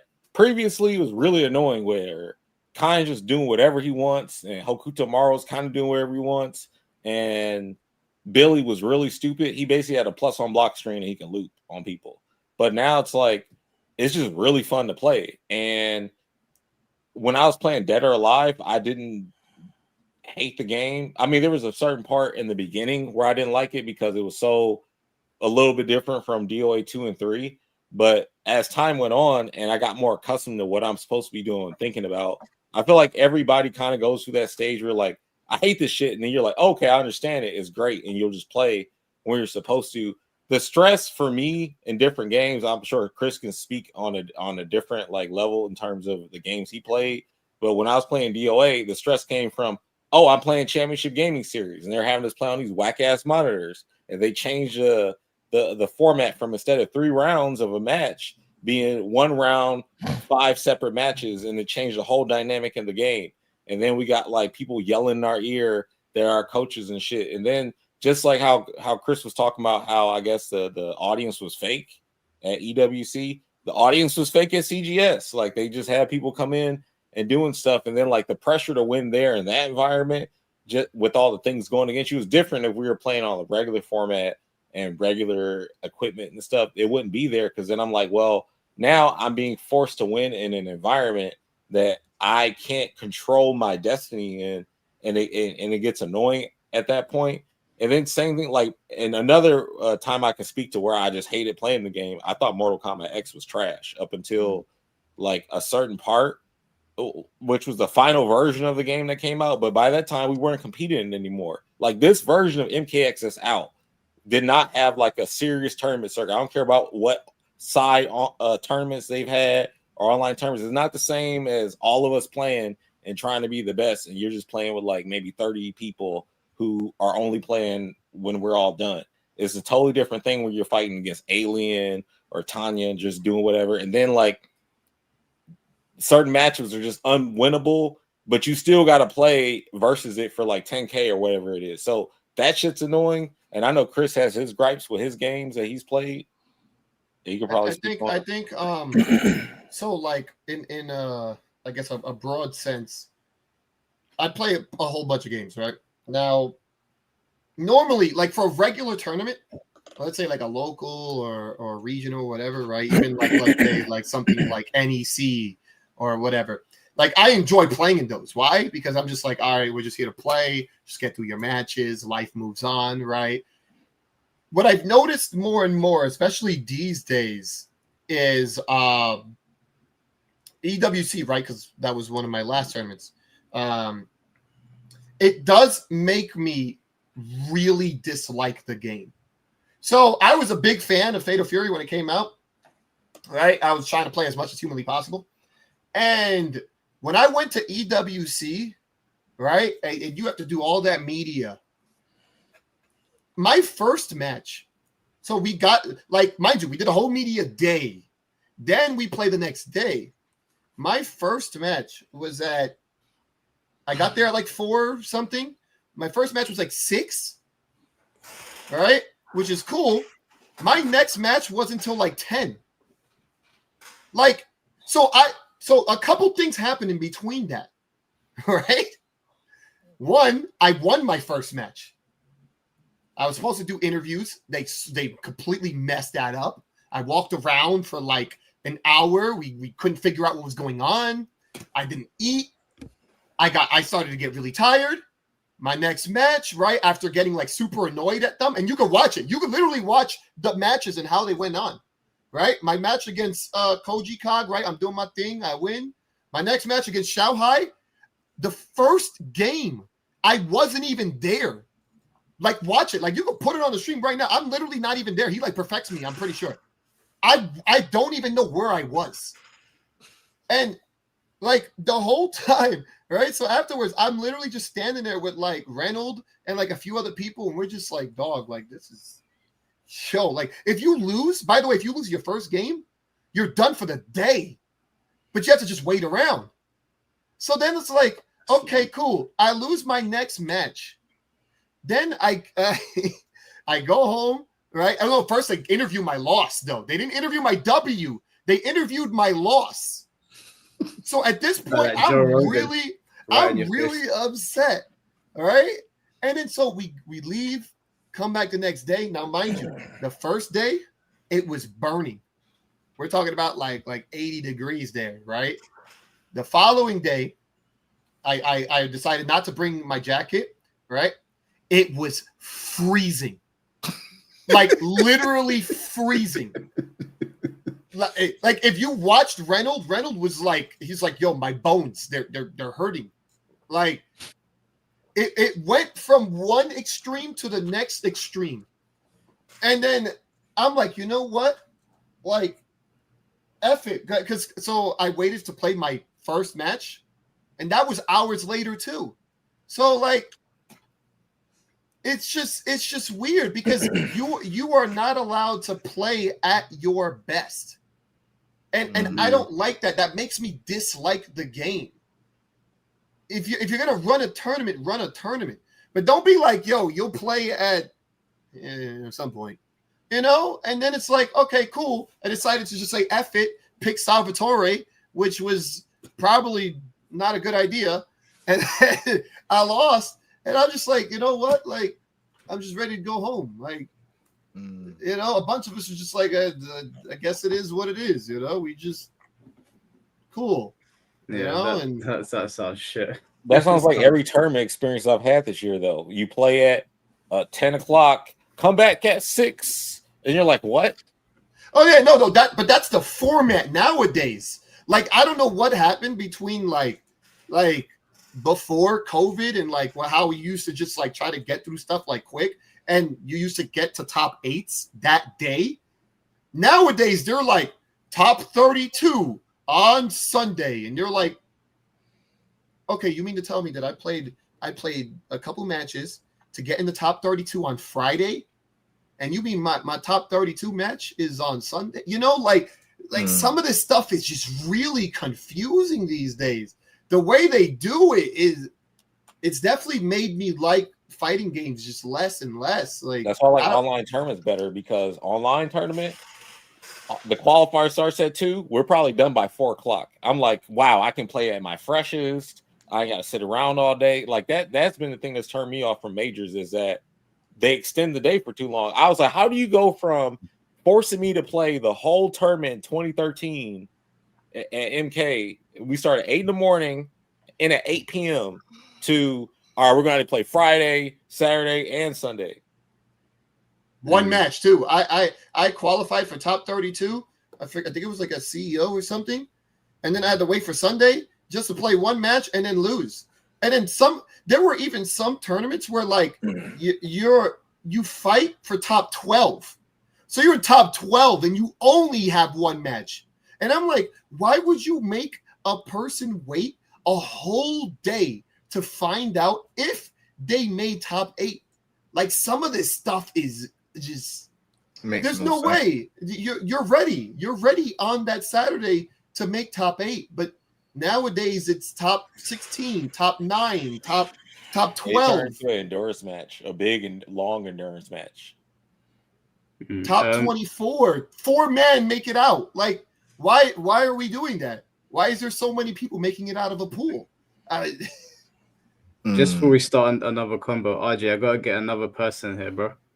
Do you have anything you want to close on? Bro, I just wanted to say, bro, I think people are over exaggerating Saudi. Like, not gonna like at Evo America, especially, like, as long as you don't go mad, then they're not gonna like take you out. If that makes sense. I guess time will tell. They're waiting for you to land so that they can remove you. I appreciate you. If Saudi does go on Evo, like, as long as you're not dressing up as a furry, bro, like, you're good, bro. You won't get beheaded. Only if you're in that 5%, bro. Being at 95%, you good. Yeah. Like, cool, loving it. Take it easy, man. In a bit, bro. So, hey, before you bring the next one on, Mike, I'm gonna get out too. So I gotta take it back to the gym for my little tour day. So I'm gonna catch y'all boys later. yeah, I also have to leave. Appreciate you having me on, fam. Take it easy, man. For sure, I'll catch y'all soon. Take it easy, bro. Yeah, but I also have to leave, guys. But it's been good talking to y'all as usual. I don't know if y'all are revisiting this later, but definitely ring me if there's any more to be said. Hope you guys have a good rest of your day. Catch you in a bit, bro. All right, peace. Take it easy, man. Yeah, I don't think we got that many guests left anyway. It's only a couple. So we'll get Zulu in here. Zulu, can you hear us? Can you guys hear me? Yeah. How's it going, everyone? Hope you're all good. I thought I'd just maybe say some things and maybe put my own opinion in it as well, based on the things that were kind of being said. So, like, some people might have been saying stuff like, it might be getting a bit over exaggerative of like Saudi Arabia and this, that, and the other and what else. I think that when it comes to, obviously, if someone's if someone's like opposing, let's say, Evo because of them being bought out by an organization that's funded by like the Saudi government, something like that. Obviously, this is something that's going on in America, I'm guessing, like Evo. So it's not really something that's, let's say, dangerous, whatever. But for example, with Saudi laws and things like that, for example, a lot of people, if they were to go to, let's say, some big tournaments in Saudi Arabia, it would be good to be mindful of, let's say, the laws that are there and things. So, for example, many people could end up putting themselves at risk and not be aware of it based on their own beliefs, based on their own identities, based on things to do with themselves, if that makes sense. So this is kind of the reason why I've come in, if that makes sense, because there's a lot of people talking about things, a lot of people saying things and whatnot else, but there's nothing concrete kind of being said, if that makes sense. So, like, for example, it's illegal to criticize the Saudi government. For example, like making tweets criticizing the Saudi government and things like that. You can get arrested. The punishment can be stuff like imprisonment and death. There are news articles where people have been, even American citizens who have gone to Saudi Arabia, they've been imprisoned. They've been, you know what I mean, as things like that. So that's something that Saudi government doesn't really like or appreciate. Same goes for like obviously like LGBT rights and that kind of thing. It's not something that's, let's say, legal in the country, and the punishment for those sorts of things can be similar things, like you can be imprisoned, you can be sentenced to lashes, things like that, being killed, that kind of stuff. Being, for example, people could put themselves at risk going to Saudi if they were like openly atheist, things like that, or openly like sharing things to do with other religions. Like, you're not allowed to kind of like practice openly other religions and things like that, and just basically things like that. But if it's, for example, the conversation to do with like Sonic Fox and that sort of thing, my opinion of it with this whole thing with Evo and that kind of stuff is, maybe I'm not like fully clued up on what's been going on with the discourse in this at the moment, but if Evo is obviously still being held in like America, Las Vegas and all that kind of thing, then there's no way that I believe personally that it's going to put anyone at kind of like huge risk. And I think if people are opposing it for, let's say, for example, them being LGBT and they're against, you know, the values that maybe some other people have from other places and that kind of thing, or other beliefs because it's fundamental, it's opposing, or the way they treat people is opposing to their own, you know, rights as, let's say, gay people, LGBT people, that kind of thing, and they're doing it within America or whatever, then I don't see like, how to put it, I don't see like, how to put it, like, I don't see it as necessarily virtue signaling if they feel that it is something that they want to oppose, or like they you know, they want to kind of protest about. I think so that's what they want to do. The problem might be like, maybe I've missed some of this because I came in a bit late to the chat, but if the conversation was around, like, for example, can Sonic Fox go to Saudi Arabia and do that kind of thing, I don't even think he could probably go to Saudi Arabia at this point, because, for example, there was a tweet that he put up where he said, using my platform to advocate against a literal government entity that is oppressive to LGBTQ plus folks from entering into the FGC and being critical and activist about it is entirely different subject than little group. So he's responding to someone, but in that statement, he's literally saying that he is opposing, he's against the government of Saudi Arabia, and he's saying that they're oppressive to LGBTQ people. So I feel like at this point about a conversation to the prince or to the Saudi government or to try and change anything, in my opinion, that's not something that could really, do you get what I mean, happen? Yeah. But I think that if he wants to protest or put up a stand or something like that, let's call it, yeah, in America, by competing and winning, or by putting up flags, or, you know what I mean, being politically active in that kind of way, I don't see it as necessarily that bad a thing. But it's just good to be careful of what you're doing and be aware of what you're doing. Like the conversation was earlier, like where you're going, that kind of stuff. If you're going to someone else's house, you know, you're mindful of the rules. And that I also wanted to say that someone please correct me if I'm wrong, but for example, a lot of my close Muslim friends often told me that in Islam, I don't know if it's in the Quran or it's part of Islam anyway, to follow the laws of the land that you're in. So if you ask me, I don't think that there's anything necessarily too harmful to certain people or minorities in the community from this organization funding and putting money into Evo, and if the tournaments are being run in countries like America and that kind of thing. Do you get what I'm saying? Because there's nothing they can really do to suppress certain minorities based on their own beliefs if they had that kind of way of thinking and wanted to do that. Do you get what I'm trying to say? Yeah, I get what you're saying. I thought that's just something I'd say. I just mentioned, but yeah, what do you guys think on all of that? Sorry. I mean, go on, C4. No, if you want to go, Mike, that's cool. I think you're right. Like, I think basically that is kind of what Dell was saying. Like, don't be a selective gangster. And he's already made statements, and other people have already made statements about the Saudi government. And I've read a lot of things, and I've spoken to, before we did this podcast, I spoke to a couple of my Muslim friends, and I showed them stuff, and I was like, what's your stance on this? And a lot of them were like, well, that's not a good look, or like, you shouldn't have said that, you shouldn't have done this. So they're very strict with it. At this point, like I said, the tweet, I'm not going to say it was performative, but I don't think he's willing to die over this shit. And I think that it's just a tweet born of delusion. Like, I think he thinks he's talking to Americans or British people.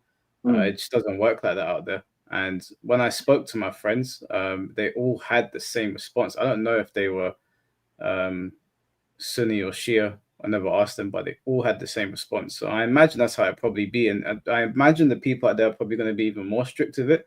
So if he says stuff that goes against the government already, I don't imagine the Saudi prince is going to be too. I mean, he's not Tyson Fury, is he? I don't think the Saudi prince is going to care too much if he doesn't come to Saudi Arabia. He's not Tyson Fury, but he does have some influence within the community. So let's say he applies to go to like Saudi Arabia. There might be some sort of checks that happen to him, because there are people that don't have anywhere near as much power or influence as someone like Sonic Fox, and they have been, under the law because they have criticised the Saudi government. No, what I mean by that is that I don't. If he decides to not go, or if they ban him, they're not going to care because he's. 100%. There's bigger players in our space, and I don't like Sonic is known for Mortal Kombat, even though he did well in Dragon Ball Fighters.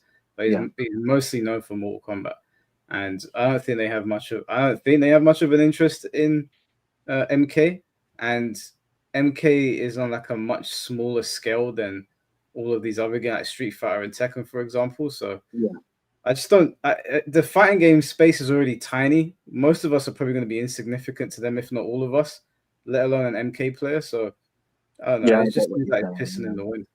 Yeah, I get you.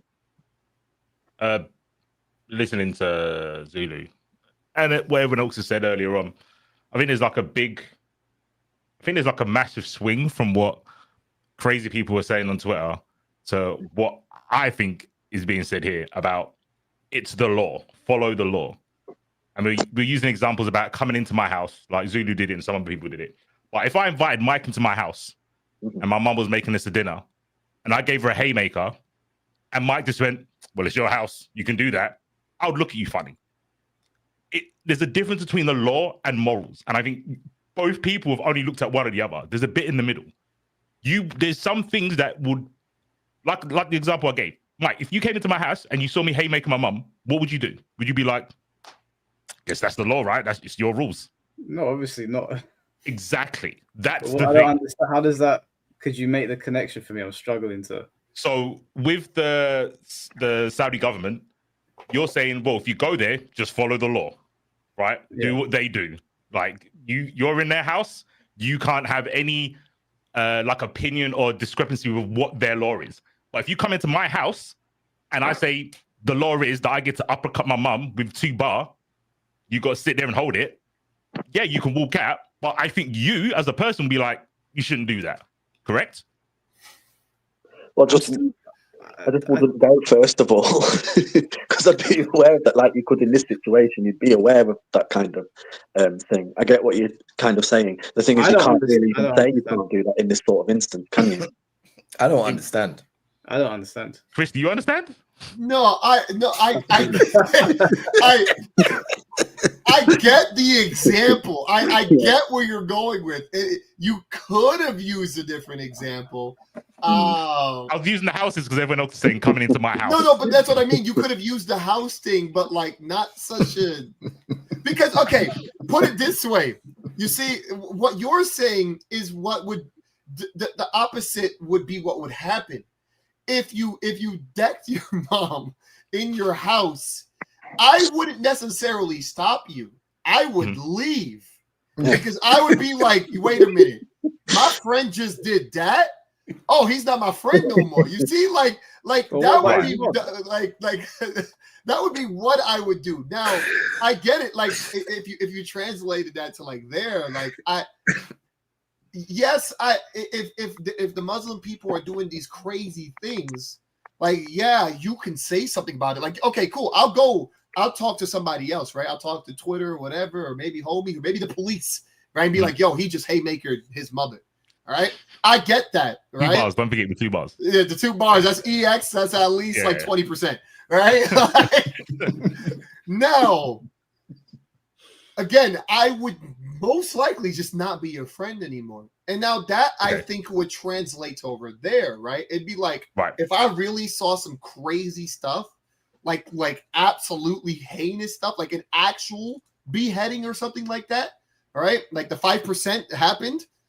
Right. I don't think I would even care to convince anybody. I would be like, oh, snap, like, this is like we got to shut down the whole country.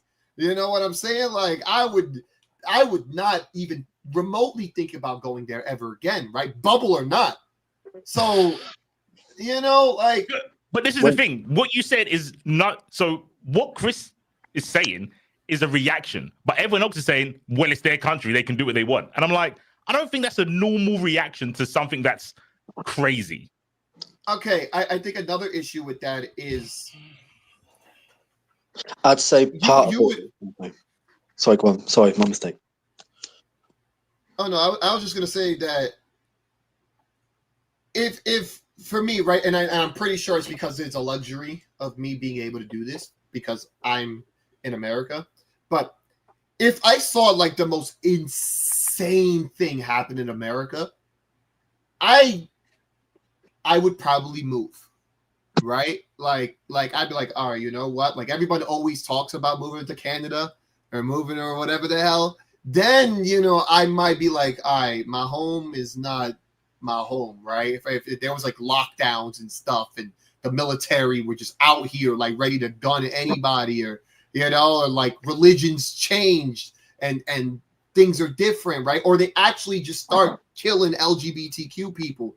Like, yeah, if that was my country, then yeah, I'd be like, all right, you know what? Like, I might actually have to get out of here. Like, either that or protest. But I'm not a big protest guy. So I'd be like, you know what?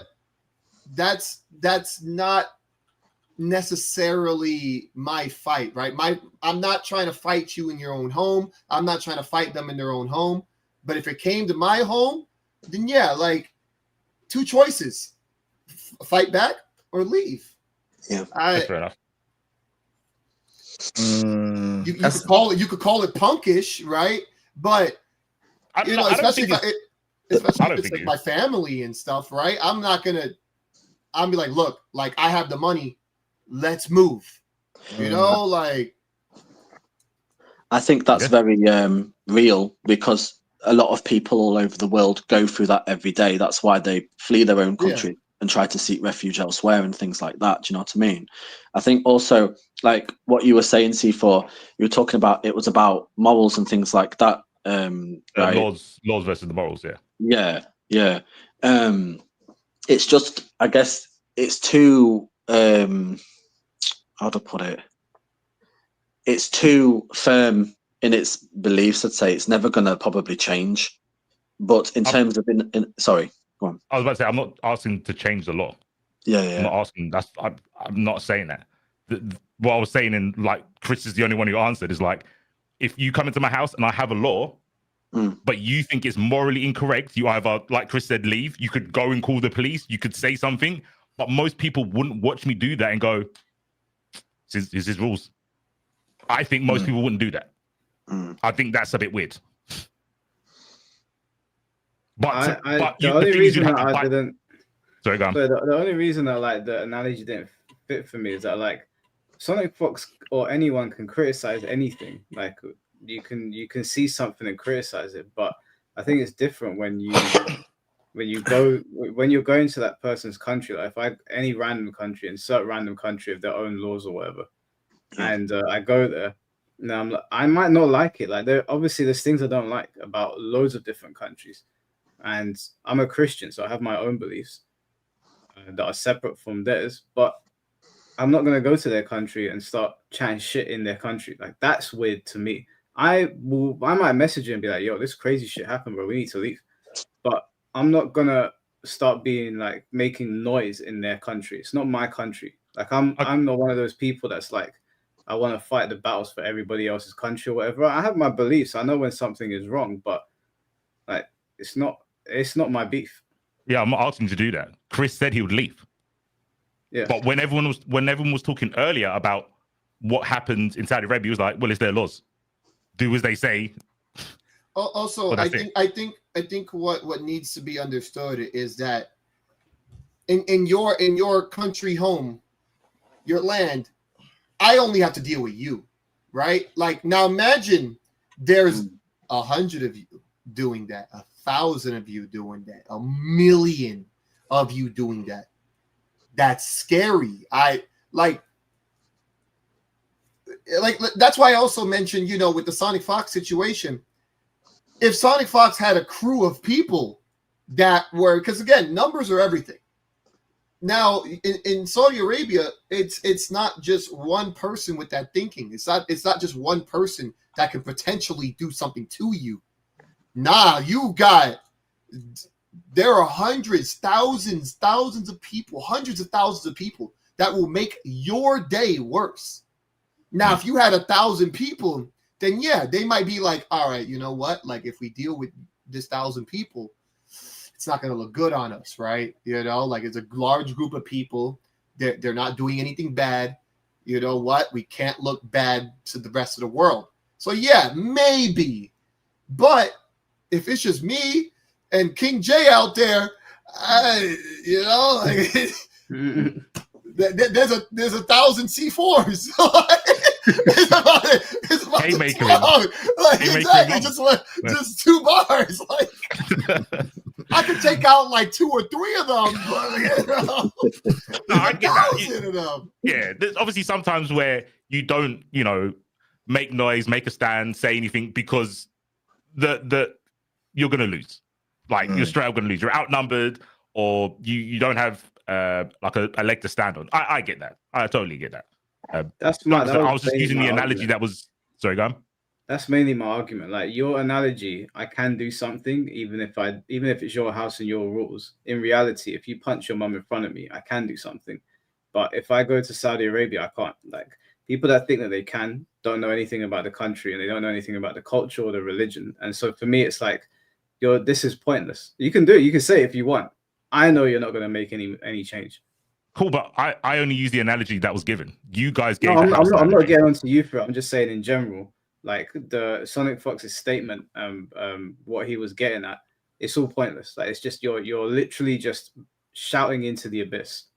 That's cool. I'm not talking about Sonic Fox. I'm talking about the. I feel like I'm getting gaslit. I shouldn't have read chat, but I did read a little bit of chat. I saw Lucy say oh no, you kind of are a little bit. Actually, no, everyone is actually gaslighting. I'll tell you what. Lucy Street said, "Oh, that's an extreme example." We had someone on here saying they don't get beheaded every day, and no one batted an eyelid. And I'm the one with the extreme example about haymaking my mum, but it's normal to say getting beheaded not every day. I'm getting gaslit, so yeah, I woke up. You guys are crazy, not me. No, you guys are the crazy ones. I was shocked when he said that. I just didn't say anything. I wasn't co-signing it or something.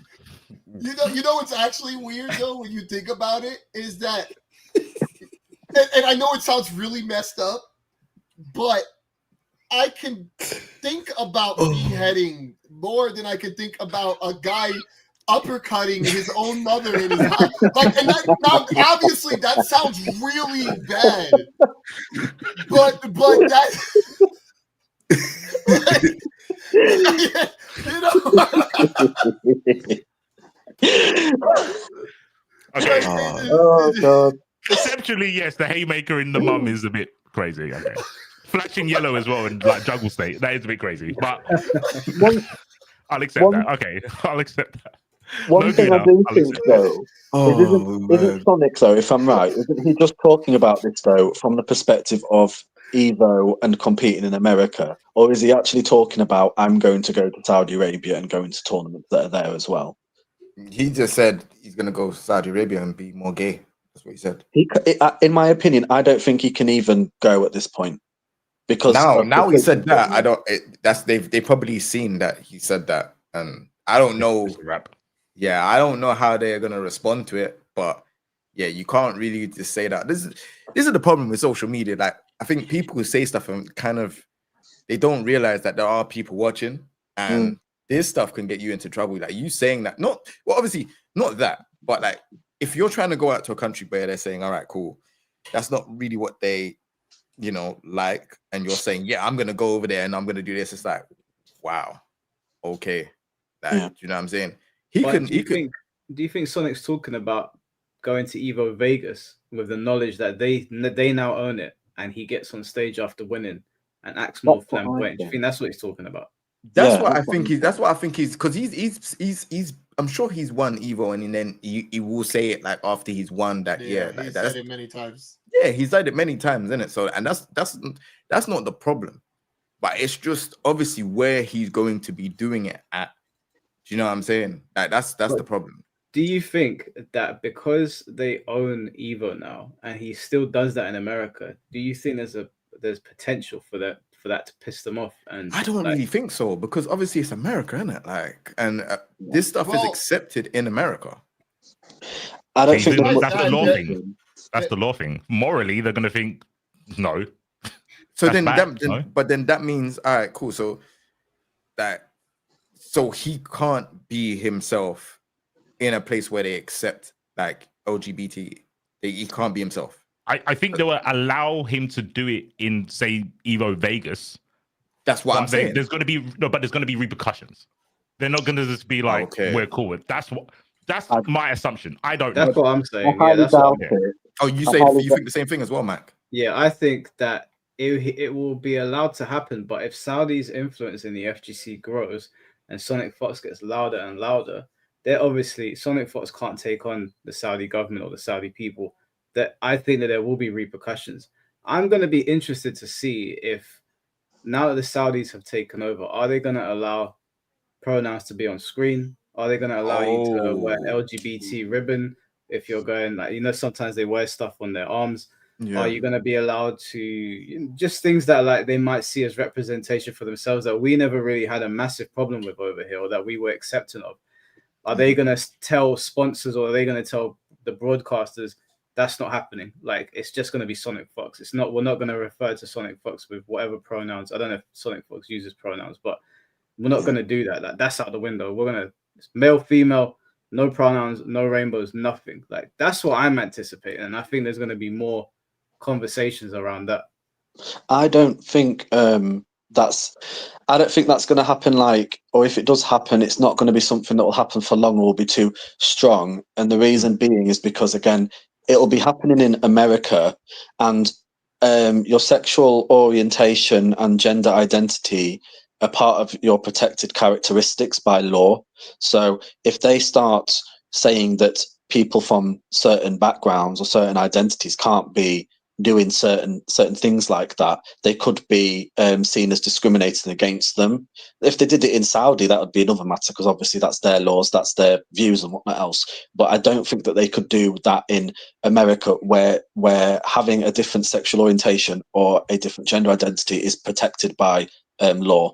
And I think that, like I was saying before about respecting the laws of the land you live in, I don't think that they would want to do that necessarily. But I guess we can see what happens. But that's my opinion on that anyway. Well, I mean, not to make this about what's going on in the UK right now, but obviously there's loads of protests that are happening, and there seems to be a clash of like cultures, and what I'm referring to is like if the Saudis are buying up more things, obviously they're Muslim. I'm thinking like 10, 15 years in the future, like if they own everything, their influence has gone everywhere. If Islam becomes the biggest religion in the world, like obviously we're talking small scale with fighting games, but is there going to be a time where in the West they tell people like Sonic Fox, you can't do this anymore? Like, do you guys not foresee that happening if they have brought up so much of what did they'll call it, soft power? Like, is that not? They would just look to extend that, right? I think they'll just do it by proximity. So, for example, say Sonic Fox wins Evo Vegas, they'll be like, "Oh, cool, you won Evo Vegas. That qualifies you to the massive 1 million prize pot in Saudi Arabia. Yeah, you want to come?" They cut off how far you can go up the ladder. You can win all the stuff in Vegas, but all the money's going to be in Saudi Arabia. And if you don't, you can do the things that you do over here, but you know you can't do them here. So that's where you get cut off. They could do that. I'm not saying there's some like Bond villain and that's the whole scheme, but that is a potentiality.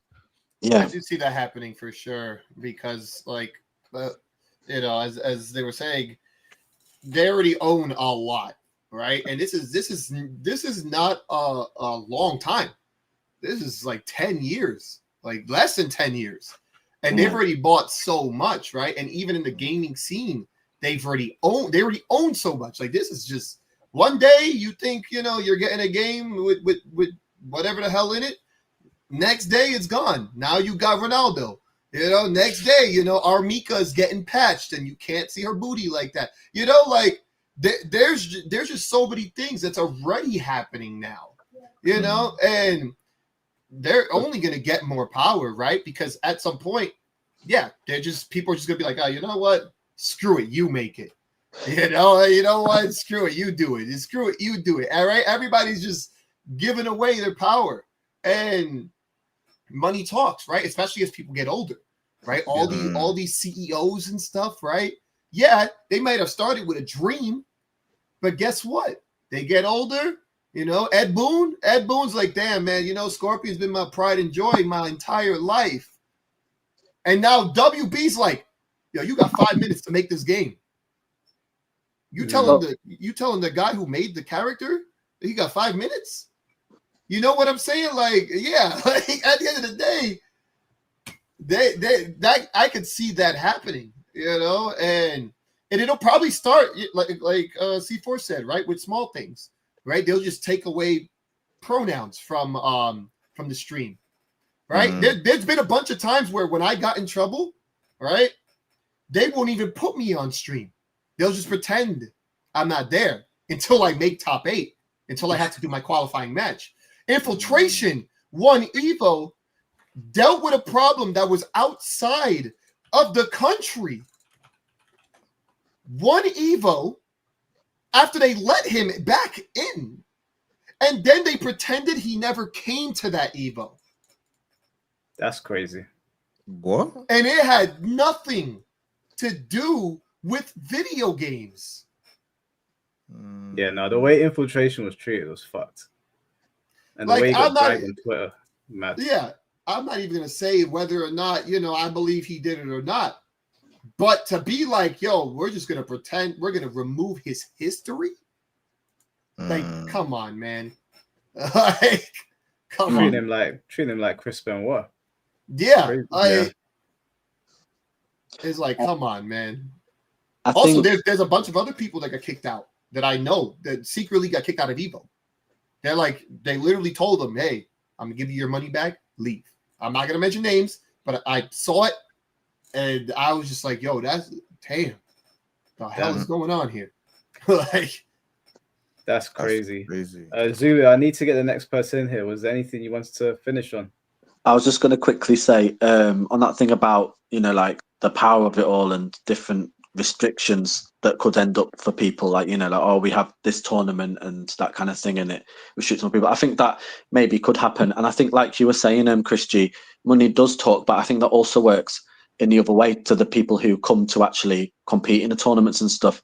And I think that if those sorts of things did happen, there could be an opportunity, not an opportunity, but you would see people who opposed it going against it and creating their own things. Like we say, you know, the FGC is grassroots and support your locals and whatnot else. I think people would, who didn't want to go towards that or support it, would start making their own things, and it would build again from there. And it would just be the cycle of power and politics and what else. Because politics isn't everything, in my opinion. I'll be real though, no one is gonna be having that EWC money, so they can build their stuff, but it will be grassroots. And you know, people do say support their locals, but these players are not supporting their locals. That are saying support their locals. So proof is in the pudding, man. Nah, I feel you on that one, man. I know what you're saying, but yeah, thanks for having me, guys. I'll how do I leave again? So I can get you out of here, bro. Appreciate you. Okay. Cheers, guys. Nice talking to you all. Take care, man. You know what's funny about what Zulu said? It's basically what those Smash guys were saying on your thing, where they've just made their own thing over there on Kick. He's literally just described that. What did they do on Kick? Oh, the mana monthly thing? Yeah. Just like a bunch of band players have made their own alternative scene. Smash. There's so much to go over in Smash. It's fucking mad. Like I get sent stuff almost like there's a situation going on right now that I've wanted to like do a stream on or do a video on, and it's just escalating. I know Technicals is going to get his hands on it eventually, but their scene is just, the people in charge over there are fucking crazy. All of them. They hit me up. They're like, "We could protect you." I'm like, who the hell are you talking to? And I straight up said it too. I made that very public. I'm like, who is you talking to? I don't like you. Like I told them all. I was like, I don't like you guys. There's no way you think I'm on your side. Like, don't never think just because I'm against one person does not mean I'm for another. Like, and then you end up getting lumped in. Yep, they definitely try to lump you in. You know how many people call me like a supremacist now, and like I'm a white guy who lives in Seattle or something stupid. I'm just like, you couldn't be more wrong. I hate all of you. Yeah, they'll see you arguing with people and try and weaponize your position to be like, oh, you've got to be on our side, right? Nope. Yeah, nope, you're both weird. My dream podcast is to have C4 and Tope on here for a debate. That is my dream podcast. Tope won't lock in. I messaged him. I said, Tope, come on, man. This would be funny. He's not about it. But no, I've experienced a similar thing with some people, not specifically Smash, but I've experienced the whole, don't come crying to us when they come to cancel you. And I was like, never reached out for protection in the first. You're acting like this is the fucking Yakuza or something. That's you out of your mind. I'll protect myself, thank you. Exactly. Avocado and meat, thank you for the $2. What benefit do these TOs get for long events? Ads? Yeah, I mean they run Chipotle ads constantly, so I'm assuming they're paying them a lot, right? Yeah, it's visibility, isn't it? That's the business side of it, right? So Chipotle will probably be paying these companies to show the ads, and that I don't know how long it gets ran for, but obviously it's every 2 matches. That's what it was when I was there. Every 2 matches they had to run an ads, and it wasn't just the Chipotle ad; it's the Twitch ads as well. Sick. I mean, hey, listen, you lot was talking about money. They got to pay somebody. You know what I'm saying? And if they don't have that Chipotle ad, where is the money coming from? I promise you, next year there's no ads. I'm telling you, there's no ads. I don't know. Saudi don't need ads. How much? Saudi do not need ads. They don't. They definitely don't. You don't think so? They had loads of ads at EWC though. Yeah, I mean, yeah, they're going to advertise their things, but you're not going to need no McDonald's, no Chipotle, none of that. Chipotle's gone. Chipotle's gone. Like if Saudi's fully involved, Chipotle's gone. Like they're gonna do all of their sponsors and all of their stuff. But I'm saying at that point in time, when PlayStation was involved and stuff like that, they still needed a bit more. Oh, right. Chipotle was there. So every video, like every match, every 2 matches, whatever, they're gonna show that Chipotle ad. Yeah. So Sony don't have infinite money glitch. They don't have that. They got money, but not infinite money glitch. So it's the sponsors, right? Then it's the right, the Twitch ads themselves, which is outside of the sponsors. Then you have the companies that have their games there. Some of them put money themselves to like some of these Evo spots have been bought. So you know, then there's that money. There's those booths to run there to take up space on the floor. Ridiculous amount of money, and of course you want it all 3 days now, not just 2. You want it all 3 days where they can have their booth there, right?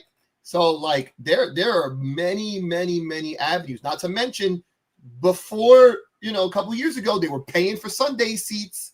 You know, that was separate from Friday and Saturday. Like man, a bunch of this stuff is definitely like we're talking about, let's say, like when Mr. Wizard was still in charge. The money from Evo would be enough for his entire year until next year. So money, take that. Take that how you will. Wait. Take that how you will. Are we talking about after all the splits and when everyone's got paid? Take that how you will. I'll take that. I hear it. That's crazy, but it makes sense. My man is chilling.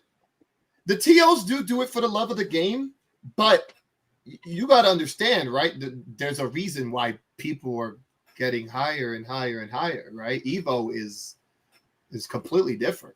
Like, and then some of these other spots are like sometimes paid for depending on how many people come. Like you could get like a hotel for a lot cheaper if you can promise, you know, certain amount. So there's so many deals that you can work with these companies. You know, like there was like even like the pre-Evo tournaments. You work with certain venues, like, hey, I could promise this. You know, and they'll be like, all right, cool. If a certain amount of people buy a certain amount of stuff, like, you know, like there's just so many deals that you could work behind the scenes. And like, think about it, right? You got, let's say you're like, oh, you know what, 20,000 people are about to fill up these hotels. What you got for me?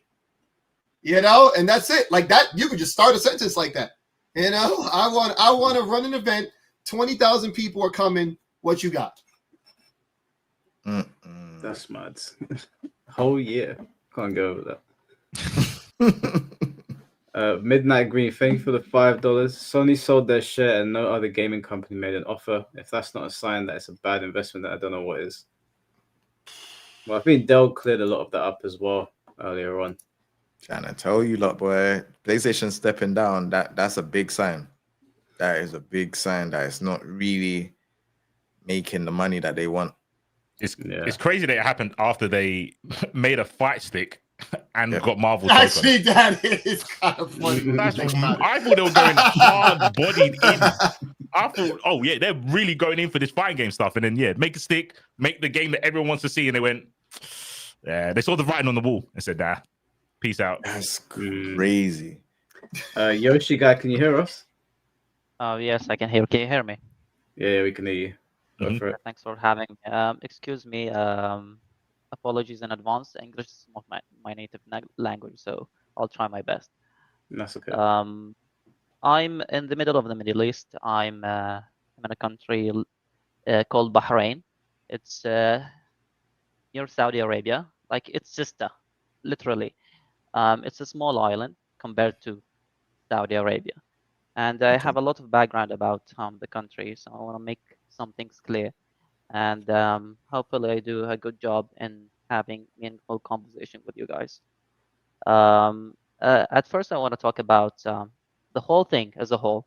I think it's literally people making a fuss about it, because I don't see anyone complaining about going to the last EWC, and I've seen that Team Liquid literally had the LGBTQ flag on their t-shirts. And the problem is, you see, that people always want to press other people's buttons. And that's the problem here. Saudi Arabia is not going to kick out someone or eliminate him for being from the LGBT community. And this is the thing. Sonic Fox can go there. I'm sure he can go there, and he will have no problems whatsoever, unless he starts doing stunts, pushing buttons, like he said he's going to do. And I don't see why people would do that. I mean, going to other people's countries. Sorry to as interrupt said, you. Sorry to interrupt you, but can you give an example of a button being pushed? Let's If say Sonic Fox was holding someone's hand and walking down the road, is that pushing the button? Bro, I wanted to hear the rest of what he was saying, man. Bro, you know that he's talking about the Sonic Fox thing, bro, and what he tweeted. No, but what's the button? He was saying pushing buttons. I mean, do we not need to know what the boundary is? Or is that, to me, that's it's a vague. fair I just need to know question. It's a fair question. To be honest, it's a fair question. For example, you can be the gayest person in the world, and you can do it indoors, or you can be like, I don't want to say this, but we know how LGBTQ people look, and you can look like this and walk down the street, but doing like the flamboyant things and flashy things, like let's say I'm gonna be real here. Let's say like two men kissing or two girls kissing on the street. No, it's serious. It's something that does not happen on the street. Really, you can do that in your house. It's okay. Nobody's gonna go there and tell you not to do it. I'm pretty sure that you all are familiar with this. Yeah. Sorry, where were we? Anyways, Sorry, Jay made me laugh. So it wasn't you, it was Jay. Okay, so the biggest thing that could happen to Sonic Fox actually is getting disqualified. If he does something wrong, I mean, he can go to. I'm from the country that Tekken Master is from, and he played with Sonic Fox, and they have this rivalry, yeah, and nothing happened, bro. Another thing I want to talk about is EWC's success. I mean, everybody talked about the EWC and said it's the biggest tournament Tekken ever had. I'm a Tekken player, so I'm going to talk specifically about Tekken. And Old Son won $500,000 in 2 tournaments. I think that's a good thing. The funding is needed for the FGC community. People always try to bring up the politics conversation, and this is the problem. About you said, King J, that you had a talk with the prince, and you said that Sonic Fox could have a talk with the prince. I see no problem. The prince himself is a gamer, and he said this. He said that he used to love gaming, and Sonic Fox is a huge figure, and we know this. We know he's a champion. And honestly, if I want to bring people to come to my country and play their best game, I'm not going to talk about their race. I'm not going to talk about their sexuality. If they are as big as they are, I'm not going to talk about any of these things. You can search Team Liquid. Most of I'm not going to say most. Some of them were from the LGBT community, and they had their flag on their t-shirts. Nobody talked about this. I think FGC under one entity is not that great, honestly. We need diversity. Saying this to my Saudi brothers, I know they have money. We do have money also. But having all tournaments under one entity, I don't think it's beneficial for the community itself.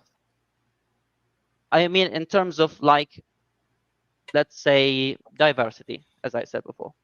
We've seen this before, and Dell said a lot of things that are wonderful, and I want to bring up the Qatar World Cup, the football World Cup. It was the biggest World Cup ever, and it was because Qatar had money. Let's be realistic here.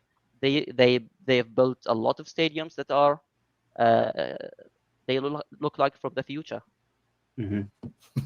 I think the West should cut us some slack.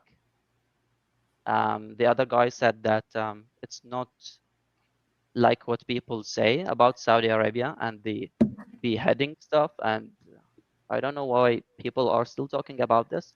but Saudi Arabia is changing, and it's a lot of things that the media are saying that's making us look bad. Honestly, I'm in my bedroom at 2:34 a.m. talking about a game that I love, and people are talking about how Middle Easterns are monsters and beheading people on the street. And what's making me talking about this with you guys is that it's crazy how we are still talking about religion and race equality while talking about a game, and this is insane, honestly. And I could boot my game and start playing rank, but I feel obligated to clarify some things about my religion. And as a Muslim, we have some rules, yes, but nothing gives you um, the right to harm anyone regarding their race, regarding their sexuality, regarding anything. And you can Google it. My country, Bahrain, you can Google it. It's Bahrain, has around 20 churches. 20. I heard the guy say that for a small island, it is. You can search the country. It's a small island, and I heard the guy say that there are not churches in the Middle East. He was wrong. My country has 20. So it's nothing what the media says, really, guys. And I feel sorry for people who think that Saudi Arabia this, Middle East is that. We just want to have some fun, and at the end of the day. Yeah. Fair enough. Well, I appreciate you coming on and sharing that with us. Just to be clear, did you answer C4's question earlier when he said what would like the trigger point be for like Sonic Fox? Because I know you're saying as a game man he can go over there and play and there won't be a problem, but I think you used the example of holding another man's hand in public. Would that cause any sort of uproar? In what way? Like someone like interfering or something like this? Like, if Sonic Fox came or any gay person came to Saudi Arabia to compete in Tekken, Street Fighter, or whatever, and they brought their partner along with them. You said that in private it's fine, whatever you want to do in the privacy of your relationship. If they like, I don't know, like kissed each other, like just a peck on the mouth, or if they held hands or hugged, would that be a problem? Or would they be okay with that? It's not gonna be okay, and it's not preferable because regularly you're not going to see that in most of the places, not only in the Middle East. So I don't think it's gonna be okay. Nothing is gonna happen for them, meaning they are not going to be harmed. Nothing's gonna happen. But it's not okay to do that in someone else's, let's say, country, which forbid these things. Yeah. Wait, that doesn't make any sense. If it's forbidden and there's no punishment, what's to stop them from doing it? That something must happen to them, right? As I said, things are changing in Saudi Arabia. I don't think that you're going to be harmed because you did something like that, but it's not going to be okay for people to publicly do this in public. Yeah. So what's the punishment then? You're saying they're not going to be harmed. So I'm asking what's the punishment? You're going to get kicked out of the avenue. I don't know. Nothing's going to happen to you, man. People are paranoid, really, about the Middle East. I think it's just more curious because we're not from there. It might be a language thing, but when you say nothing's going to happen, to me, that means, like, when we say nothing's going to happen, nothing's going to happen. Like, you just go about your day, no one's going to bother you. But when you're saying nothing's going to happen, I think you mean, like, an extreme. Like, you're not going to get put into prison. But if you've got rules, obviously, there needs to be, punishment to pay if you break the rules. The rules are, yes,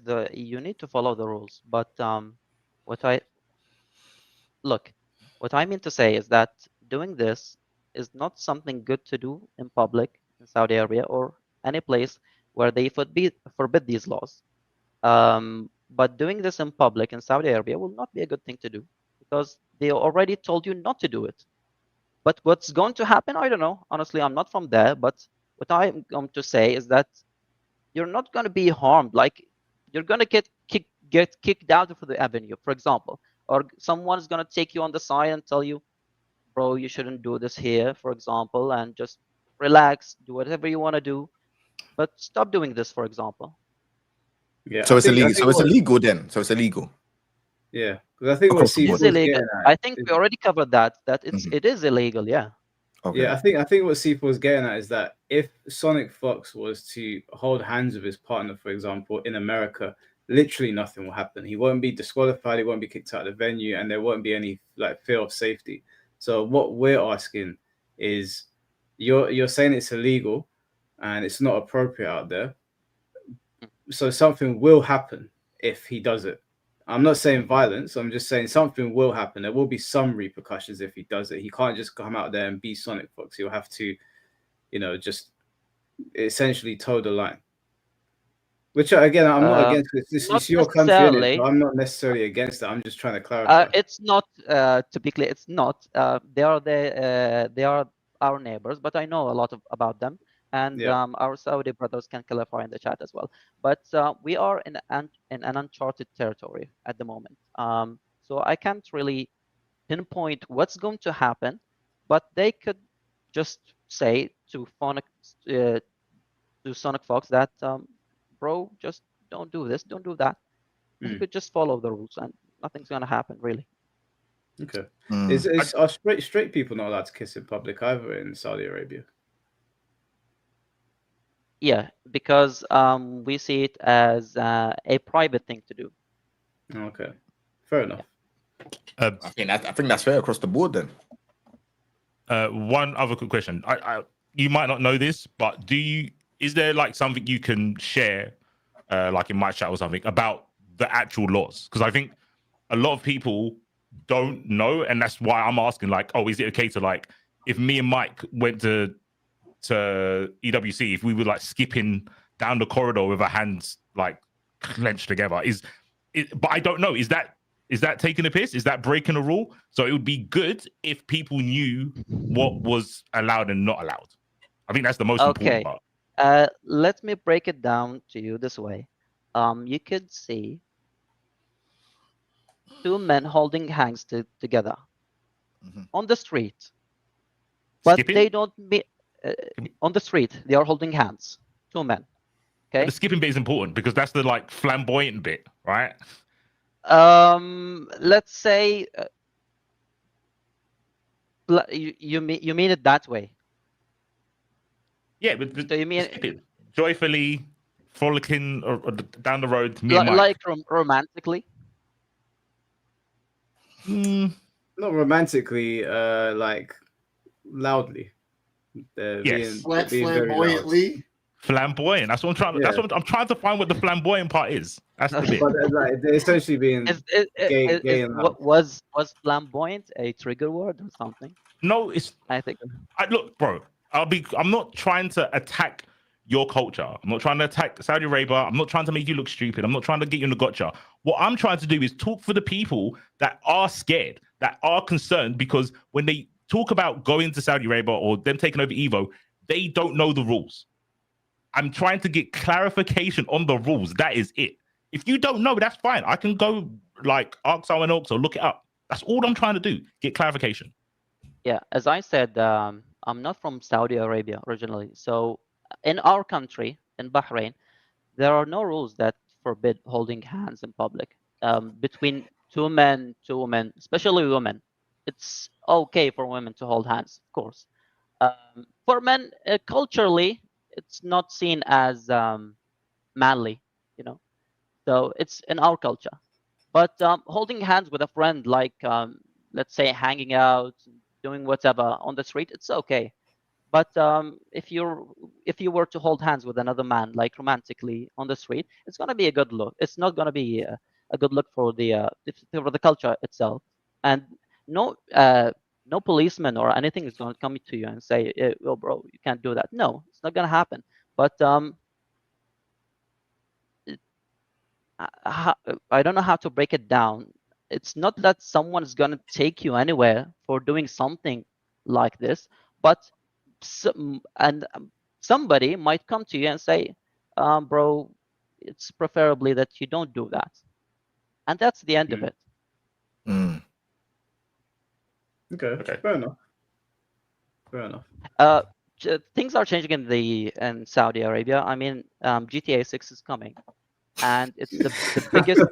No, really, hear me out. It's the biggest game ever. Do you think that Saudi Arabia is gonna like stop GTA 6 from getting sold in Saudi Arabia? They invested in it. They've invested in it.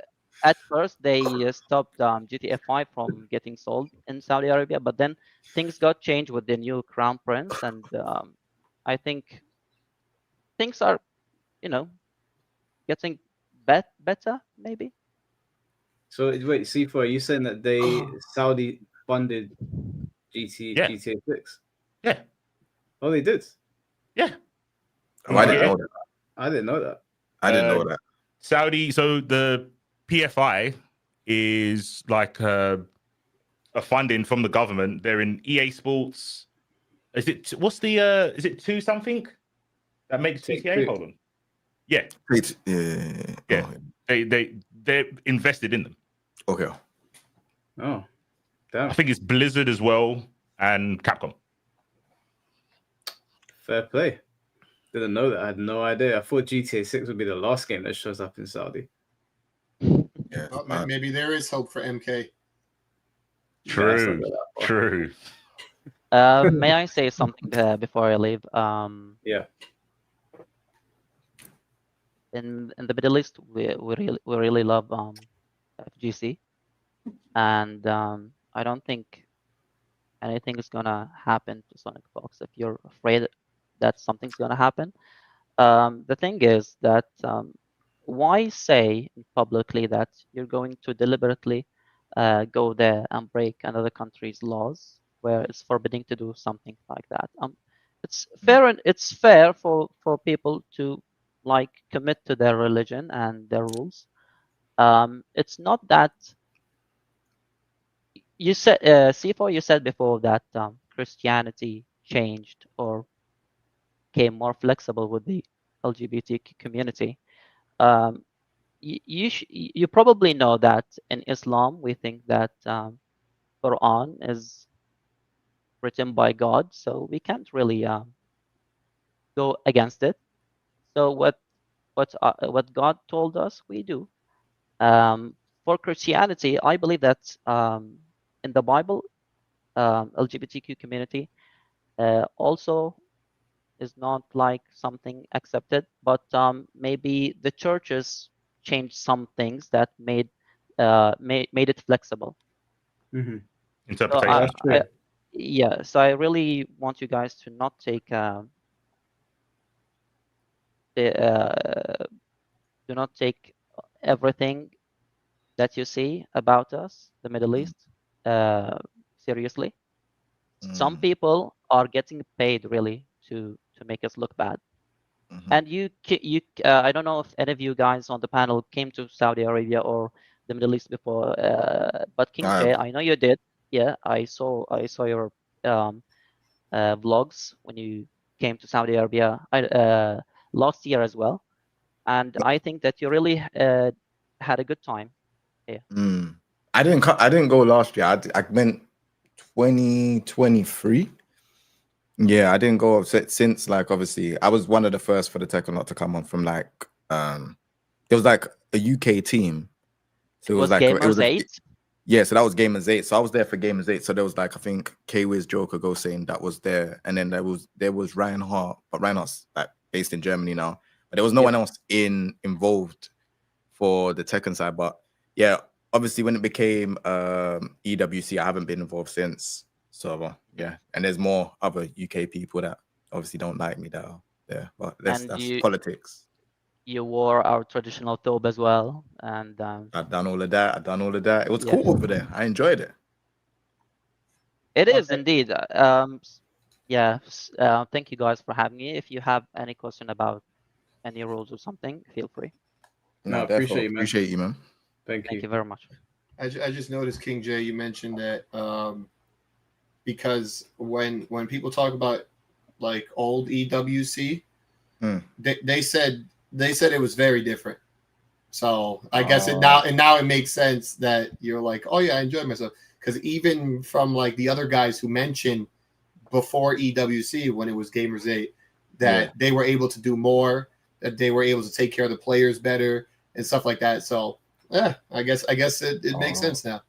Yeah, like when I was over there for Gamers 8, like it was really cool. Like the way how like I had a rep and like they would just show me around everything, and then like we went like even like times when they eat, like when the tournament was done, they would take me out for food, and it was really sick. But I can only imagine now that it's gotten a lot bigger. Like even there was none of that happened. Yeah, that's what I'm saying. None of that happened. And there was no crowd as well. So like if you watch Gamers 8 before EWC, you could see that there was no crowd. Like when I was saying that there was no crowd, but now it's like they've got like people in the crowd, but they do look a bit confused. So I don't know what's going on. It's a bit, yeah. I would love to go to EWC and see how it is, how it's changed from Gamers 8. But Gamers 8 was sick. I really enjoyed it. Perfect. All right, cool. Let me get John in here. John, can you hear us? Yes. Hello. Can you guys hear me? Yeah. Can you?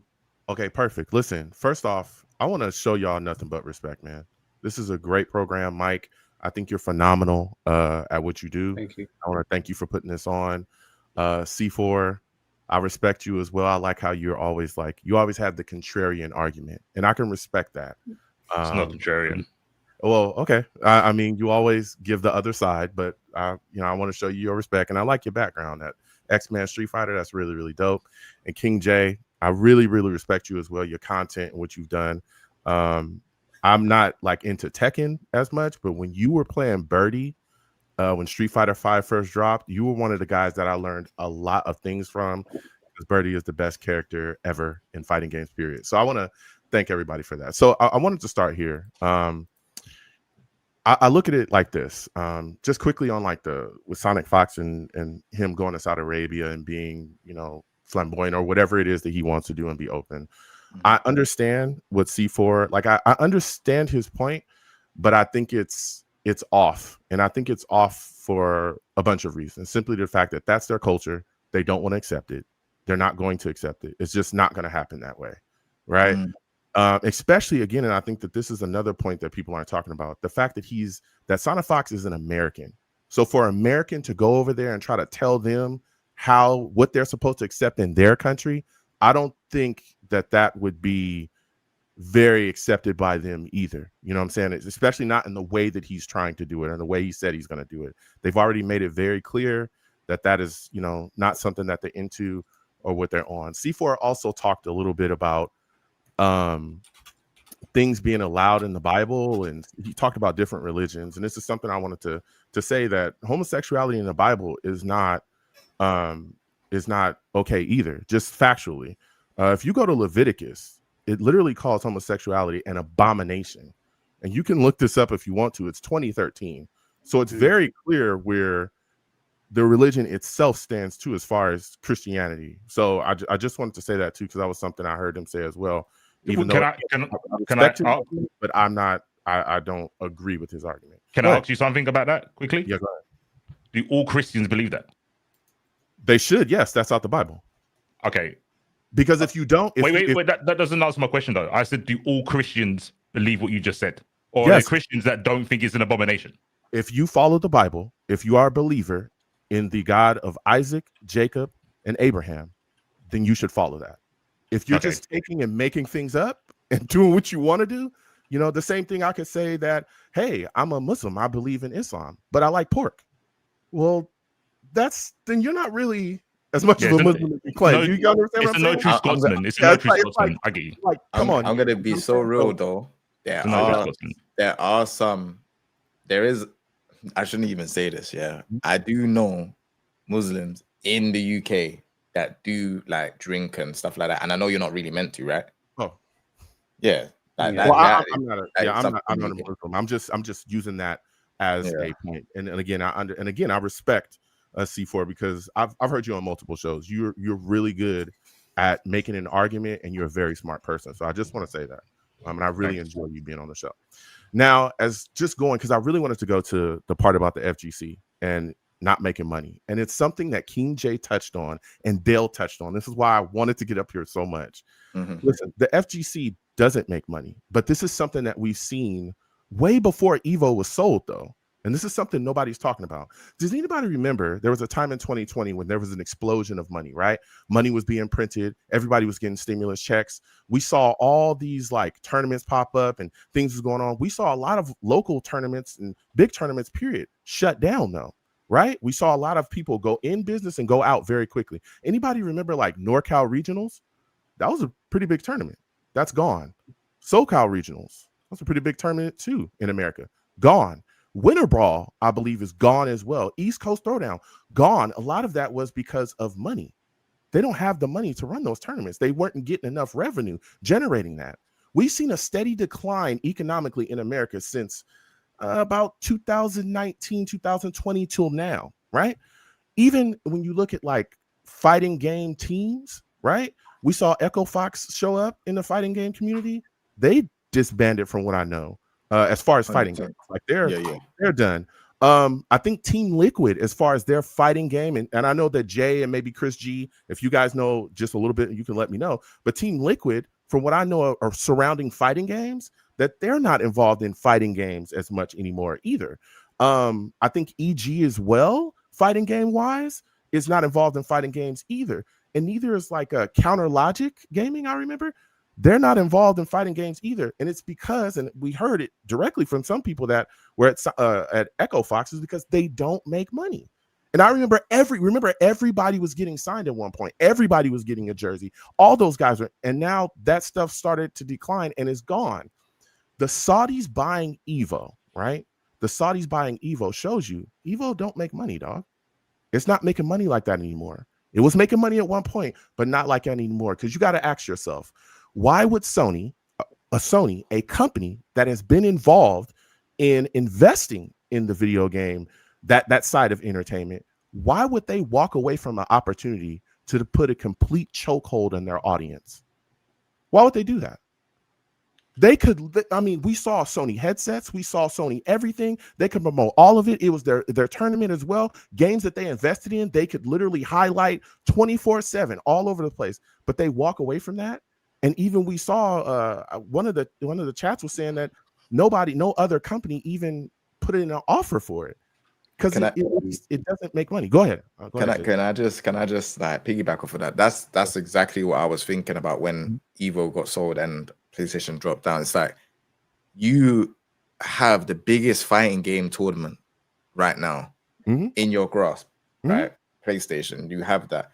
You can advertise your monitors, you can advertise your headsets, you could advertise wherever you want. And you're telling me you're gonna drop that and just go down to partner.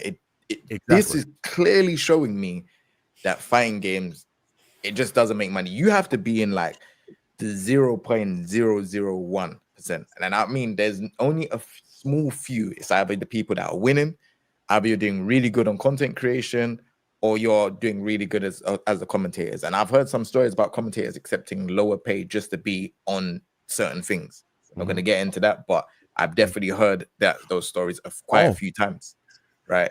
So we're not even talking.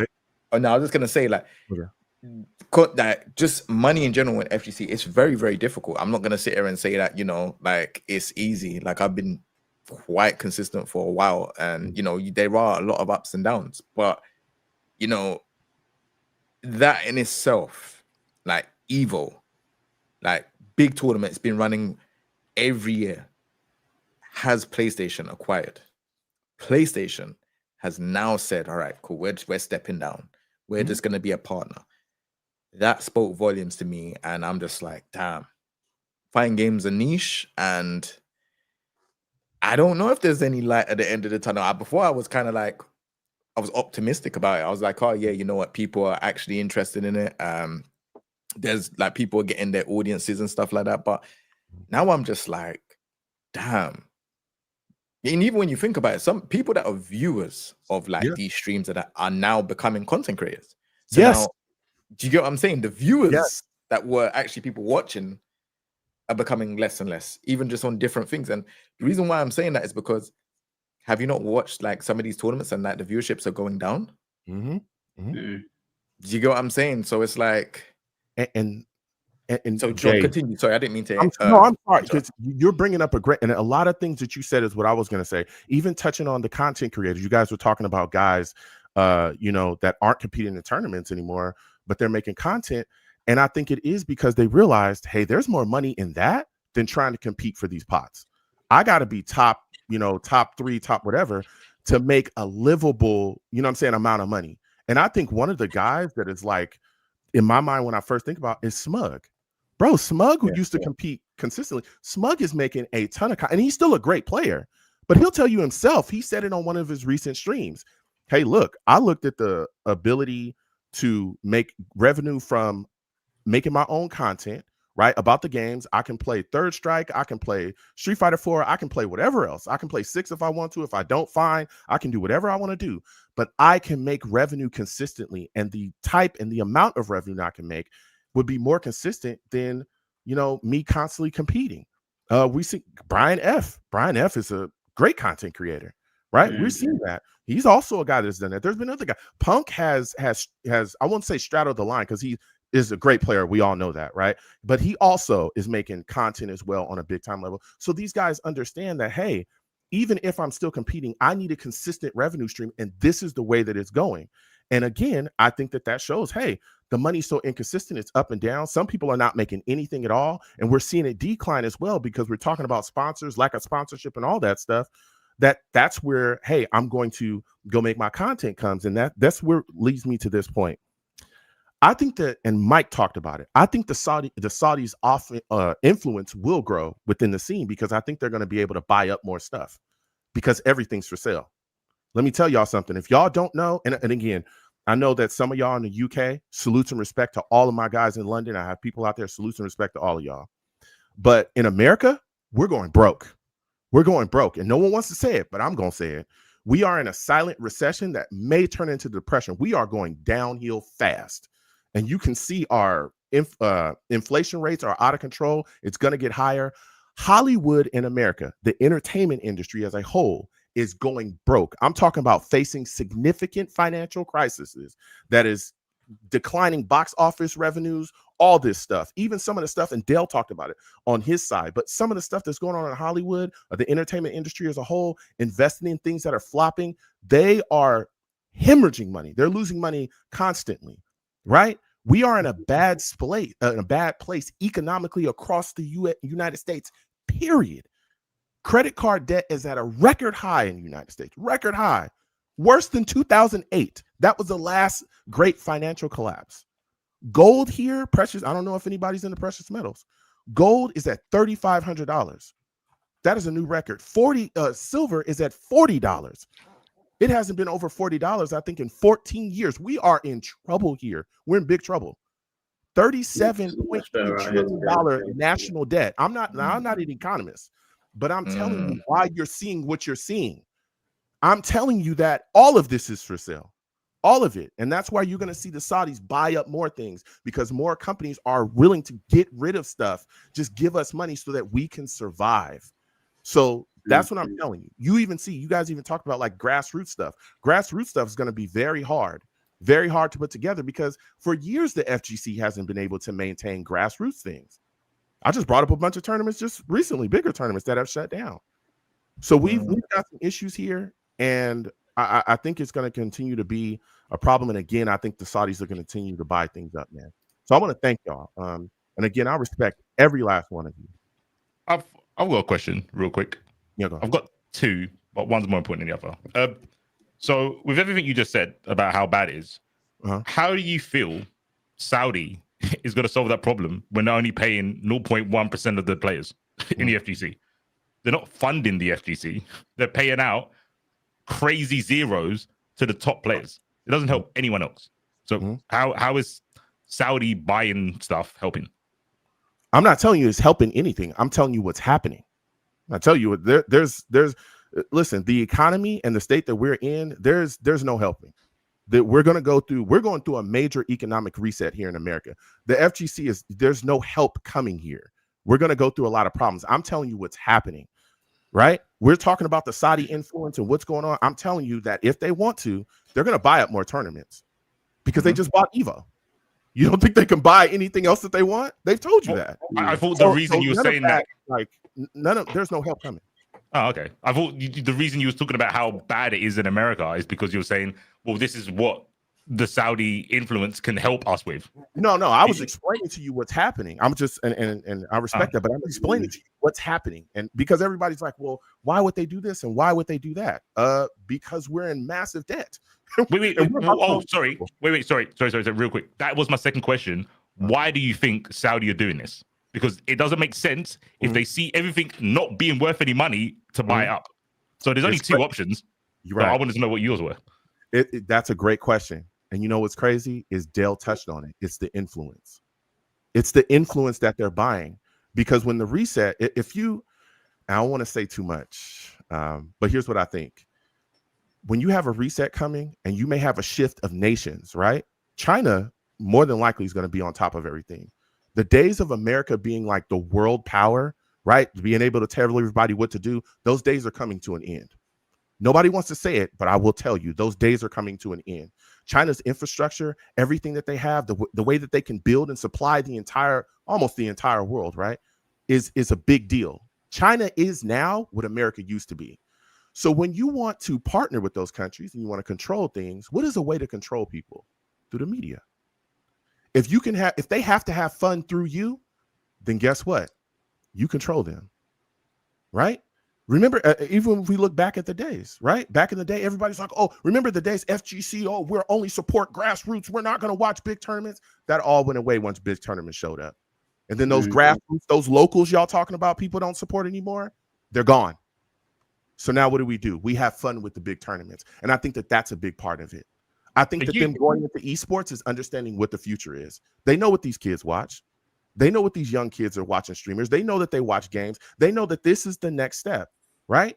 They're buying up sports. I don't know who said it earlier, talking about them buying up those soccer clubs and all that other stuff. Why not go venture into esports?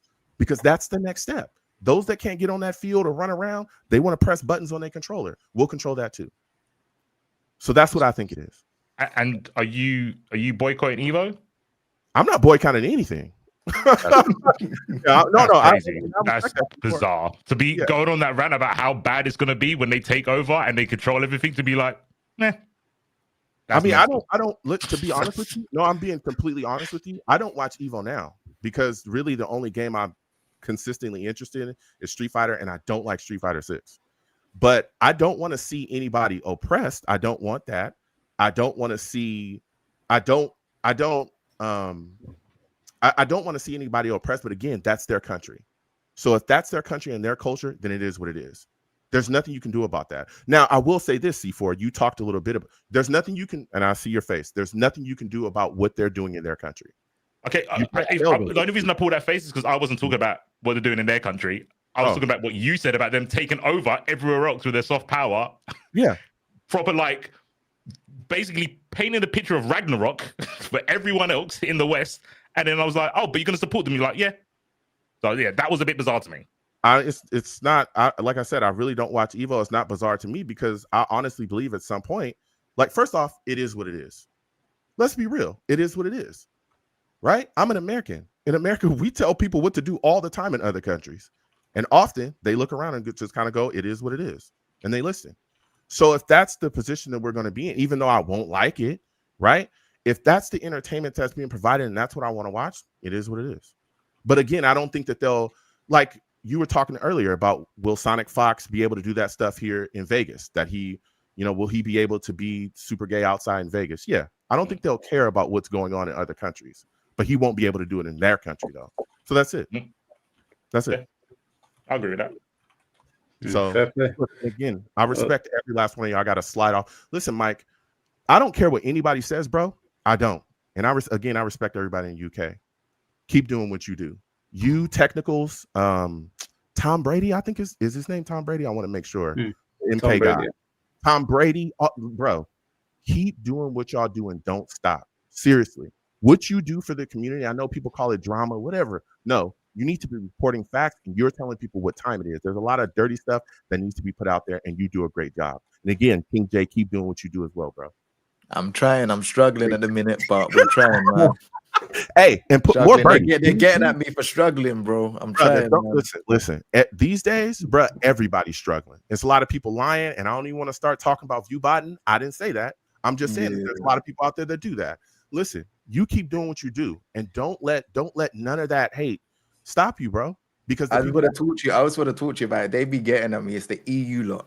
There's a certain circle that be saying that, bro, and it makes no sense. Like, I've been doing it for a very long time, where I've been just working hard, streaming hours on end. Yeah, things are not been going great this year.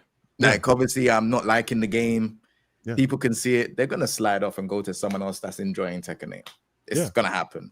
Yeah. So it's just like they don't notice that, and they're just like clowning me and stuff. And I'm just like, look, if we was to compare bank balance between mine and yours, it would be unfair. But if I was to say this publicly on Twitter and stuff like that, you would clown me, and you'll be like, oh, everyone would just start dogpiling on me. And it's just like, I can't be asked. It's just that you don't win online. You just kind of just have to just get on with it and just do your thing. And that's what I'm doing. Whether the viewership's gone lower, whether it goes higher in the future, it's just, I feel like the FGC is just one, like, not everyone, because there are some nice people in the FGC. Obviously, I think everyone on the panel is mad cool. But it's just like the people that are trying to, like, you know, say bad stuff, they haven't reached the success that I have. So it all makes sense. Jealousy and those things happen, man. That's just where it is. Yeah. Listen, don't let it stop you from doing what you do. Salute and respect, y'all. Y'all have a good one, man. Take care, bro. All right, there's only a couple guests left, so I'm not gonna let anybody else on other than the remaining ones in here. Are you guys still good on time? Yeah, I'm chilling. Yeah, I'm good. Just waiting for food right now. All right, so we've got 1, 2, 3. All right, there's 5 more people, so we'll finish with these guys. But Jay, I just wanted to say before we bring the next person on, these guys that are doing this hate campaign against you, I got something for them. Swear, I got something for them. If they want to continue down this road, we can continue playing these games. Bro, I don't you know what is crazy though? Is I just don't really understand. Like, no, Jay, let them. Okay, because I had a couple. I've got friends on YouTube as well, not in the fighting game community. Much bigger YouTubers than this. There's ways to deal with people like this. They want to continue this hate campaign and this harassment. Let them, because right now there's a mountain of evidence being compiled against them. If they continue down this road, then I'm gonna have some fun with it. So if they're watching, that's a fair warning to them. I hear it. I appreciate it, bro. They can continue. The joke's gonna be on them if they don't shut up. All right, let me get Crying Wolf in here. Hello. Can you hear us? How are you doing? Yeah, good man. How are you? Yo, what's going on? Yeah, long time no see. So I really have a more neutral opinion on this matter because I don't believe anything will change in the US. Because there are stuff like civil rights laws that would prevent anyone being banned for their sexuality. And the fact that Saudi Arabia and Saudi companies were sponsored for the past few years, and I don't think anyone was banned for being gay. Am I correct on that, or am I wrong? What did he say? No one's been banned for being gay in the past couple of years. Yeah, when Saudi Arabia was sponsoring evil. Yeah, there's been no bans. Yeah, there's been no bans. So I don't believe anything would be different. And I also do believe that there was a chance Sonic Fox could have been in Saudi Arabia until he made that tweet. Because if you've been paying attention lately, Saudi Arabia has been beginning to be more open with a lot of stuff. Like there is the stuff with the wrestlers that they used to be not allowed, but now they allow them. But that wasn't because they think women are people. It's more of the how they're dressed And even that's beginning to change, because there have been a lot of concerts where a lot of singers have attended, and they've been God damn it, they're starting to dress more openly, you know. But until he made that tweet, there could have been a chance for him to attend. But I think nowadays it probably just not allow him to enter. Yeah. Yeah.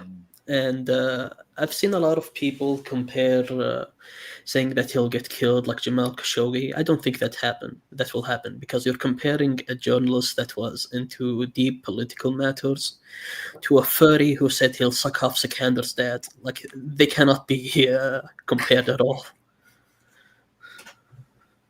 I'm sorry. You're talking about someone who, you know, was working against the country, probably talking with other countries, you know, doing some serious shit. Yeah, and you're comparing him to a furry. Let's not. Come on, man. Sikandar's dad passed away. No. I'm not talking. I'm not making fun of. I know you're not. But there's this. I'm talking about like like I'm from the region. I'm from the Middle East region, and I've sent that stuff to other people. And you know what they said about Sonic? They said this dude is mad annoying, and this dude thinks the world revolves around him. That's all what was said. They don't even care that he's gay.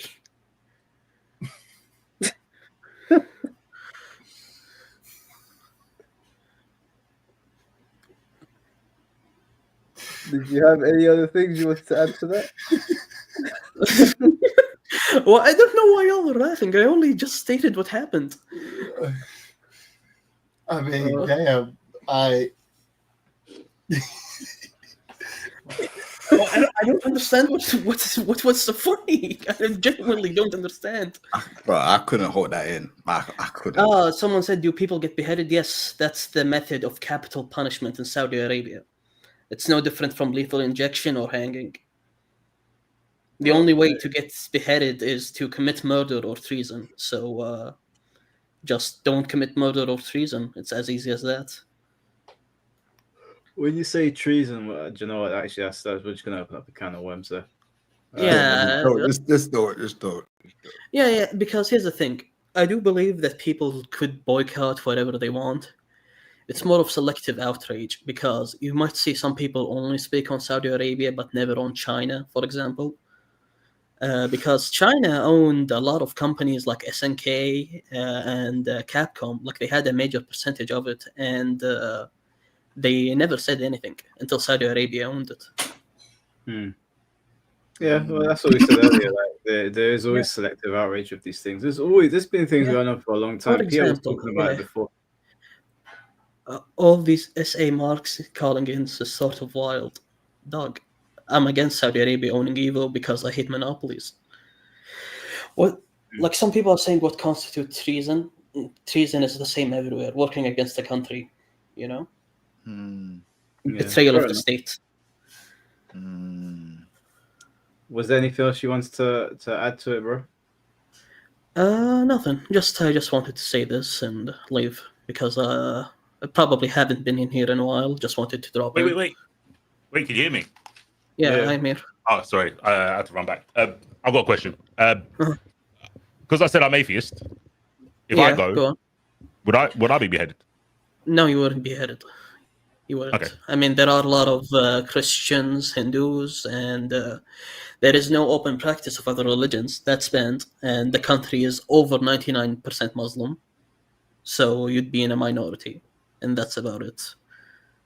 As long as I keep my head, I don't mind.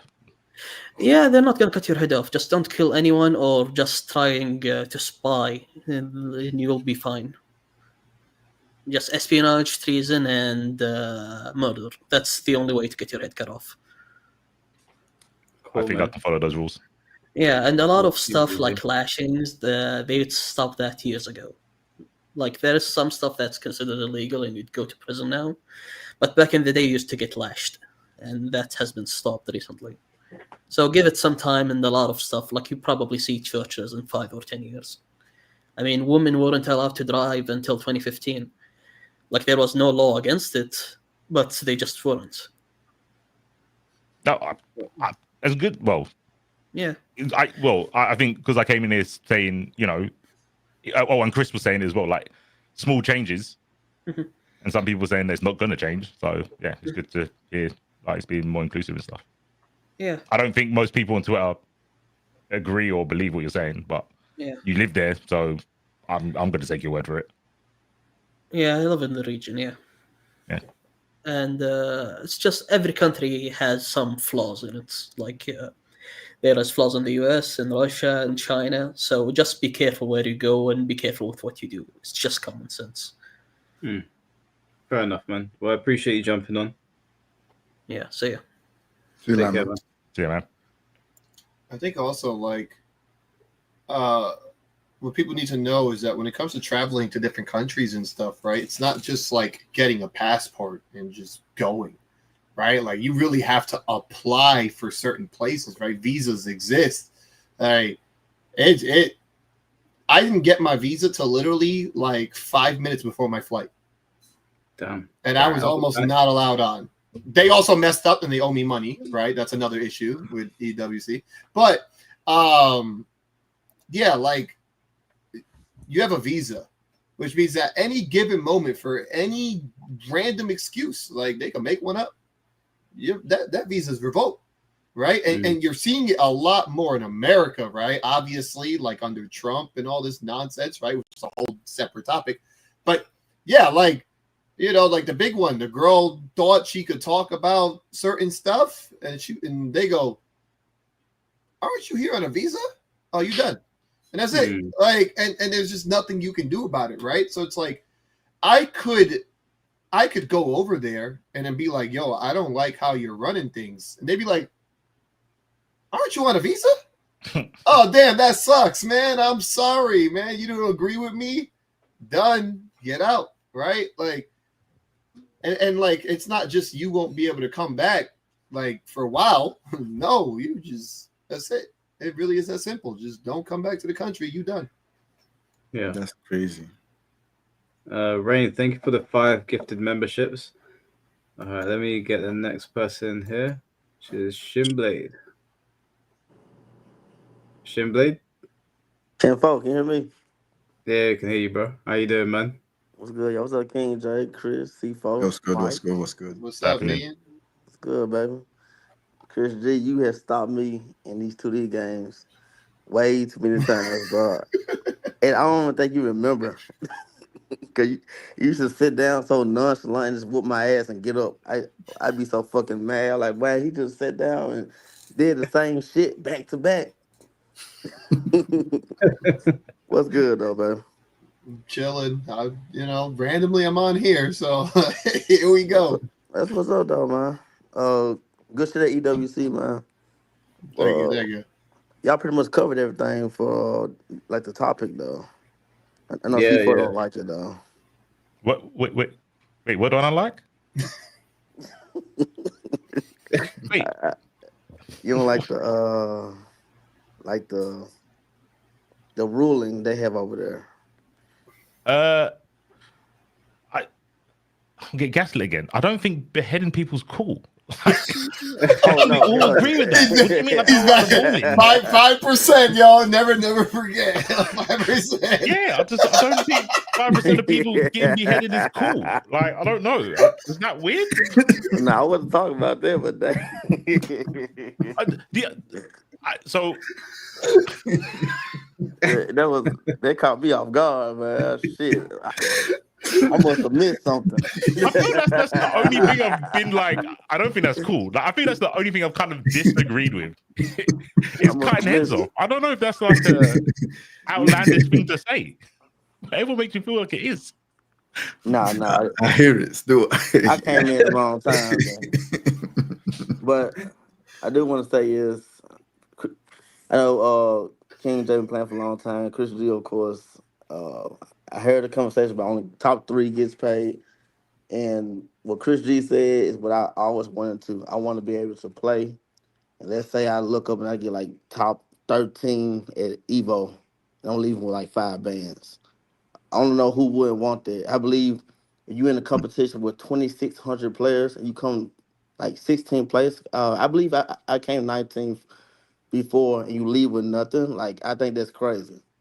So I just think, as a gamer, as a competitive gamer, I think the money is a big deal. Not life-changing money, just saying it's getting something out of it. You want to know something crazy, actually? What's going on, you just mentioned that. Evo, and I'm pretty sure it was only for Fatal Fury. Top 16 got $3,000. I got 13th. I got 13th this year. And I got $3,000. Are you serious? Yeah, this was the first time. And it's even crazy because I had to fight I think it was VX Bao. And as soon as bad, bro. Yeah, he's ridiculous. And it's crazy because I beat him, and then everyone just goes, 3K. You got 3K. 3K, man, for 13th. Like that's I want that across the whole board. I'm actually looking at something like top 64 or something. You know what I'm saying? Like, in a Evo poker event, money. Yeah, like that's what I'm saying. It's 2,000 plus players. If you crack it out your pool, I believe you should get paid. You know what I'm saying? Like, I believe you should leave with something. One thing I would like to say is I do feel like in FGC, I feel like you have to put out you have to do so much just to get small return. Small return, bro. So it's like, obviously, if you're not the players winning, obviously the way how it usually works is if you're not the players winning and you're a content creator, you have to be interesting.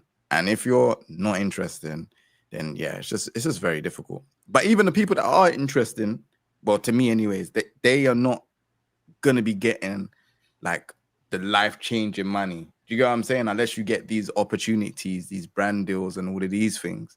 And it's sad. Like you're saying, 2,600 people entering for Tekken, you come 16th.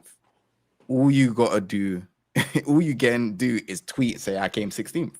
You don't get you don't get nothing. You don't get nothing. No money. Can I ask nothing. a question? It's crazy. On that, Jay. I'll ask you first. Okay. Don't you think people with no personalities and aren't good at the game shouldn't get paid? Damn. What the hell? God damn. Hold on, Mike. No. We spoke about Joker last time, bro. Let's not go there. Oh my God. Shots fired. We're talking about a loser who's got no personality. Why is it sad that they don't get paid? No, not you, Mike. I was talking to Mike. If they make it out of pools, they get into like top 32. Everyone else should get paid apart from them because they don't have a personality. Isn't top 32 still a loser? Yeah, but they're talking about a world where in the fighting game tournaments, we no longer have that, where people are making money for just being in top something. Yeah. Participation trophies. Yeah, it's not a participation trophy though. Right now it is. I'd say, depending on how big the tournament is, getting out of pools and then not getting any further than that. Say you get out of pools and you lose your next two matches. I would say you're just a loser. On paper, you're a loser. On paper, you're a loser. Why should you get paid for being a loser with no personality? No. Like the Joker situation that Musa was referring to is in the present. Like he's calling him a loser because he enters and has nothing to show for it. But these guys are talking about a reality where technically on paper you're a loser, but you came home with a bank account that is full up now. So you're lost on paper, but you're won in life. Whereas these players right now are losing on paper and they're losing in life. I'm asking, should someone who gets out of pools and doesn't get any further and who doesn't have a personality to do streaming and content, do they deserve to get paid? I don't think. You see what I'm saying? I don't really know. Everyone's chewing with their mouth open, bro. Can I get yes or no? Hold on. I got it. I'll speak. Like I just said, right? So top 16 this year, Fatal Fury got 3K, right? And that's just for making top 16, right? So there was like 1,500. I forgot how many people entered. All right. So the Saudi Arabians blessed us. Thank you once again to our overlords. Awesome. So I got 3K. Now, this is the first year in my entire life. The year before that, I got 9th. You know what I got for 9th? I got the worst feeling on the planet. The worst feeling. I paced around back and forth for like hours because I knew I could have won. It was 2-1. And I was just like, dog, I literally felt like absolute garbage. Now, I did worse this year, right? But, you know, still relatively great. 13th. Should I have deserved that 3K? Yes. Be honest. Yes. Be honest. Be honest. Yes. Why? Only because things are getting worse. So, kind of piggybacking a little bit off of what was his name, John? Piggybacking a little bit off of what John was saying, right? Things are getting worse for the FGC, right? If there is like no monetary value past top 3 now, right? At this point, everyone quit. At this point, just leave. And a big reason for that is, did you know that these last few tournaments, we're talking about freaking random middle of nowhere Mexico, random middle of the nowhere Asia, random middle of the nowhere, right? Freaking like all these different countries that are having all these qualifying spots. They'll have, let's say, I don't know, 120 people. 120 people. Qualifying spot for the biggest tournament of the year. 120 people. About 60 of them are top players or Evo champions. Okay. So the odds of you actually not even making it out of your pool anymore is large. Large. Tell me how big it is. Even worse, CEO. Do you know who I had in my pool? First pool. CEO, Street Fighter 6. It was me. Korean wrestling man. I think it was Ada. Itabashi Zangief. This was one pool. One pool. Yeah, I'm going home. If I see We're talking about I'm going home. 1,000 plus people, and this was just to make top 256. Yeah, that's mad. And you could drown in the worst way humanly possible. Dominican Republic, you know who had to fight? 3rd round? Gotcha-kun. Yeah, freaking Capcom Cup champion. To answer 3rd round. What am I supposed to do besides beat him and then fight another Evo champion or another Capcom Cup champion? It's rough in these streets. Wait, hold on. I'm sorry. Did you hear that sound? I didn't kick him. He made a weird sound and left himself. This guy was gooning and he forgot he was on the fucking. Shimbe, what the hell was that? What happened? I don't know. You made some weird sound. That like was a sexual sound, bro. That's a They make fun of. They make fun of me on my stream because I do it. I don't know what I'm doing there.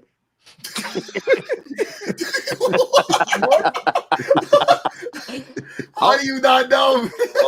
Yo, they literally make fun of me for like years because I go and I don't know. I swear to God, I don't know I'm doing it. It's a trick. Now I feel bad for laughing. Hold on. Not bad, bro. But to answer C4's question, in the current FGC, let's say that the Tekken tournament, the prize pool's £10,000. Yeah, if you finish like 20th or whatever, maybe you don't deserve to get any money because you need to give that money to the people that place higher. But if the pool suddenly becomes 2 million, then yeah, why can't I get some? You spread the money out a bit more. People that are still placing high are still going to get a large payout. I think it all depends on what the payout is. So if Joker was getting those placings in this like Utopia FGC, then sure, he can get paid. But currently we don't live in that world, so no. Yeah, but I think you're talking about in the Utopia. I'm saying there needs to be a level of where you aren't good enough to deserve the money. It's like if you have 10 people in a race, if you come fifth, do you deserve a medal? Do you deserve any money? So you old if you school, come fifth? C4. You old school. I understand. Yeah. No, I get where C4 is coming from. Like, I think ideally, like, let's say the Saudis take over everything and they're funding everything. I think if you get out of pools, then maybe you can make a bit of money. I don't know how much. I don't know what that would be. You need to do the maths on it or see how many people have entered, or maybe like top 64. Let's say if you made top 64, you can get a bit of money. Like I think Chris said that. Like he won that match. He got 30K. That's amazing. Yeah, to win one match. It's good for Chris. I don't know if it's good for anything else. I don't think it's good for Fatal Fury. Well, okay. The issue with that is I already didn't really want to go there. You see? So now you're giving me an incentive. Like, yes, qualifying, that's cool and all. But if there's a chance that I could just leave with 0, it's like, all right, first of all, the game is dead in America. There is no real practice. And I can't play online. So it's like, I know I'm going to lose. And that's a sad part. I'm being realistic. I know I'm going to lose. But it's like, hey, yo, like, you want me to come out here? Let me get some of that. Right? And like I said, remember, you got the commentators making, a lot of money. You got the restreamers making a lot of money. All these people making a lot of money. So I'm like, you're not going to pay the people invited? You know what I'm saying? Like, at least something. I get that. I think the integrity of the game goes down the more you pay the, like, not low level players, the players that came in like 16th. So, for example, if with EWC for Sea of the Wolves, just to qualify, I think you got like, well, Chris knows, just for qualifying to EWC, then going 0-2, you still got quite a lot of money. Yeah, you get 20K. 20K for qualifying and then going 0-2. Does that not sound good? If you're trying to promote, you get 20K. That was for going 0-2 for getting to EWC. So basically, over here, Hessen Crash, if you qualified in Hessen Crash, which had a lot of people because of the qualification spot, you're guaranteed 20K minimum. But what that does to City of the Wolves as a game, it's like, I don't need to like this game. I just got to qualify. Fuck the rest of it, because I'm going to get 20K. You're not. No, he's not fully. You can say no. Chris is here saying yes. Listen, I don't believe that, because if you're telling me that it's 20K to just qualify, but if I qualify, I get $1 million, then the incentive's still there because you've just increased what the potential. It's not $1 million. You know, but the split wasn't that good, bro. First place got 30%, and then second place got 15.5. You're not getting $1 million. Wait, so what was the payout? What did first place get? I only remember the percentage. It was 30% of the whole pot. 300K. There you go. Right. Okay. So if you tell me that, Mike, if you win this, I'm taking my current financial situation and living in London. You get this qualifying spot, 20K. That's great. That's not gonna, in London, that's not gonna do you for like more than 7 months. You're telling me that 20K don't. If you're a person that has your own place, all of these things. Okay. You got dependents. I must be the poor here, bro, because 30K for going 0-2 is a lot of fucking money. But I must be. No, that's not what I'm saying. That's what I'm saying. I'm saying that, like, the incentive to want to win when the next goal here is 300 is still there for me. That level of money. That's night and day. 20K and 300K is night and day. So I understand what you're saying. Yeah, you get paid 20K to go 0-2, but I get 300K if I win. I'm still playing my heart out. We can ask Chris. So the thing is that you're like, okay, you said the qualifying spot, right? Mm-hmm. Do you think people would have cared? Mind you, like, we're talking about EWC contracts, like, from your teams and stuff. You think anybody would care if that wasn't there? No, they wouldn't go. Exactly. So SNK, Saudi Arabia, right, specifically, is throwing all these 3Ks to everybody. 3K, 3K, 3K. You qualify, you get 20K minimum. You're gonna make all these teams, right? They're gonna go, oh, so all I have to do is sponsor you for this 3-month tiny circuit, right? Bring you to what? I don't know, 5 tournaments for a chance for you to make 20K so that you could give a portion of that to me. Like, it's all it's weird. It is a weird thing, but that was what their business model was.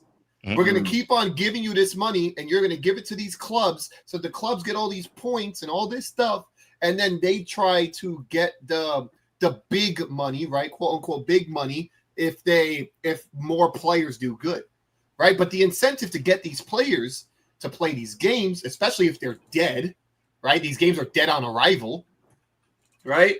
Is, hey, if you make top 8s at these tournaments, you get free $3,000. If you qualify for this tournament, you get 20K. If we're going to put in clauses in our contracts, right, that say, hey, the better you do, the more money you get.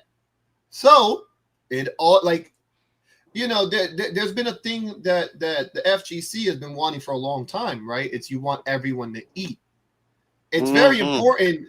It's very important where, let's say, right, top 8 got paid, right? So the people who went 1 and 2 and below, they're done. At that point, there is zero reason to ever even look at the game. And especially since it's their game, yeah, of course, they have all the incentive to make it better for you. Mm-hmm.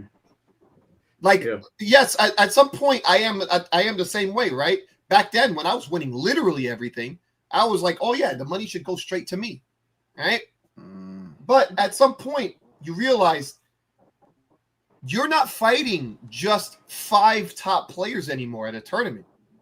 I'm going to a regional in the middle of nowhere, and you mean to tell me that there are 20 top players? It's just not worth it. It's not worth it for anyone. What's the point of getting that trip if literally I could get top 32 and I lost to 2 of the greatest players of all time? That's unheard of. But this is the reality that we're in these days. Like, have you seen Tekken? You guys all follow Tekken, right? Yes, man, sir. It's rough out there. You guys, you might not even make it out of pools because you got 2 Koreans back to back. Yes, you know how hard it is to deal to make with it out of my pool that Dream had. It's just insane. It's not worth it financially for anybody to pick up video games. Well, fighting games specifically, right? So guess what? They're like, hey, you know what? Yo, top 8, here's that 3K though, you know? Because guess what? If you won the tournament, you would only get 5K anyway. So they're giving you that incentive. Like I think for me getting 13th, right? And the extra 3K, yeah, like 7th, 5th, they barely got anything. Like if you break down the numbers, it's terrible. That's what I was saying. I was saying the split is bad for the integrity of the game. Like, people being good at the game because they want to be good at the game versus people that are like, I want to get easy money. I'm just going to qualify. I don't care if I'm good. I just want to get far enough that I can get 30K. Look, you ready for this? You ready for these numbers? I lost to Sheehan, right? For Fatal Fury. He got 7th. He got 34.50. So you got $3,450. I got 3K for 13th. That's mad. Yeah, that's a bit mad. Wait. Goichi got $15,000. Damn. For first place. Now, mind you. By the way, let me explain something to you. You might not understand fully what those numbers mean. For clarification, there was 3K bonus for every person in top 16. Arslan Ash, who won Tekken, only got 12K. 12K. I made 12K off HelloFresh. Now, I made almost $1,000, right? To put things in perspective, I made almost $1,000 for doing an exhibition for Justin Wong this same Evo, right? Then a couple Evos ago, I did an exhibition with F Champ Marvel, just a first to 5. What was it? It was like 4,000 just to play a first to 5. Like the money is just being given to different people. They're not given to the players. Like, so in order for us to even have an incentive to do this anymore, there has to be like that bigger reason, right? Like, besides maybe I would say Arslan Ash and a few others, there's not many players in any fighting game that is confident enough to win anymore. Punk? What's happening with Punk in Street Fighter? I don't know. He does good and then he sucks, and then he does good and then he sucks. But he's also still one of the greatest players to even touch the game. Yes. Punk is the greatest in my opinion. I think he just is it Mena RD?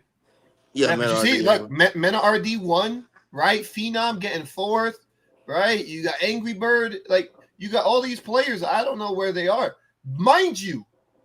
Let's see, prize pool Street Fighter 6. Angry Bird got $634. What'd you say? Yep, you heard that right. What? For what? For Street Fighter Evo 2025, 7th place got $634. Okay, Chris Jr. $600. Listen, just post. So now just post that, right? Just post that, and let's stop talking about where the money coming from. I got 13th place and got more money. Hold up. Let me see. 5th place, Shanghai got 2,500. Phenom 4th place, 4K. So by the end of that weekend, I made more than Phenom. So I made more than 4th place Street Fighter 6. Yes, and this is the problem though, Chris G. It's like you said, I've been preaching that 0.01% myself. It's the fact that the people that go there, knowing they're not finna win, that's over 90% of the people. You know what I'm saying? So their mindset is already like, I don't get paid when I go to these events anyway, so I don't give a fuck about the money. It's only a low percent. I say under 5%. They're actually looking forward. They actually got the practice in. That they know how to play. They know they got a crack at some money, but they can't get it. So that's why I'm excited about this move, because I honestly think if you go into a world event like the shooter games, top 64, top 32, leave with over a bag. And I would love for that for the fighting game. I mean, to actually get that going. Yeah, like when people say boycott Saudi Arabia, Why? This is what you're looking at. These are numbers. I'm giving you real numbers right now, and the numbers definitely don't lie. Playing a game with 10 times less people returned, what is it? 600. So I don't know if you did the numbers. I can't really do it off the top of my head. But if you compare 7th place, $600, a game that's 10 times bigger, to a game with 10 times less people, and I got paid $3K. I mean, that's the conversation that people don't want to have. Like, man, he got what, 5th place, $600. Dude, he made more off his Twitch. Like I said, definitely made more off his Twitch in 2 seconds. I shouldn't be able to say I made more than Arslan Ash by doing a fucking stream sponsor. I shouldn't be able to say that. If you winning a tournament with over 2,000 players, you should be leaving with over 100K. I definitely do agree. Minimum. That's stressful. It's mentally taxing. You know what I'm saying? Like, and you only leaving with 12,000. I mean, you could spend 12,000 in 3 months. Or less. 12,000 in 3 months. That's reckless, man. Yeah, I mean, it's kind of reckless. Like, ooh, I want this new pair of shoes. I want this new, just. No, you could definitely.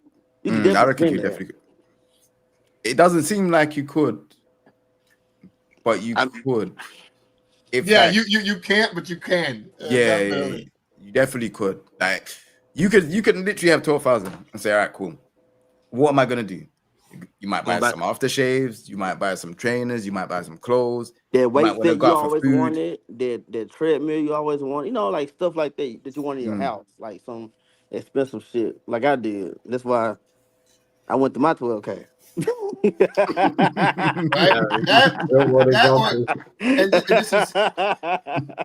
This is another thing that people don't acknowledge. What happens when you get sick? There you go. Oh, sick pay. Sick. What happens when you get sick? Yeah, work through that shit, bro. That's why I be drinking 2 Lucozades, bro. I'm trying to stay, you know what I'm saying, energy high. Because boy, I can't get sick, boy. If I get sick, even for a week, I'll think about I'm paying all those bills, you know. It's crazy. Yep.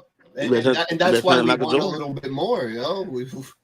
We have to pay for this stuff, man. Definitely. That's mad. That sick pay thing is very, very, very real. Because I remember a time when I got sick for like 2 weeks, and I was just like, damn, I was proper sick. And then I was really thinking about it, and I was like, damn, what am I gonna do? Like, I've got bills. Like, I'm thinking about all my bills. with the my bad, King James. Sorry. Oh, what was you gonna say? I was gonna say, you guys already discussed the political part about the stuff, right? Like, is that like already discussed and done with? Well, there's a couple more guests to bring in. They're waiting in the back. Shinblade, if you want to stay on, you can. Okay. I'll bring them on, and then like if they might say something that we can jump off. But yeah, there's 4 more people left, so I'll bring in FGC as an icon. I can't see him. Is that a picture of infiltration? Can you hear me?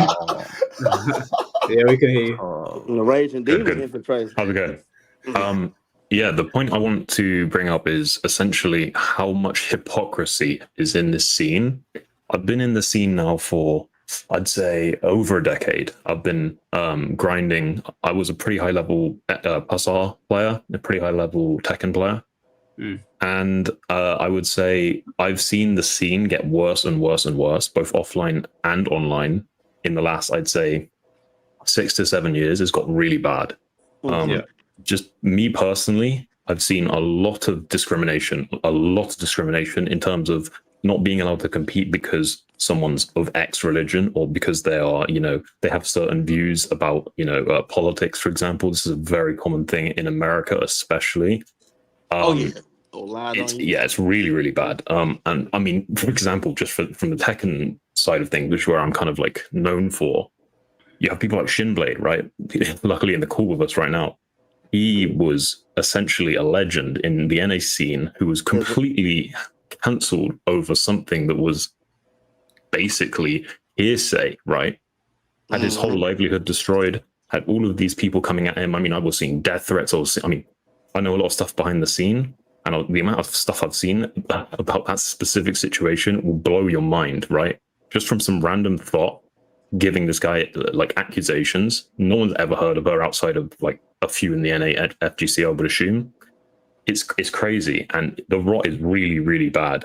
And I think now that the political climate in the world has started to shift, it's starting to become more apparent that all of these people who have been cancelled or, ostracized from their scenes, almost all of them are starting to see some sort of redemption here and there. There are a few that are still like left in the dirt, right? Infiltration is a big one. It's obviously my profile picture. The amount of hypocrisy in this scene around that guy is just blowing my mind.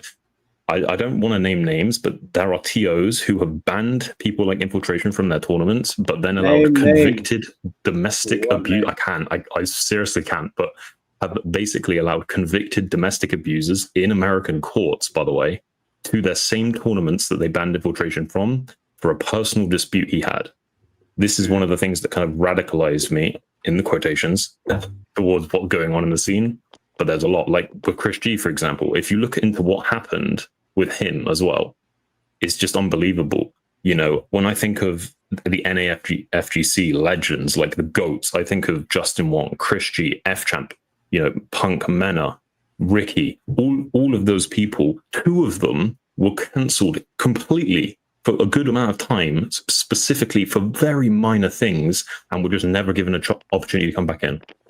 And I think it's quite insane that you have people in the scene like Ultra David, I'll name his name because he's been doing this for years, who's been throwing other people under the bus specifically to boost his own ego or virtue signal in his own way, I guess you would say.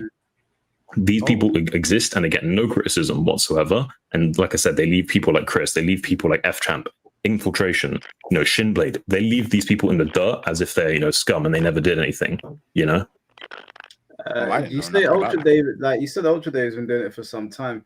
Oh yeah. What are people afraid to bring it up or something? I'm not sure what it is. I'm not part of the NA scene. I just have heard a lot behind the scenes. I also have a lot of evidence myself of him essentially throwing other people under the bus about this kind of thing. Again, he's one of the problems. I'm not dwelling on him, but that guy's history is very shady, very, very shady. And it's very striking that the people that he went after are still to this day banned, if you know what I'm trying to say. And it happens here in Europe as well with Jay. Like the amount of people who essentially attack King Jay. I mean, like I said, I've been around for about, I'd say 12, 13 years in the scene compared to Jay. Since back in the day, Jay was the OG content creator, right? People think about Main Man. Obviously, he was doing combo videos back then, but Jay was the guy going out and getting interviews with legends like GM, at a time when it wasn't really content to do, he was out there innovating. And I remember even back then, like 8-9 years ago, people were hating on him, saying that, he's only doing this because he's paid behind the scenes. He's only doing this because, he's got some sort of incentive to do all of this content. The hate is outrageous. And this is supposed to be a scene that is, united under one passion, right? Why are we seeing so many events ban people because they say, these are my Christian beliefs. I refuse to, stand down on my Christian beliefs. The reality is we shouldn't care about these things in the scene. We should just want to play the game, shut the fuck up, and that's it. That's all we want to do, really. Preaching to the choir, boy. It's crazy. Yeah. That's what I'm saying. It's like, well, you brought that up. So the interview stuff from back in the day when I used to, I done like AK when he was very, very young. Like I think. I remember. Yeah. Ages ago, and like all of that type of content, people never ever give credit to those type of content, but a lot of the people now are doing the content that I've been doing for ages. That's what I'm saying, man. But then they will act like, oh yeah, they won't say a word, and it's just like, but then they will say bad stuff about me behind the scenes that I always manage to find out through someone else, and it's like, what's the problem? Like I don't understand. And then if I go through like a bad situation or anything like that, it's like they're quick to highlight it up, and to be like, oh look he's struggling, oh he's doing this, and it's like, damn, is that how you don't really feel about me? Like when I lost my studio, like the studio stuff was ridiculous, man. I remember seeing Immortal having to deal with those people just calling him out for being a shill, for defending you for literally no accusation they could make that was remotely true. I remember that stuff. But this is like the FGC has got worse. So like 100%. Like it's not like how it was back in the day. Like now everyone's in Discords talking about people. If we're doing stuff like this, if they don't like me or if they don't like Mike, if they don't like, they will just be watching this type of stuff and just talking in the voice chat. I've heard untold amounts of stuff, but all you can do is just keep doing what you're doing, man, and just like I said, like I've got a lot of stuff that I have to deal with day to day. Definitely. Tweets, people talking shit all the time, and it's like what they don't get is this is a very small field in the UK. Like in America, remember they got different states, so there's a lot more viewership over there. Over here, they don't really need to watch us over here. You know what I'm saying? They could watch like Punk, Chris G, like all these other people over there. And even when it comes to Tekken, there's not really much streamers, but they've got their people that they can look at, the Joe Crush and all of those lot. So what I'm trying to do over here is I'm happy there's more streamers, but the more streamers that are there, they're talking shit about, man. It's like, bro, what's going on?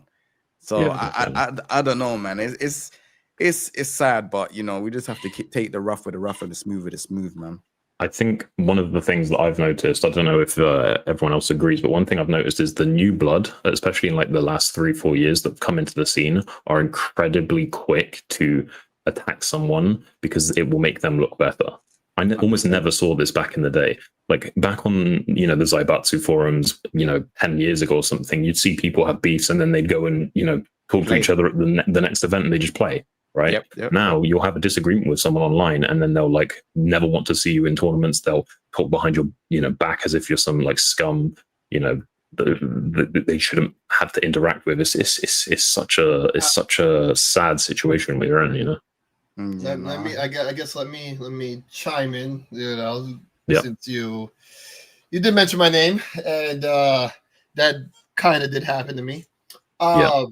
Obviously, you know what the interesting thing about my situation is that what happened to me was that both, and it's funny, right? Because it's obviously what I said, well, what I wrote, right? Obviously was stupid, but it happened at the best and the worst part at the same time. When I said what I said, I had just got signed by EG, right? Yeah, I remember. and obviously, the weird thing is that the first thing I did was I hit them up, and I was like, oh my God, what the hell did I just do? And they're like, Chris, why did you do that? Right? I apologize. A bunch of people told me to do all this stuff, right? They told me to delete the apology, right? Everything. It was a very chaotic situation, right? It lasted a bunch of years. They brought it back up. They kept bringing it back up. The 2020 incident where I actually lost everything was it showed me how exactly the direction, not just FGC, but the world was going. Because the day before I got let go, right? I'm talking to the guys in charge. I'm talking about the head, not the woman in charge that they found out to be taking advantage of kids and a bunch of other stuff and saying that she didn't care about the video games and whatnot, right? I was talking to the guys that had hired me, right, before they stepped down, and they were like, Chris, just talk. What's going on? Let me know what's on your mind. I know they're attacking you and blah, blah, blah, right? And I had this whole thing. Like, we're talking about like pages of like written thoughts and stuff. And, I pretty much like spilled my guts out, right? And, like just saying like how much I deeply regretted everything, right? I'm not that same person. It's been years since I've gotten in trouble, so on and so forth. But it's just insane to me that none of that was good enough for any of them. I want to just assume that everything that I had written and talked about went through EG, and then the lady probably said no. So, because what actually ended up happening was after I got let go, they started, not only did they double down on everything that I had said, the one time, they said that the things that I did and whatnot still hold effects today, and that I am, and this is the craziest thing I've ever heard, they called me a woman harasser. And I was just like, where could you have even gotten that? And at that point, I knew there was nothing. There was nothing I could say. There was nothing I could do. I knew that this just realm, like that the world is in, it was just terrible. Everything was just terrible. And now I had a choice to make. I'm like, look, like, do I leave? Right? Where everyone's like, yo, just leave, just be gone. Like, obviously one side is like, you shouldn't deal with this anymore. And then the other side is like, F you, I hope you suffer. But I was like, dog, like, I like playing fighting games. Like that's it. I just want to play fighting games. I don't want to get in trouble no more. I don't want to say and do stupid things. I just want to do what I've been doing for the last 10 years. And like to me, it's insane that like you mentioned that like a lot of these people that got it, like half of it was false, but then the other half was like, yo, what did that have to do with playing video games? That's what I'm saying. You know, one thing though, I'll be honest with you, Chris. When I did see it, I was kind of upset, and that's me being honest. I was kind of upset. No, I can understand. That's the thing. I know what I said was the dumbest thing humanly possible. Yeah, so I was upset with it because obviously me being into like fighting games and obviously seeing your name regularly appear and I'm like, Rod, like I actually like the fact that you had this I don't care attitude and you're just doing your thing.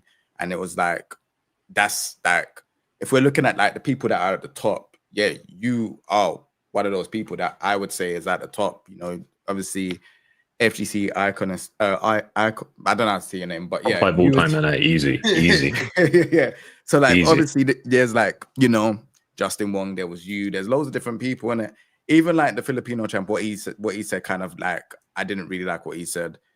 But I think as time went on, obviously, I think certain people would take the stance of, was the apology because, you know, you're in an esports team and it was just to save face, or did you actually mean what you say in it? So it was either or in it. So, and me, I was kind of like, I was definitely on the fence for a while because I'm like, fuck's sake, like I wish he never said it, but it's there. But you know, I feel like as time went on, I was just like, right, you know what? I feel like he's apologized. You can't just be like, you know, negative towards that person if they've apologized and they're just trying to do their thing. So I was kind of more on the other side, which is why I just felt like to just be honest and just put that out there. You know what I'm saying? Yeah, no, like I said, like I never wanted to be forgiven. You know, I knew that I messed up and it was just something that I'm going to have to live with. You know, everyone has to live with the fact that they mess up. I just didn't want it to define me. And like, I knew if I left, that would be it, right? That's how I will be remembered. I will be remembered as that guy who did that bad thing and you never saw him again, right? Like, so to me, I'm like, look, like I'll show you. Like, I don't care if I have to deal with this every single day for the rest of my life. It ain't gonna stop me enjoying what I like to enjoy, right? It's the same thing. Flip it completely around. Saudi Arabians, right, taking over the FGC. That's not gonna stop me, right? Like I'm going to say what I feel. Obviously, you know, nothing ignorant, but I'm going to say what I feel and I'm going to try to keep things real. And, you know, I'm going to let the people know, like, this is what's going on. Like, I don't want to stop. No, I hear that, man. I think you Yeah. did. I think you made the right Exactly. call. The same feeling I got, man. And I appreciate you, Icon, for the acknowledgement of what's That's all going good, man. on. And if the stuff Mike have seen, you guys will see how nasty, like, and how crazy the TOs are towards the situation. Oh, it's crazy. It's crazy. It's wild. I'm Like still I waiting said, for us like, to do so that follow-up podcast, Shimblade. yeah, so that's why part of me is like, you know, like it's gonna be a little change, and you know, and I think the rules gonna be different. You just can't say, hey, he did this, oh, ban him. Like, damn, what the fuck I do? You know what I'm saying? Like, Yeah. I'm just up for the change. I know it's a lot of mixed feelings about it, but I just think people just unaware on how crazy it is now and how unfair it is now. Yeah. So I'm okay with it, with the change. And yeah, just my personal opinion about your thing, Shimblade. I already said about Christie's one, but how I felt. But with your one, I feel like because there's not been, like, I don't know what the clear outcome has been with your situation, and there hasn't been, like, do you get what I'm trying to say? So I can't just. So we do have King J. So we do have. I know Chris G knows who Flash Metro is, right? Yeah. Yeah. So he talked to me for a long time. He picked up on the situation. He's very upset on why no one has said anything about it. He's seen all the messages you seen, Mike Hollow. He's furious. So I am going to F2Con this weekend. That's ran by one of them, and I'm not banned. That's good. So thanks to Flash Metro, he caught wind of it. He wanted to know where I've been at. And a lot of people do not know that I was blacklisted. They don't like I got like hundreds of messages at Evo, like, where are you? I'm like, y'all don't know what's been going on. You know what? You know what's crazy is I wouldn't be surprised if certain people are probably not even talking to me because I talk to you, or do you know what I'm saying? Because of the situation. Yes, and it's been. How would you say with the mic? Would you say, Mike? That's 100% happening. Yeah, I feel like it's happening, but I can't tell. I don't know who it is, but yeah, I feel like because I'm talking to you, I feel like, oh yeah, people are probably thinking, oh shit, King J's talking to him. Oh, I don't like that guy. And this guilty by association shit needs to stop, man. It's so fucking stupid. Exactly, but like my stance on it, and I'll make this publicly clear: if there is no hardcore evidence like that this has been happening, like obviously if it's been taken to court and then obviously Jim Blade was guilty, I'll be like, nah, that shit's fucked up. Yeah. Fair enough. Then I would say, nah, you're fucked up for that. But it's just been Twitter back and forth from what I have seen. So I can't just penalize Shinblade. I've known Shinblade for a long time. I can't just penalize him based on a Twitter back and forth. Do you get what I'm saying? If this was like, I'm not saying that it's a very serious case. If it's a very serious case and it's been taken to court and you was in the wrong, I wouldn't talk to you. Because then it would be like, all right, cool. This is what's going on. But, that's the thing, though. I was just going to say that the online discourse has completely shaped how people view each other offline now. Because you see, I mean, Strive, for example, they will literally send people death threats because they have disagreements on Twitter. And then they will want that guy banned, even though they sent him the death threats. I mean, look at Technical situation. He had no real relation to the FGC until he came into the whole Strive drama thing. And as soon as he starts exposing them for being degenerates, what do? They start sending him death threats. I mean, Vicky Viper was saying he was going to smash his head in with a brick or something like that. You know, I mean, what's even crazier these people are allowed to compete. They allowed Umi Show, right? Yeah, that one was crazy. Say it again, Chris G. That's actually guilty. Unbelievable. I think unbelievable. I actually think that's one of, like, okay, if you were going to let go of infiltration after unbanning him, if you were going to, kick out all these other people, right, that I'm not going to name, if you were going to, ruin a lot of these other people's lives off of hearsay, you mean to tell me that you okayed an actual bad person? Yeah. It's crazy. like an with evidence, like in for that I remember talking to somebody, one of the higher ups at Combo Breaker, and they were explaining like certain stuff, but I just couldn't get over that. Yeah, the Umi show shit sent me, man. I didn't even know what to say. It was just unbelievable. That was a pivotal moment in like, if you're gonna talk about the downfall of the FGC, that's a pivotal moment. Like, you could make like a documentary and put that in there. Mr. Wizard, that's a big one. There's a few, but it's definitely up there. It's top 5, I'd say. They literally, as someone said, right? They said, let the Strive community handle their own.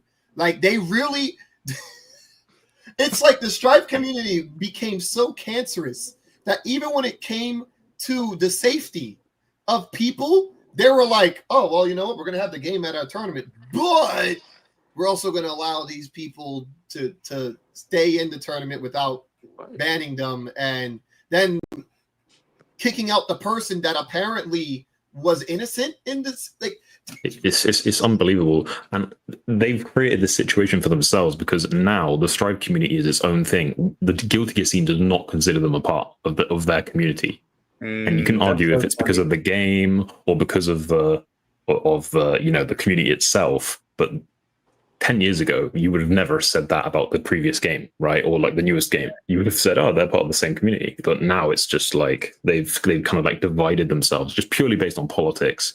It's just wild. It's just absolutely wild. Yeah, that's one thing I've noticed about the fighting game community is that like they really do try to have a vice grip on you. Like since I've been doing these podcasts, the amount of people that have messaged you going, don't have this person on, don't have that person on.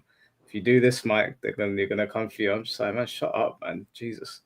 It's just So professional victims, Mike. Honestly, the weaponized victimhood in this scene is insane. It's less bad here in the UK. I mean, it's still bad here, but when you look at the stuff in the US, it will honestly blow your mind. If you look at the stuff behind the scenes, especially the amount of like actual fascists who genuinely don't care about the FGC, they just want to make sure that these people that they don't like are not allowed to play the game. The amount of them that actually exist is fucking crazy. It will blow your mind. I've been sent loads of things from like the American, the NA FGC, and I sit there and I'm like, what the fuck? Like, and these are the guys calling other people Nazis. Yeah, things that I can't speak about. Like in the UK, yeah, we've got influencers and players here who do gatekeep, but it's nothing. Definitely. That I've seen in America. Like ours is on a much smaller scale. It's more petty. Like it's almost like high school fighting. Yeah. NA FGC seems a lot more. It seems a lot more vitriolic, and I think when I look back at because I came into the FGC in 2008, but obviously I was paying attention to everything going on before I started doing my YouTube channel. It really seemed like 2016 was around the time that people started to lose their minds, which could obviously be directly correlated to the political climate in the US, right? Yeah. It went sideways. It did have effect on us down here as well. Like that stuff did trickle down here. I heard loads and loads of people saying things about shit that doesn't even relate to us, and they were like, "If you agree with this person, you're done. Or if you vote, if your family voted for this person, then you're done." And I was just like, "Man, you could honestly touch grass, man. This is so ridiculous." Yeah. The thing is, like with the whole Saudi situation, obviously this whole podcast was about the Saudi thing. I haven't really talked about it, but my position on it is the radical left in the FGC holds way too much power at the moment, and it's becoming less and less over time. But at the moment, it still holds way too much power, and it needs to be cleaned out. So I'm actually in favor of Saudi joining, even if they are, doing these human rights abuses. I'll put that behind the curtain just because hopefully it will get rid of these really bad actors who are purposely dividing a scene that I grew up in. I didn't have a great upbringing, but the FGC was there for me. I had that rock, growing up, and now I just feel like it's like in pieces. It's like pebbles, So hold on. Yeah. Sorry. Like I've been listening. All good. If you're gonna say you're okay with putting the human rights thing to the side, but be upset about the Umisho thing, doesn't that kind of make you a hypocrite? In what? Well, what I mean is that I don't mind Saudi themselves being interested in the scene. I personally am not going to support them. Right? I'm not going to go to their tournaments. I'm not going to say, Saudi should be here. But if it outs the really bad actors who don't want who all they want to do is divide us, then I'm fine, really, because they create less problems, in my opinion, than the ones that are currently there, if you get what I'm saying. So maybe a little bit of hypocrisy there, but not in the sense that I'm talking about. I mean, it doesn't bother me. It's just because your name was Hypocrisy Hater. Yeah, I know. It's kind of ironic. I know, but yeah. Fair enough. Yeah. Oh, we still got 3 more people to get in here.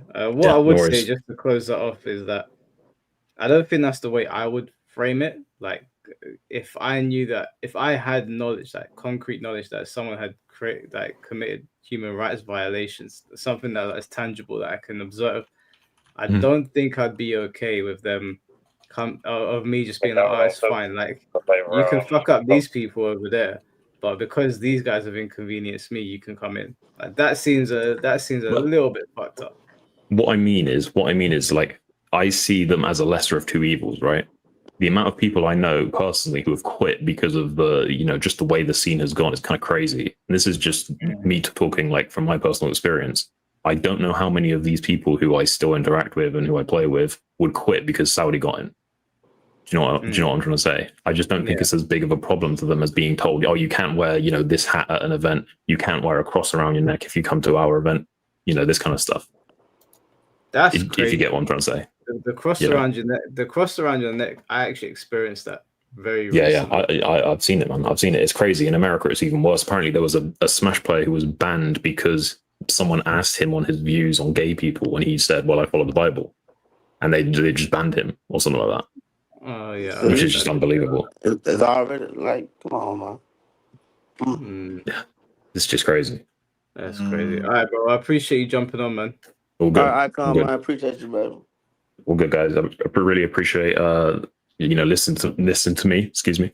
I just want to say, especially to Jay, the amount of people in this scene who have been around maybe 2-3 years max who are attacking you now. These people aren't going to be there in 10 years. Whereas you've built that brand, and I don't feel like you should feel these people are harming your brand, because 90% of these people, like I said, they're tourists. They're not gonna be here in 10 years. When Tekken 11 comes out. If it ever comes out, I don't think it will at this rate. Tekken 8's horrendous. Old as hell.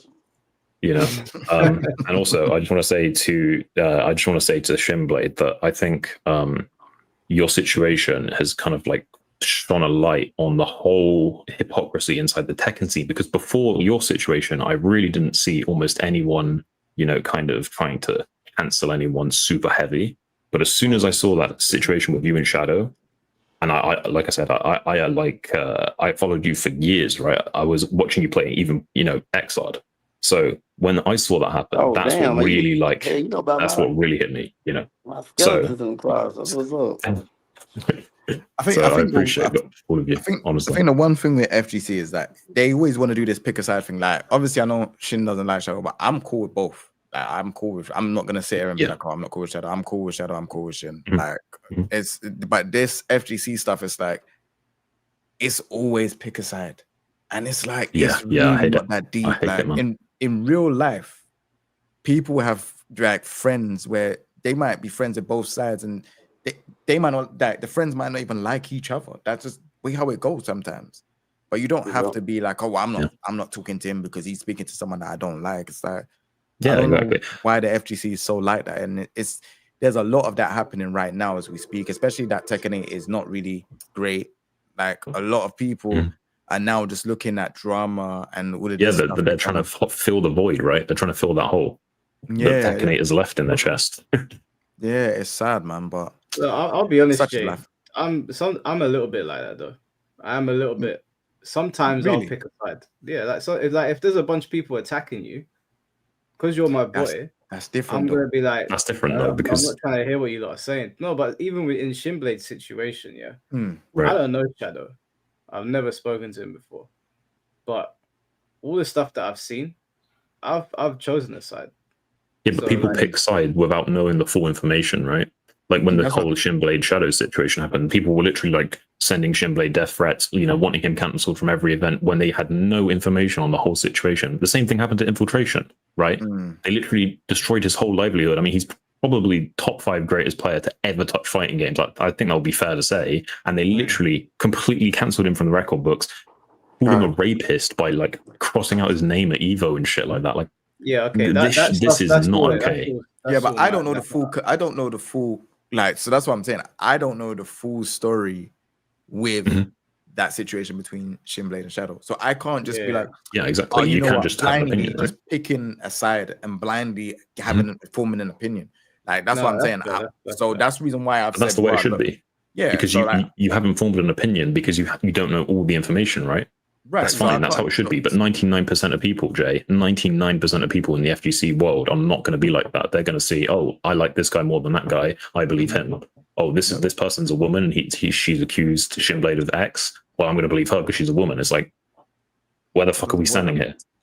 That's not reality, and I feel like that's why a lot of people don't like the way how I am as a person, because my decisions are based on how I feel. That there's been so many times. I don't want to like go on it for too long, but there's been many times when I've been offline in Tekken, and certain people tell me stories about certain people, and they'll be like, "Oh yeah, I don't know why you talk to he does and I'm like, bro, just because I'm cool with it. That's what I mean. King Jay, we actually did post a lot of facts and screenshots on Twitter.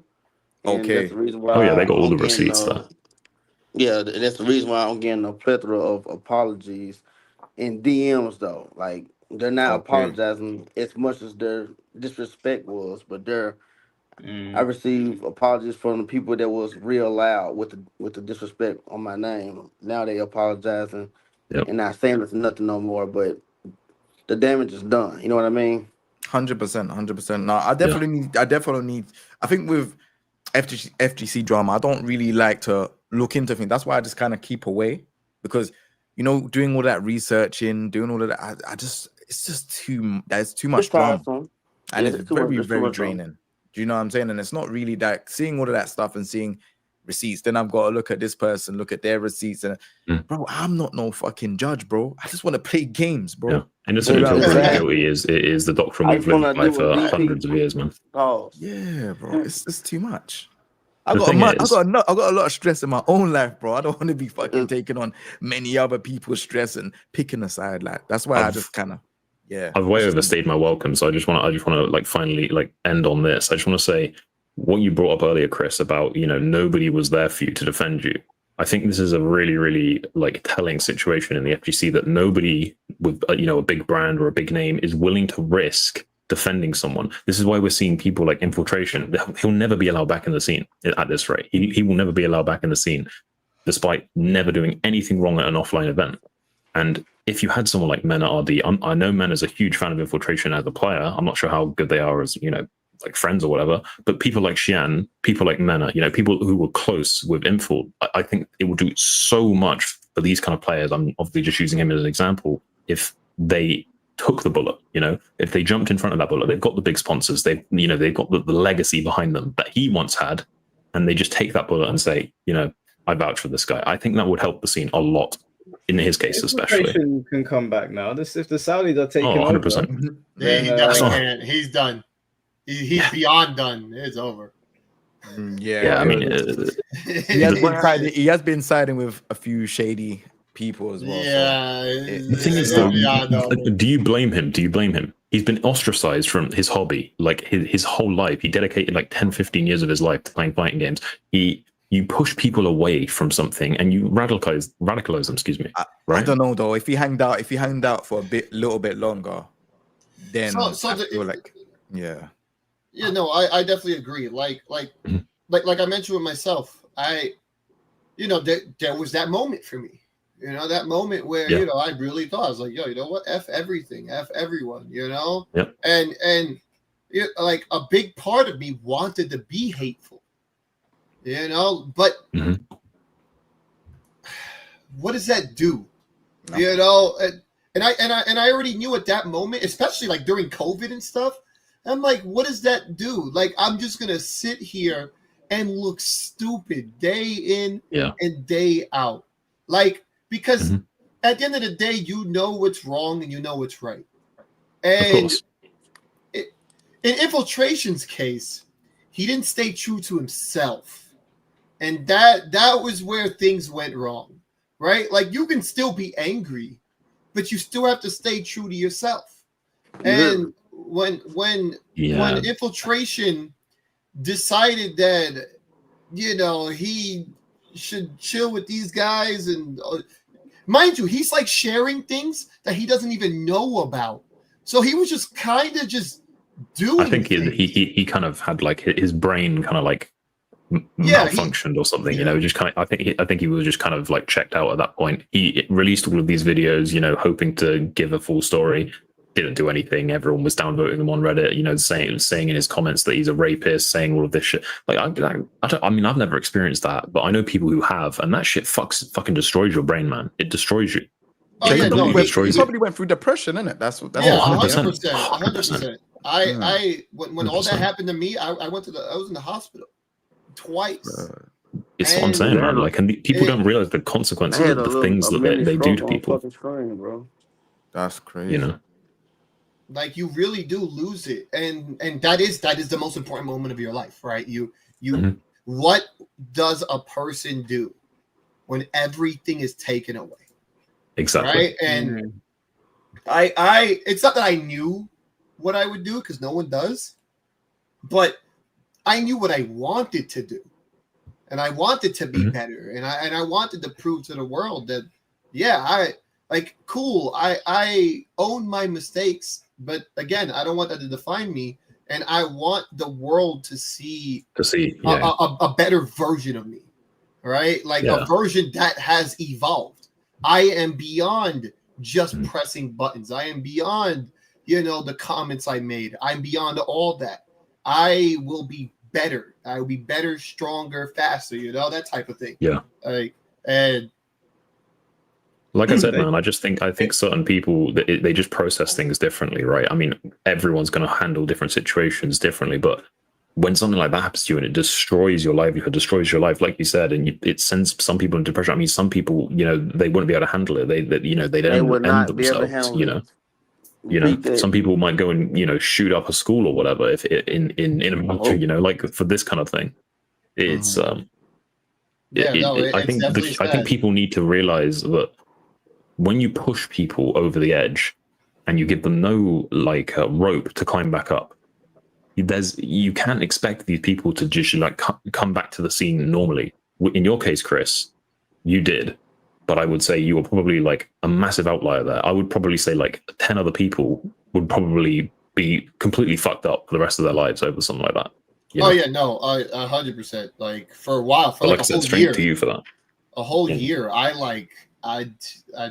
blamed everything. I blamed everyone. I blamed myself. Yeah. It was definitely hard for literally over a year, and that again, that's where you truly find yourself. Sometimes like they say, it's in the bottom of a cup, full of alcohol. You Definitely. Find yourself, and I had that moment. It's just thankfully for me, I didn't do anything worse. I remember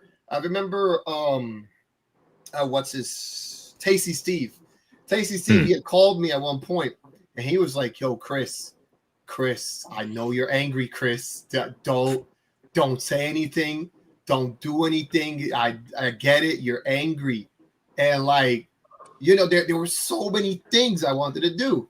Hey, it's just crazy that Hey, Chris. That's what I'm saying, though, man. You had getting a call someone from nobody, though, man. What happened?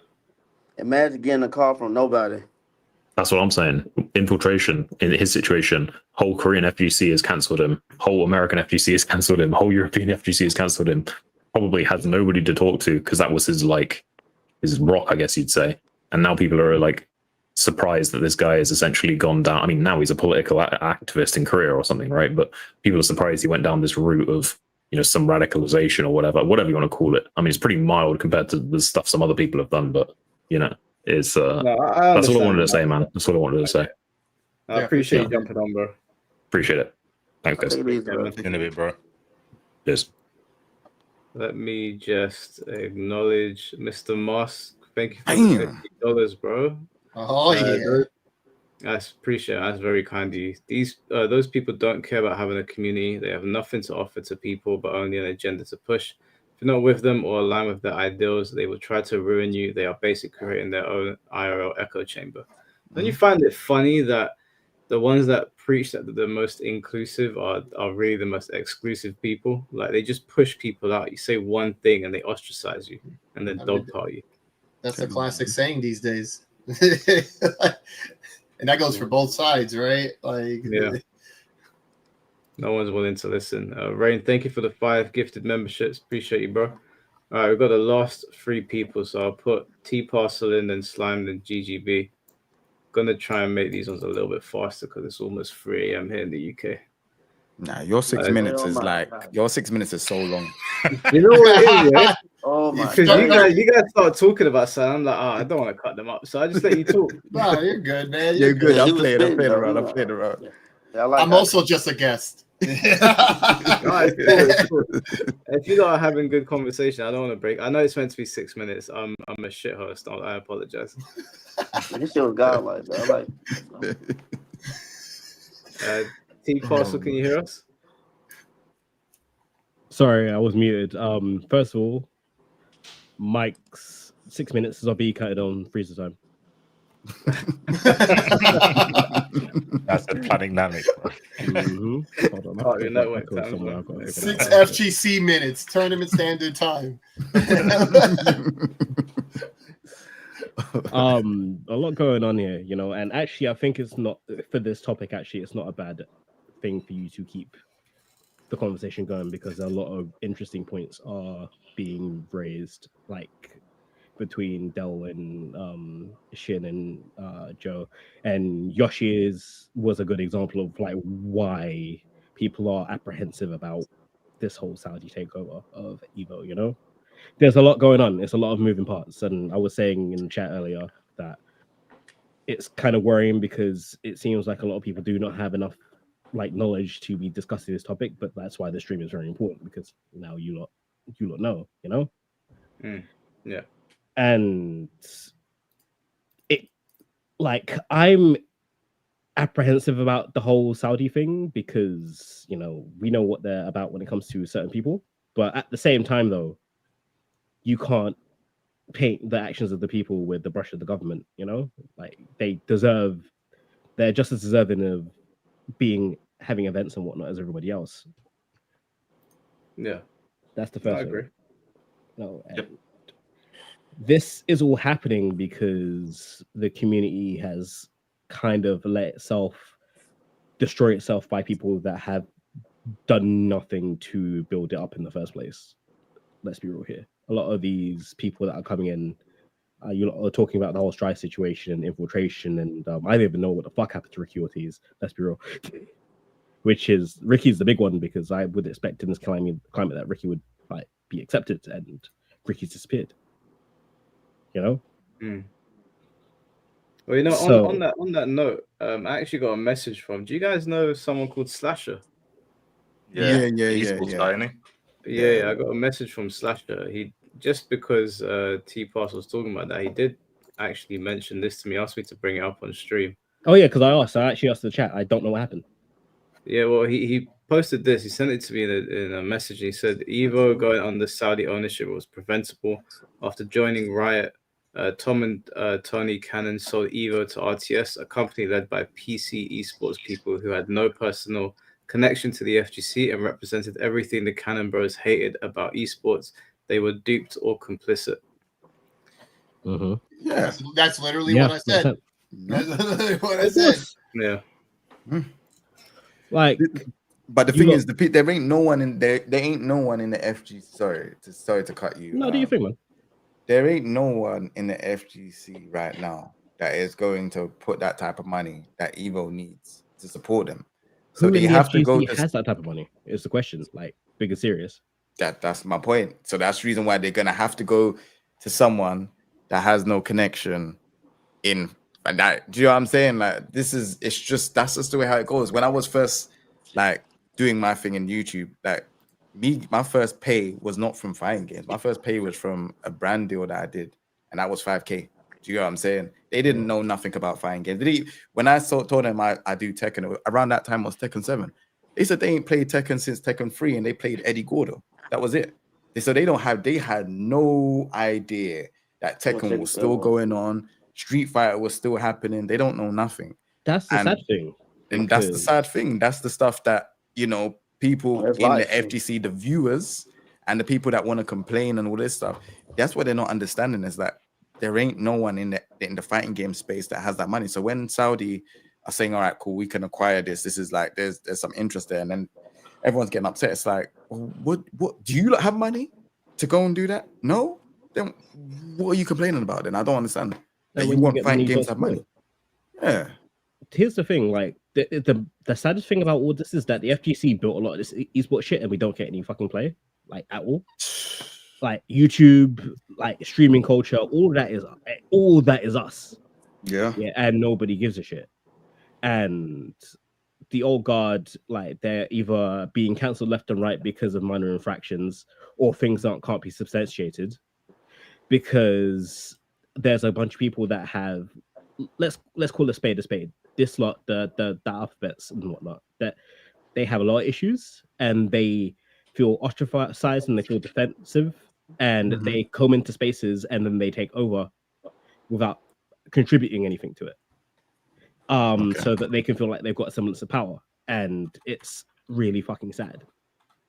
And I'm against all the Saudi nonsense. Like, My biggest thing is I like progressive politics. I don't like progressives. Progressives fucking suck because they don't do anything. They come in and they just ruin everything and they act absolutely nuts. Well, you're not a fan of the Young Turks? Man, Chenka's all right. Chenka and Anna, they're all right at times, but they're also crazy, and they make everybody else look crazy. I love his passion. Yeah, I love but he watching him doesn't scream on Piers Morgan.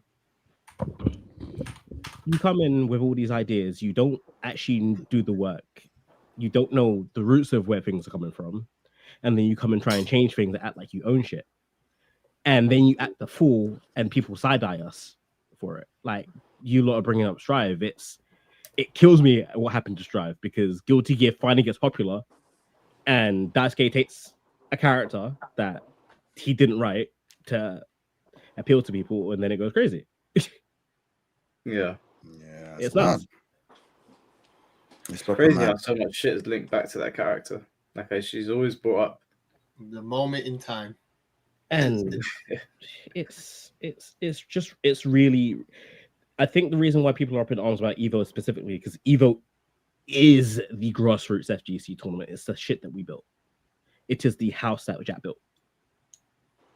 So to have it be taken over by corporate entities that don't know anything about it, to host tournaments by people that don't even know the players' names, don't even know the characters' names, don't even know the games that they're playing. Yeah. Like, why are we even watching it at that point? And what do? We stop supporting like the few grassroots that we have left and the people that have stayed and built the stuff and go do something else, or we let it rot. It's like you brought up something. I think sometimes people need the worst case scenario to happen in order to get the reset, right? Like, Evo has been going downhill for the last couple of years. So what would be if it's the break, what would be the final straw? Saudi Arabia owns it, right? If it's to break. So I'm all for that. Like, if you want to see how bad it can get, okay, cool. Let them run it, see what happens. If it gets better, cool. Main Evo goes to Saudi. I think that's when we're gonna realize like what we fucked up. If it gets worse, well, sounds like we need to start over again. They're not going to start anything over again, man. There's all of this stuff, but it's like we need to support grassroots. They're not going to do anything. We can't do it now. I think if they really want to do something, because all of these tournaments make a lot of money on like attendance, right? So that like they have these booths now, people go and buy merch. They pay top dollar for tickets. Just if you really feel that way, just stop going and see how these tournament organizers react. Otherwise, this is it. We're in a new age now. There was everything before the Saudi acquisition. Now there's everything after. Oh yeah, because the hard part about supporting locals now is that a lot of places that you would support locals are now also shutting down, because I don't know what it's like in England. It's been a very long time since I've been back. But in America, like, comic book shops close all the time, which is a big hotspot for the locals, and I've seen like 4 or 5 of them shut down. Game shops, they close them all the time, you know. And when they do stay open, people come in and they act the fool, and then they don't want us back. So where you meant to go at that point? I got a question for T Parcel. You know, you was talking about how the Strive players haven't did you say contributed to FGC? No. Strive is in like all the new players that came in and adopted that game, for example, where that, as opposed to the old guard that grew that. It's not Strive in particular, it's all the new people that haven't been here and then want to run shit,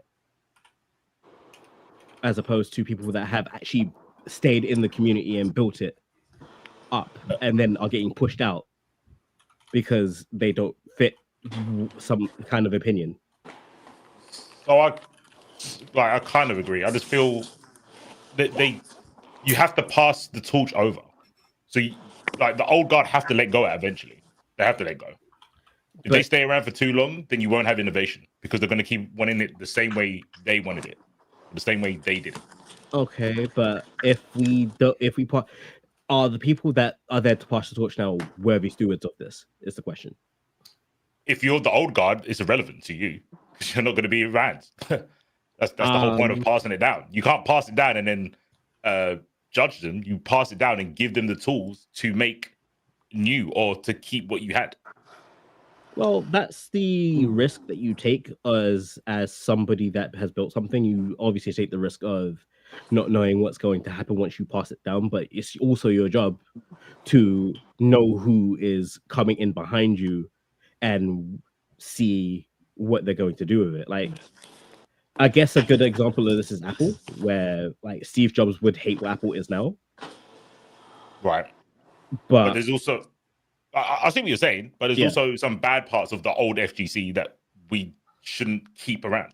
No, there's definitely bad parts of the old FGC that we shouldn't keep around. And like, it's interesting and paradoxical because the FGC has always been an inclusive place, but we've also one of the reasons why I don't think the FGC is very marketable is because old school FGC is we give no fucks and we don't care about offense. But it's because we can't 9 times out of 10 we're so close knit that we know exactly the like character of an individual, so we don't take it seriously. But as an outsider looking in, you don't see that. I don't know if I would say the FGC was more inclusive back then. I think people had thicker skin, so it was harder to push them out. I don't think it was more inclusive. Yeah, I think people were tougher. I think it's a mixture. Growing up, like, there was a lot of people I hated, and there's a lot of people that hated me, and everyone was just messed up towards each other. But it was a different type of bullying, right? It wasn't bullying for how you are, or how you was raised, or sex, or any of that. It was bully because I hate you and I hope you suffer, right? Like, I think what ended up happening. That's mad, I'm not gonna lie. like we wasn't like, oh, I hate this person because what's in their pants, right? It wasn't like that. Yeah. Now the weird thing is that there was something I just thought of that I feel like makes sense when it comes to FGC and how it went from before to now, right? You take a Pokemon and you're like, all right, you want the Charmander, which is the baby FGC, you want it to be a Charizard, right? But instead of like evolving like Pokemon, it evolved like Digimon. Where it's like instead of being the Charizard, now you're Agumon that turned into this giant thing where you're like, I can't tell if this is better or not, right? Like you're this little Patamon, and you evolve into a giant woman with wings, and you're like, what even happened? You know what I call it? I know exactly what you mean. I say it's some scenes evolve and some scenes mutate. Yeah. Okay, there you go. Viewing this drive is a mutation. I don't know if it's better or worse. It depends, but it's definitely a mutation. It's nothing like how it used to be. Nah, I'm gonna say it now. It's worse. I'm sorry, because I like what I'm seeing and what's becoming what's in the forefront of that community. I'm sorry, is not good. It's just not. And you lot bring up Umisho, and then you lot bring up infiltration. Like we've got proof of what Umisho has done, right? And what she was able to win 2 tournaments, taunt the fucking community being untouchable. And then it took Arcs actually being like, hold on a second, Strive got Archie Sonic. That's what happened. Like they saw what the fuck they let them do, and they're like, no, we can't have this. And that's what happened here. And it should never get to that point. With Strive, I know they mentioned earlier about the Bridget thing. Also, what happened, or when I think it started going downhill, was when all the unks left. When I think I could actually pinpoint when Latif left and he stopped playing Zato, everything went to shit because there wasn't anyone there to be like, stop being dumbasses. Is that around the time that Leffen showed up? I need to ask you. I'm not a Leffen hater. Okay, fair enough. Yeah, I'm not a Leffen hater. I see how he interacts with people in Strive, and I watch someone else stream, and it's the exact same. He's the exact same to me as any other Strive player that streams. What he didn't smash, I didn't follow Smash. So everything I've heard, I've not heard his side, so I take it with a grain of salt. But yeah, I think Latif was the last bastion of like, don't do dumb shit, and then he stopped playing, and then all the dumb shit happened. But that's on the big scale. On the small scale, I think Strive has done a lot for people that have neurodivergence or they're introvert. It's brought out a lot of people that didn't feel they had a place having a place. But that's on the smaller scale, so you don't see it and you don't feel the impact. Yeah, it's the macro on the big that scale, you don't see. it's horseshit. It's undefensible for sure. Because it's not that I dislike, like, I have no qualms with representation and characters and whatnot. That's not my beef. I love it actually, because everybody should be allowed to be seen, genuinely. Yeah. But there's a point where, and I think it is because a lot of these communities are very defensive, where they the easiest way to radicalize somebody is to deny them community. That's just a fact. Especially when they're going through the most shit. The fact that Chris is not crashing out right now is actually a miracle, because he has every justification to, when you have an isolated mind and you've lost community. Yeah, I agree. I mean, and for those people, Strive stops them doing that. But what happens is you get the Newton ball where they've swung one way and they've put it like twice as much force the other. So to cater for people that do feel ostracized, they have to ostracize other people, which don't make no sense. And that's how you end up getting pockets. It's how we got like the 2016 situation in the first place, because that's been going on since 2013 over here. Like I was following all them creators, and I've seen how they got to be radicalized and whatnot, and how that happened. And instead of engaging with them and talking them, like actually having a conversation about it and reasoning, that they want to shout everybody down, right? Mm-hmm. So they go into their own little pockets, and then they go into their little echo chambers, and they build up like roaches.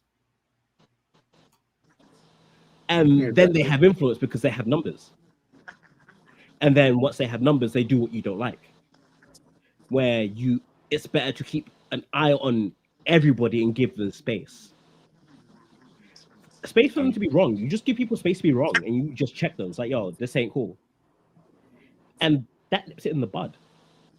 I think the bigger issue with Strive is that they, most of the voices are from people that's never played fighting games. Yeah. So that it evolved to a point where they have a hive mind, but the mind is not of FGC, and I think that's just where things have just gone straight to hell. Like you said, it is kind of good that people have found a place, but I don't think it's actually FGC. I think it's not. Like their thing that they have built. Well, that's the thing now. I don't really think FGC is FGC anymore. Now it's everybody has their own games that they play with, whereas back in the day you played fighting games and everybody played everything. Like you had a couple things that you played and you were into, and you bounced around between them, and that's how community fostered, because that's how people share ideas, And there's not much cross-pollination anymore between games. Nah, I had to learn about fucking King of Fighters when I wanted to play Cross Tekken, because the cabinet was there. I had to walk past it. And when I was waiting to play one game, I'll just jump on another one. But yeah, you don't do that anymore. No, I have a beef with the FGC because King of Fighters SNK games have been dead for years, and everybody complained about, oh no, we want games that are like old school and whatnot, and like King of Fighters 15 is right there. It feels like the old ones. Good. It feels like the old ones. Well, 15.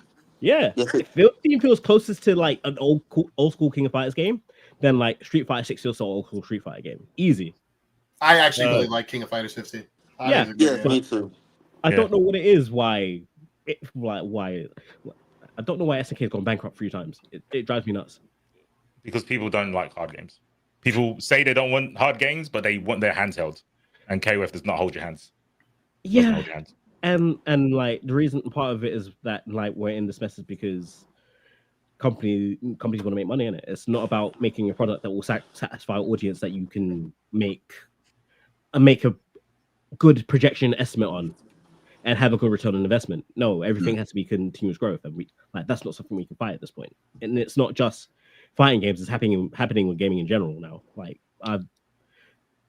It's interesting because I'm a big Monster Hunter fan, and I'm seeing Monster Hunter have the same thing that's happening with Tekken 8 happening with Monster Hunter at the same time, and it's the exact same fucking thing. And if you say but they're dumbing everything down, and people that haven't appreciated it are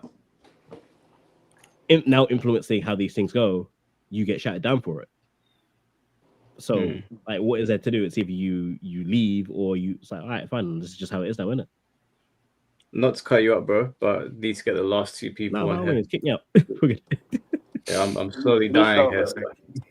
No, I've got to go gym in the morning anyway, so thank you. I appreciate you, bro. Have a good night, guys. All right. Last two guys. We'll get Slime in here. Slime, can you hear us? Hello, can you hear me? Yeah, we can hear you. So first of all, good evening, everybody. It's 4 a.m. Okay. Good morning. I'm sorry. I don't know what you're talking about. It's 7 p.m. over here. Oh man, I'm more in the bed than out of it right now. But so basically, what I wanted to say is I've been on vacation for like 3 weeks, and I come back to the FGC, and it's like that one meme where the guy brings the pizzas and the whole room is on fire. Oh yeah. Yeah. It's like I'm mainly a Tekken player, and so I open like YouTube and Twitter and shit, and I see Harada posting pictures of ladies in bikinis, and I'm like, what? And ain't no wrong with it. Hey, it's better than doom scrolling. Way better than doom scrolling. Oh man! And I see freaking the literally today I saw like Mike's stream and was like, what, the Saudi bought Evo? What? Okay. Yeah, man, a lot happened in 2 days. We got bigger moves in Tekken and the Saudis bought Evo. Like the FGC is a freaking child. I can't take my eyes off of it. There's always drama. What the hell? People getting what's the word? I'm sorry, English is not my native language. It's like defamation is the word. Cancelled. Well, yeah, yay for cancel culture, I guess. But yeah, it's like what's happened?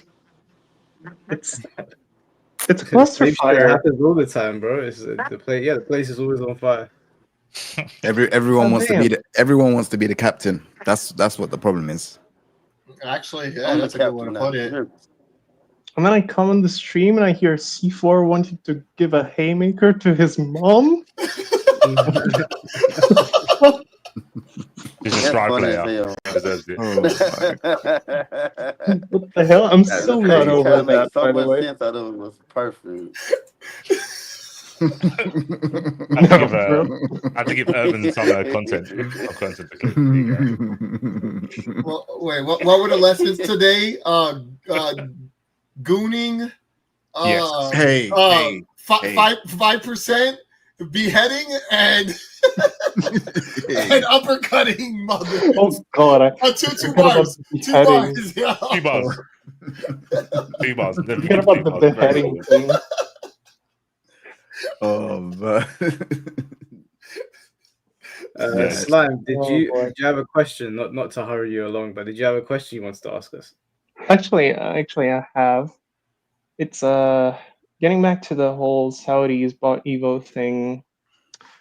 I actually had a thought about the bubble, like the whole discourse around the bubble, and it's like maybe we can bring change, not outside the bubble, but inside the bubble, and make them be more accepting and all that stuff. But what I want to ask is, are we even like guaranteed to have a bubble? Like, how does that work?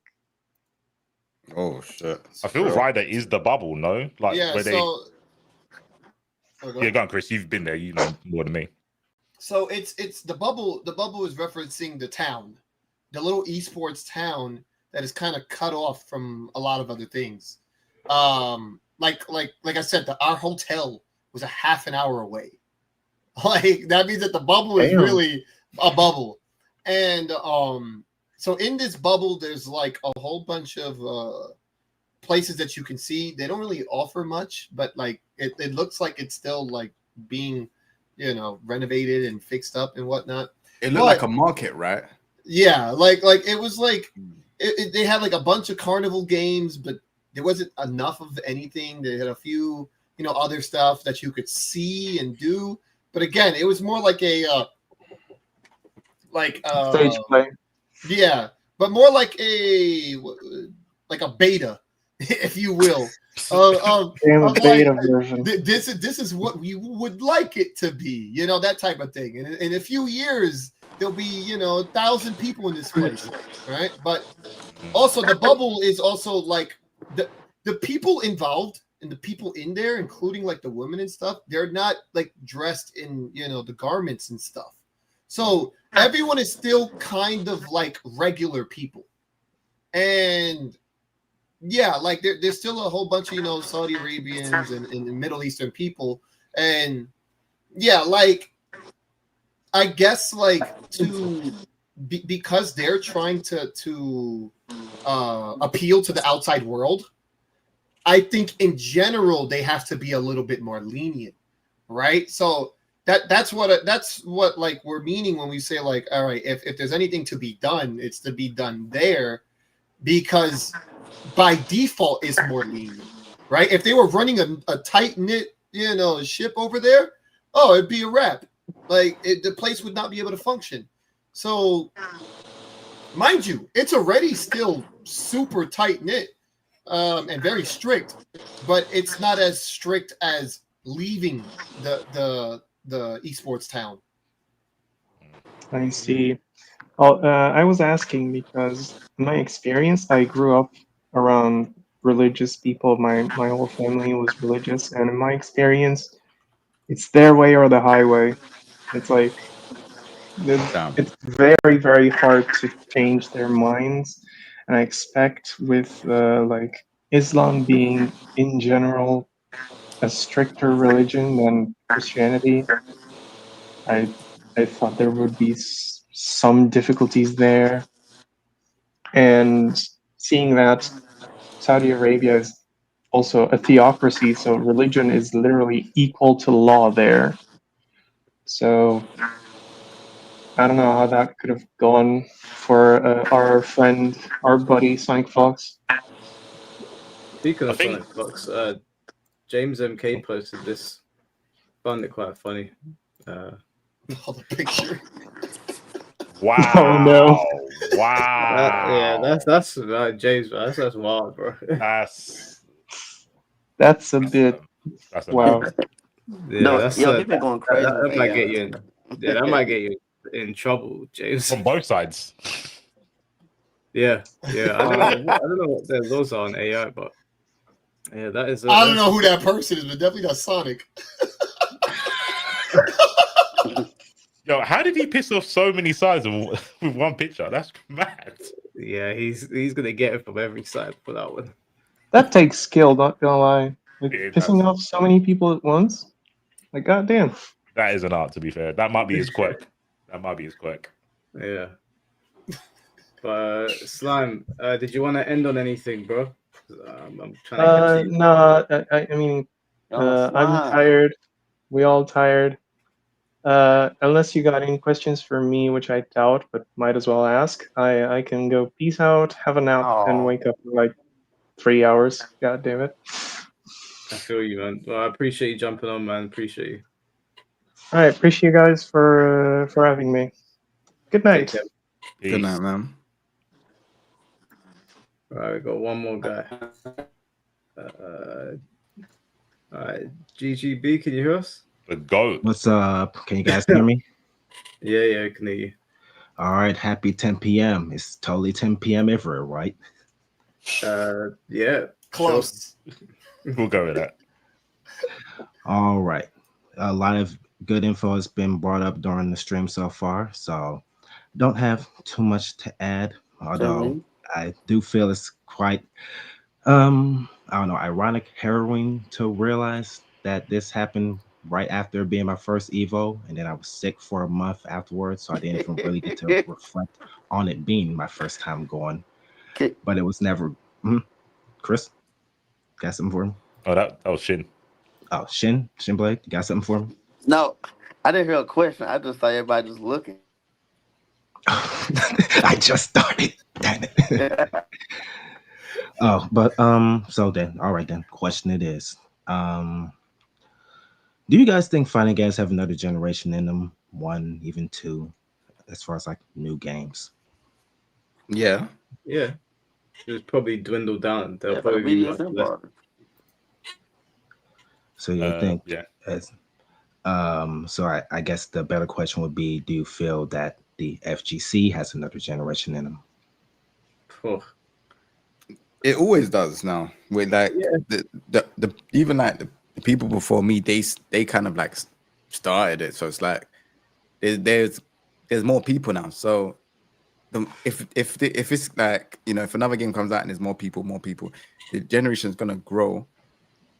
But yeah, I can't see it dying down. Like, you know, look, but we're on Tekken 8, Street Fighter 6, and all the other side games for Street Fighter. We're on Guilty Gear Strive, and all the other side games for Guilty Gear. That we're the generation. I don't see it stopping anytime soon. I will say, I think it gets smaller. I think most, kind of going to what Mike said, I think it's going to get smaller, but I feel at this point, a lot of companies are just money sink. Like, they can't pull out. It's just FOMO, bro. It's the fear of missing out. They're like, one day we'll get the banger. Like, I think that's what's going to happen, especially with something like KOF, where KOF has been very niche. But it's got the, what's it, like the longest running one? It's like 15. Yeah. And every time KOF comes out, most people go, "Who's buying this? Who is keeping this? Who is keeping SNK afloat? Who?"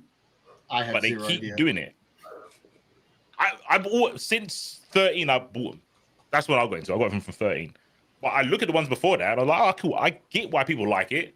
But I was like, "How are they surviving?" I think there just comes a point where a lot of people have made a game and they've gone, "You know what? It's a passion project. Fuck it. I ain't gonna make no money." Luckily, Saudi don't want to make money either. So it's literally a partnership made in heaven.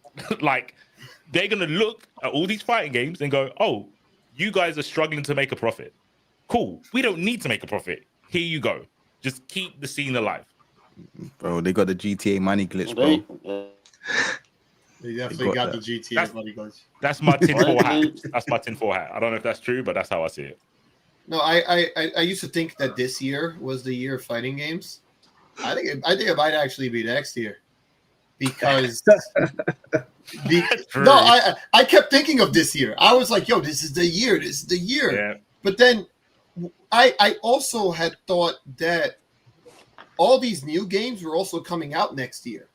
But what 2XKO comes out pretty soon, and then going into next year, Marvel Tokon, it's like, okay, maybe that's what we're waiting for, right? Because like we needed something to shake up, you know, the difference between Street Fighter and Tekken, right?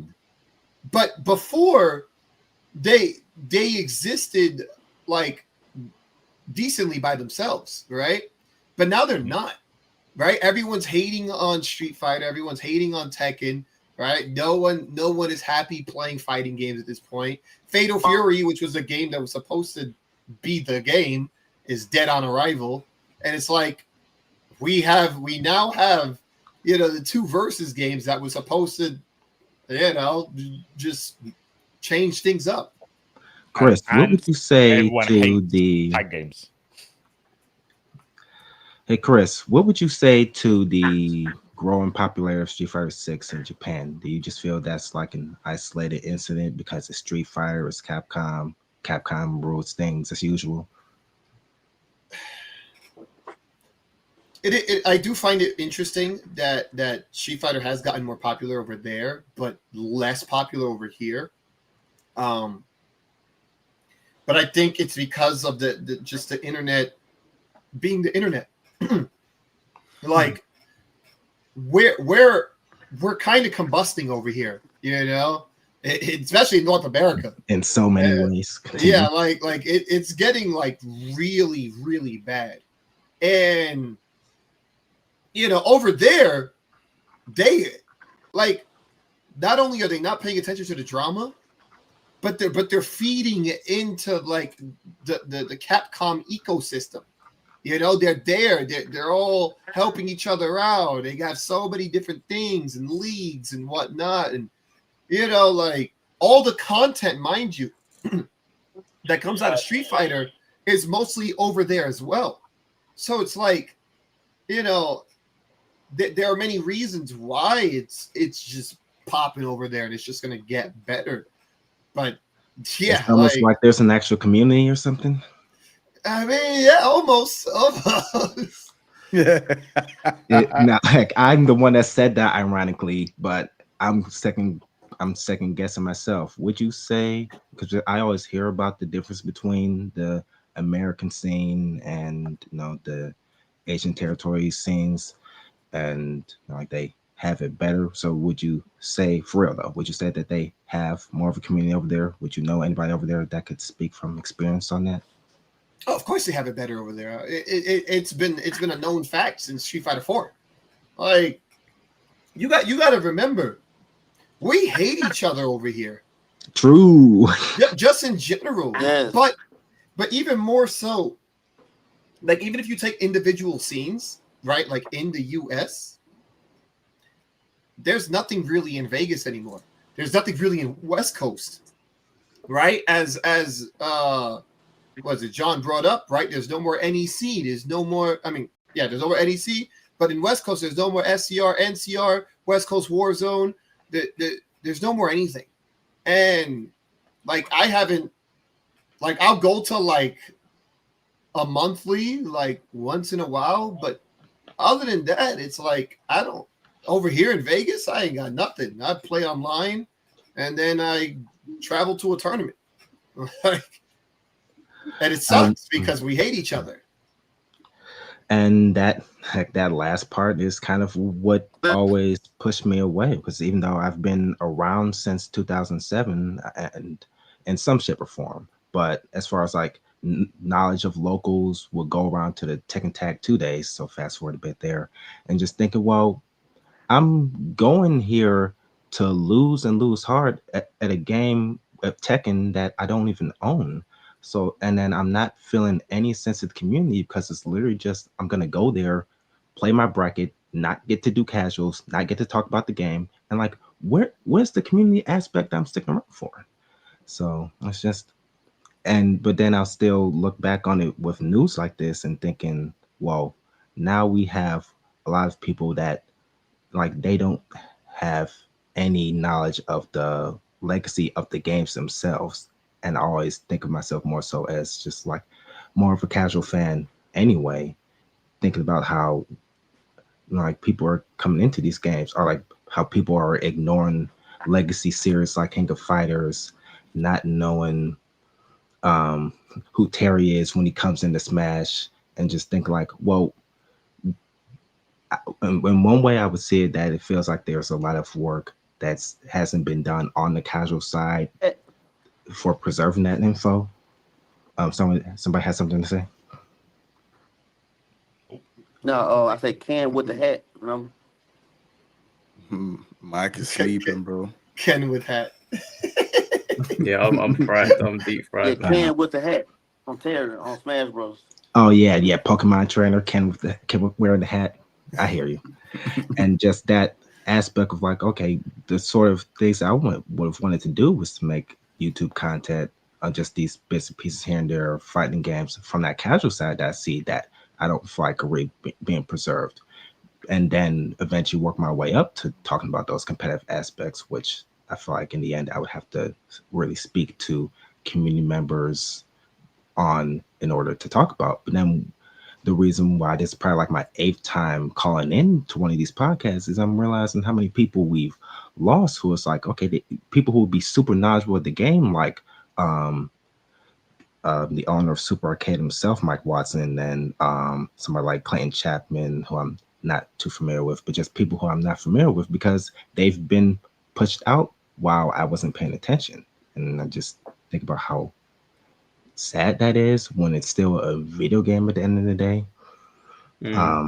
But more so to a question, do you feel like even like fighting game content is that really lucrative at this point? Are we going to get to a point where everybody's just jumping in on that? Or are we already at that point? I think if you got a personality, is. Can I take this question? Yeah, go on, Jay. So fighting games is not. It's if you ain't. So you have to be a content creator, bro. I'm not even gonna lie. I think that's the only way to be like. Yeah, that's the only way to be successful in it, man. To be honest, I feel like obviously if you're trying to be a pro player, you have to be top 2, not even top 3. Top 3, you I don't even know if you'll make your train ticket back or your flight ticket back. You'd have to be like for top 2.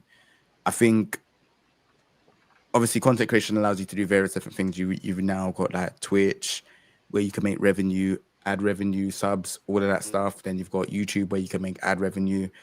You've got brand partnerships. You've got TikTok, where you can make revenue as well if you hit 10K followers and stuff like that. So there's various different things you can do and make like revenue. And it's actually very good if you can actually be consistent with it. The issue that FGC has is that everyone likes to complain and not do anything. There's not many people that wants to support or give people their flowers for whatever they're doing. Everyone would like to just, if someone does something slightly wrong, or if there's a slight bad thing about someone, they just want to tear them down and tear them down completely. If anyone is even remotely looked at as making money and they're kind of like on social media like that, they want to tear them down. Obviously, a lot of like professional players that are doing well, like obviously the Shao Highs and stuff like that, that don't really pay too much attention to like social media and that, they don't really get bothered by these things. But it's like, people that want to give their like, anyone that wants to give an opinion, people want to tear down. And I think this mindset is whack in terms of growth in what we are trying to build here. I think people that are trying to do this, I feel like they need to understand that, we are human beings at the end of the day. I think everyone needs to support one another. Obviously, if there's issues, then obviously people are going to have their like issues. But I feel like people need to just understand that you can't sit there and complain because, like obviously I know this Saudi situation, everyone's like, oh, I'm in an RN about it. But before Saudi even thought about even acquiring Evo, we've been doing fighting games for a very, very, very, very long time. Fighting games have been around for a long time. And, like we said, SNK has been acquired quite a few times. And then even just like these gaming tournaments, there's been loads of tournaments that are not around no more. Final Round's not around no more. Hype Spot in Scotland's not around. There's so many tournaments that they just come and go. It's next level battle circuit. That's a FGC event, isn't it? And that's a big like part of the FGC because I was used to watch that as well. So it's like there's a lot of things that have come and gone because there's not enough support. People they get older, have kids or they have other commitments, and it's like, yeah, we're not really seeing the support. People put a lot on the line for very little in FGC, so it's very difficult to actually make it in FGC. Hopefully, the next generation, they can kind of like support one another and that, but man, I don't know, man. We're seeing that there's not really a mentality behind them to make them like, I guess for them to even realize how important that is. And I guess that goes back to what I was saying about just the not having the idea of the legacy. I was saying about it from the casual aspect, but for you guys, of course, it's more about the competitive aspect of how, just people had a better, even if like maybe people didn't get along as well, or like there's different degrees to how that went, but there was still a better mentality when it came to the actual focus, which is not the game itself. And when people had the common interest of just liking fighting games in general, that was enough for a period of time. Can I say something to you, GGB? The most of these arguments or most of these like issues and stuff with people, a lot of it is like either Chinese whispers or it's just silly high school problems with grown adults. You do realize that, right? Like a lot of these Middle things. school, the way that I phrased it since middle school is middle school mentality. We go on. Yeah. So middle school mentality.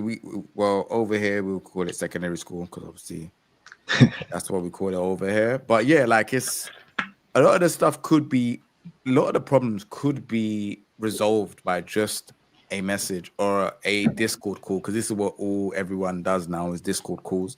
Those things could be resolved from a Discord call, but it's always like people get they get a situation, then there's an issue, and it's just like, bro, like what is really going on here? Like a lot of the stuff I see even like on Twitter and stuff, I'm like, damn, can't these two just have like a call or something like This that? could Like, have been solved in a phone call, which Discord has call functionality.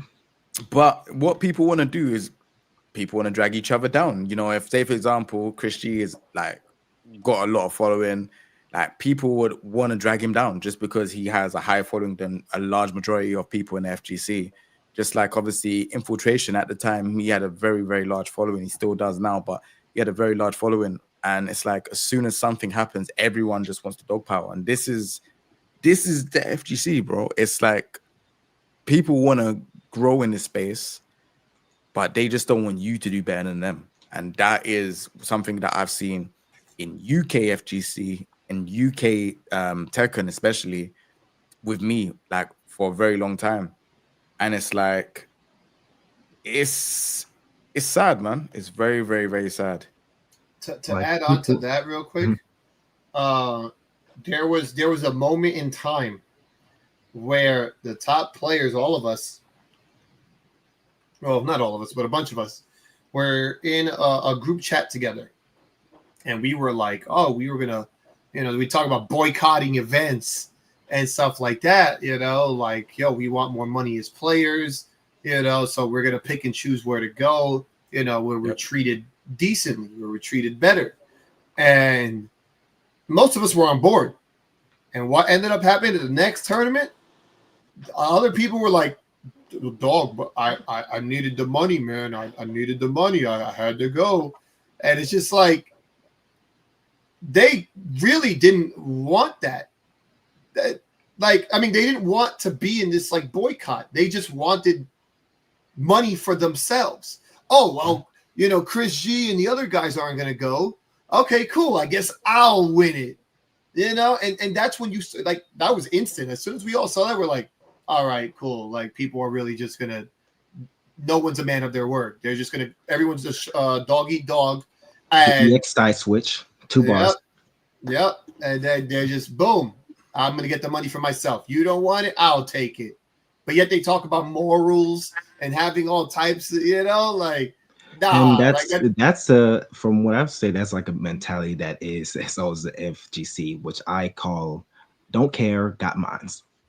Yeah. And that is why it's frowned upon, in my opinion, why people are looking at like this whole Saudi money thing, because like when did people ever care about morals in FGC? When you're just dogging down on people, you're tearing people down, you wanna, if someone ain't performing well or if someone's not doing well, you wanna then upset them and just be sending all this abuse. And like, when did you not care about morals then? Like, what, things just change now all of a sudden because you feel like you can change? Like, shut the fuck up, man.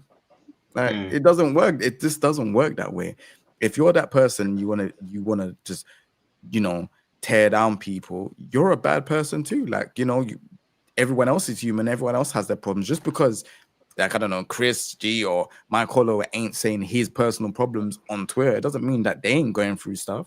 You know what I'm saying? They've got their own problems and stuff going on as well outside of FGC. You know, like everyone else is human. You know, people forget that, man. No, I don't post my personal problems anywhere because I think it's personal and it defeat the whole purpose. But when you don't, they think that like everything is cool, like there's never any issues. Like they'll be, you must be like doing really well and stuff. And like it's not to say that you're not, but like everybody's fighting their own battle. And I think people forget that. And like just because I hear where the LGBT community is coming from with certain things. I understand the concerns, but this whole like well, I was just going through some posts now while you are talking. This whole like thing where they're looking at who's going to be going to the tournament, who's saying what. Like my struggle's not your struggle, bro. Deal with your own shit. Like I get it. I get it. Life's hard, but I could play the race card if I wanted to as well. Like all of us, we could all play our own cards. That's your beef. That's your struggle. It ain't my struggle, man. Like, I'll stand with you on certain things, but if you're there gonna be like, is he going to this place? Is he chatting to that person? Just gonna look at you sideways. Like I said, me providing for my family is more important than whatever sexuality you are and how people perceive that. Because that's my shit. I gotta look after mine. Figure out your own shit. Stop trying to police everybody else. No, I would want to try and put like a pin or like just a proper way to analyze what is going on with that mentality.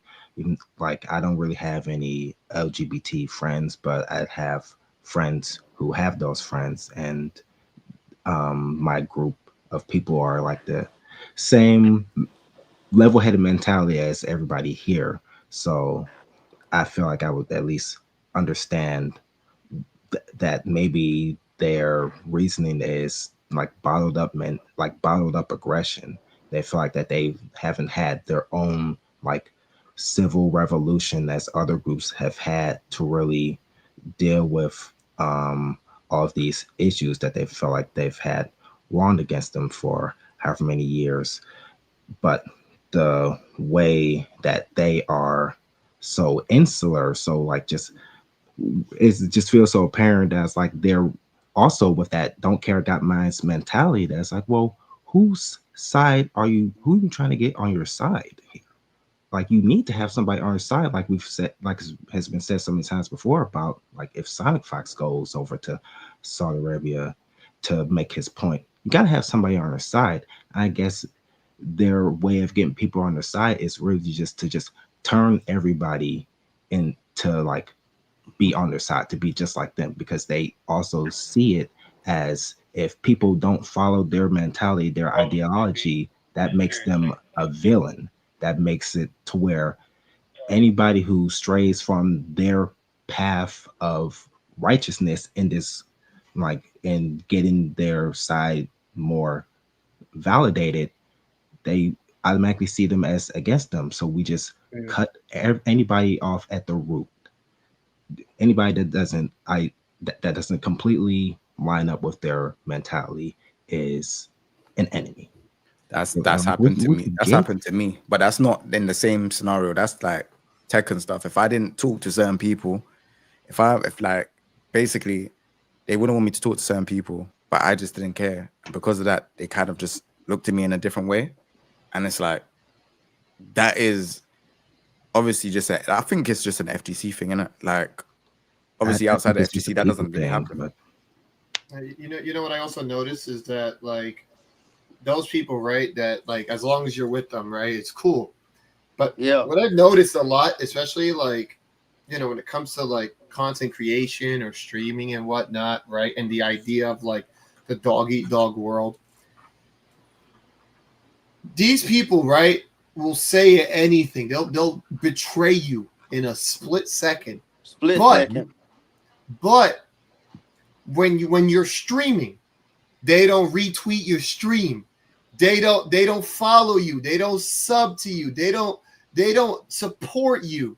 And like I've noticed that like what I started to see, especially like during COVID, is that a lot of times your friends, your quote unquote friends, are actually your least supporter. Why? Because a random person, right, that I've never met will be 10 times nicer to me, will actually support my stuff, will sub to me. Some guy, I don't even know his name, don't know where he's from, don't know what he's done, but all you see is, yo, Chris, man, I support you. Yo, King J, I support you, man. And he's in the shadows. He's supporting you from the shadows. Heck, they'll donate to you, and that financial they'll donate more than they'll help you, you know. But then, like, I'm noticing that, like, a lot of these guys that like saying that they're your friends, nah, they're not. They're just waiting for a moment of weakness. Waiting for a moment. Look at Like, no one is shit, boy. The moment of weakness. Like, there are so many people I know in the FGC, they will never sub to me. They'd be like, sub to you, I'm not giving you $6. And it's like, wait, really, man? Like, you know, and it's a crazy thought process, right? Because when I think about it, that same logic I apply to them. I'll give $6 to some random person I've never even seen before, where I'm just like, you know what? Yeah, you know, I like what you're doing here. Take some money. All right. And like, because I'm noticing this is just the way the world is going, right? It's the mixtape analogy, right? Your friends will never hear your mixtape. But guess what? Some random stranger that was just chilling on SoundCloud, he heard the mixtape. You know, like that kind of goes around to what Chad was just saying in the chat about how most of these newer gen of people in general are kind of Discord exclusive, not actually going to have a call, and and it's like from you having that stream to talk about yourself, like people who actually watch your stream know more about you than some of your friends do, and so they'll have like that. Your viewers will have that support, that willingness to support, because they feel like they understand you to an extent where like some of these people who are just communicating through like text and stuff, you know, like how much are you really learning about that person? I might be sounding a bit old-fashioned because I am, as far as just like feeling like you don't really know a person unless you actually verbally talking to them at the least, which is why social media was kind of like a no for me since like 2012. But just, it's like, well, how much are you really friends with this person? How much you really learning to know about them to say that you have in common to really share their ideology? Or is it just you guys shared some tweets that somebody else said that felt like you both had the same opinion on, and you're just basing things off of that? Like, how much of things are we just basing off of a bit of crumbs of opinions on social media and are they basing that as their personality? There's too many different directions I can go in that. It's just, just speculation. It's really just speculation there. Do you have anything that you want to close on, bro? Last thing I will say, last question I'll bring up is, I'm wondering for C4, do you feel like, C4, are you there? Yeah, I'm here. Okay. So for the discussion that's happened so far, do you feel like people have come on and this was you were pointing to early on in the stream, you asked Mike to bring people in, as far as like people really getting to the bottom of the mentality that the people who are complaining about this will have. Do you feel like we actually got to that point in the conversations? I don't think there was much. It wasn't much disagreeing from people that called in. But I think it was productive. I don't think it was. Pimping outside. Do you feel like what you wanted to be said about that? I was kind of interested if you had something to say, as far as, I guess I was thinking that as one of those things where we're breaking up plenty of points here, but as far as like getting to one of those core aspects that people would like, I've been trying to get into some of that so far with saying how me trying to figure out what their mentality is, where's the anger or the vitriol and stuff coming from.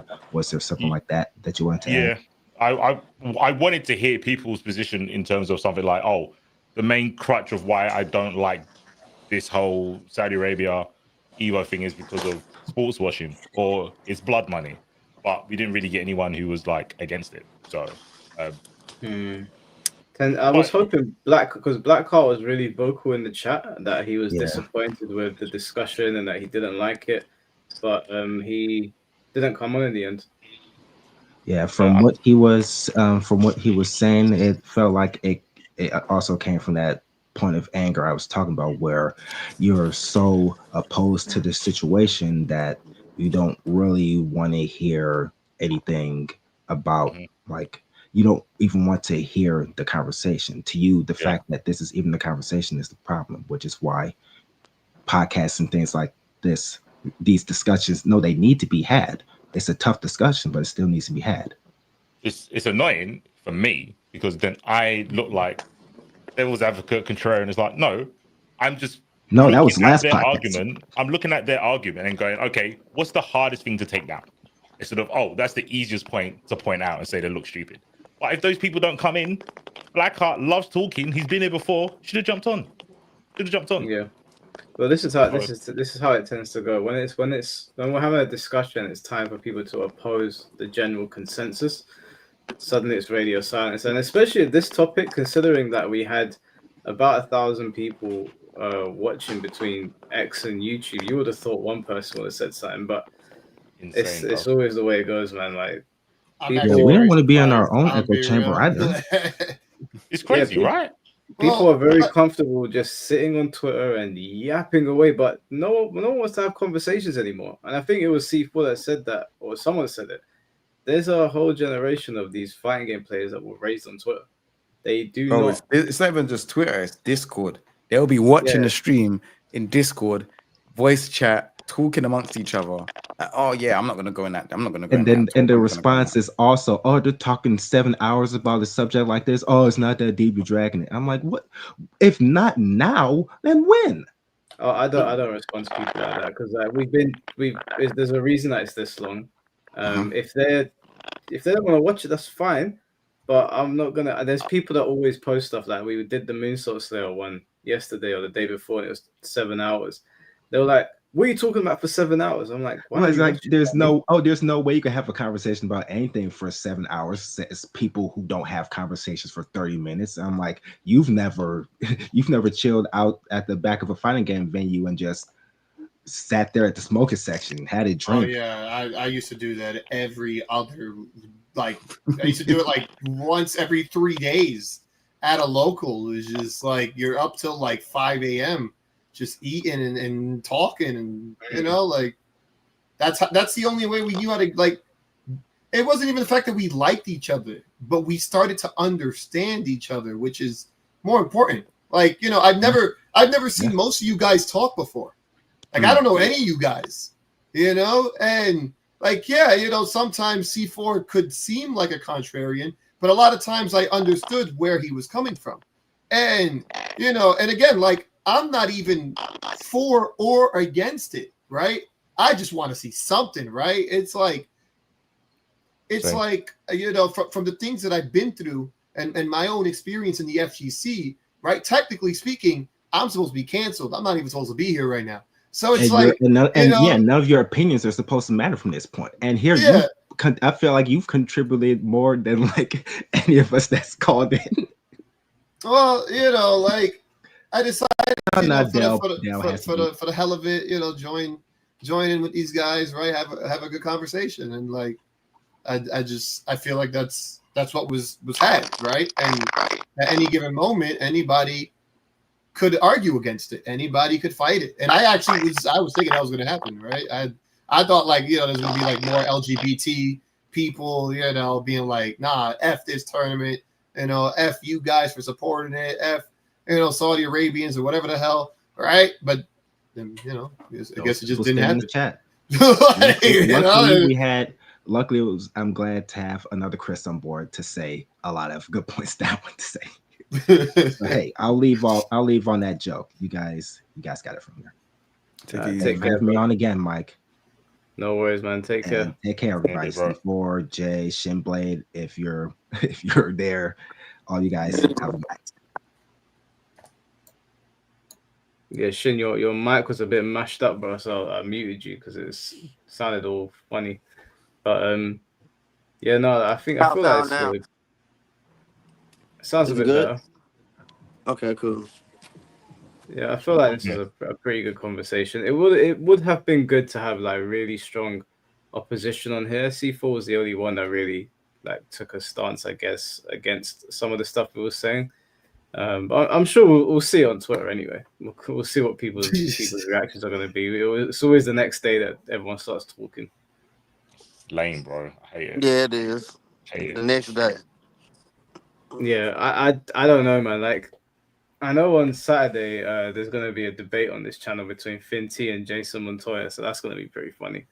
But yeah, that's going to be fireworks. But outside of that, like people just.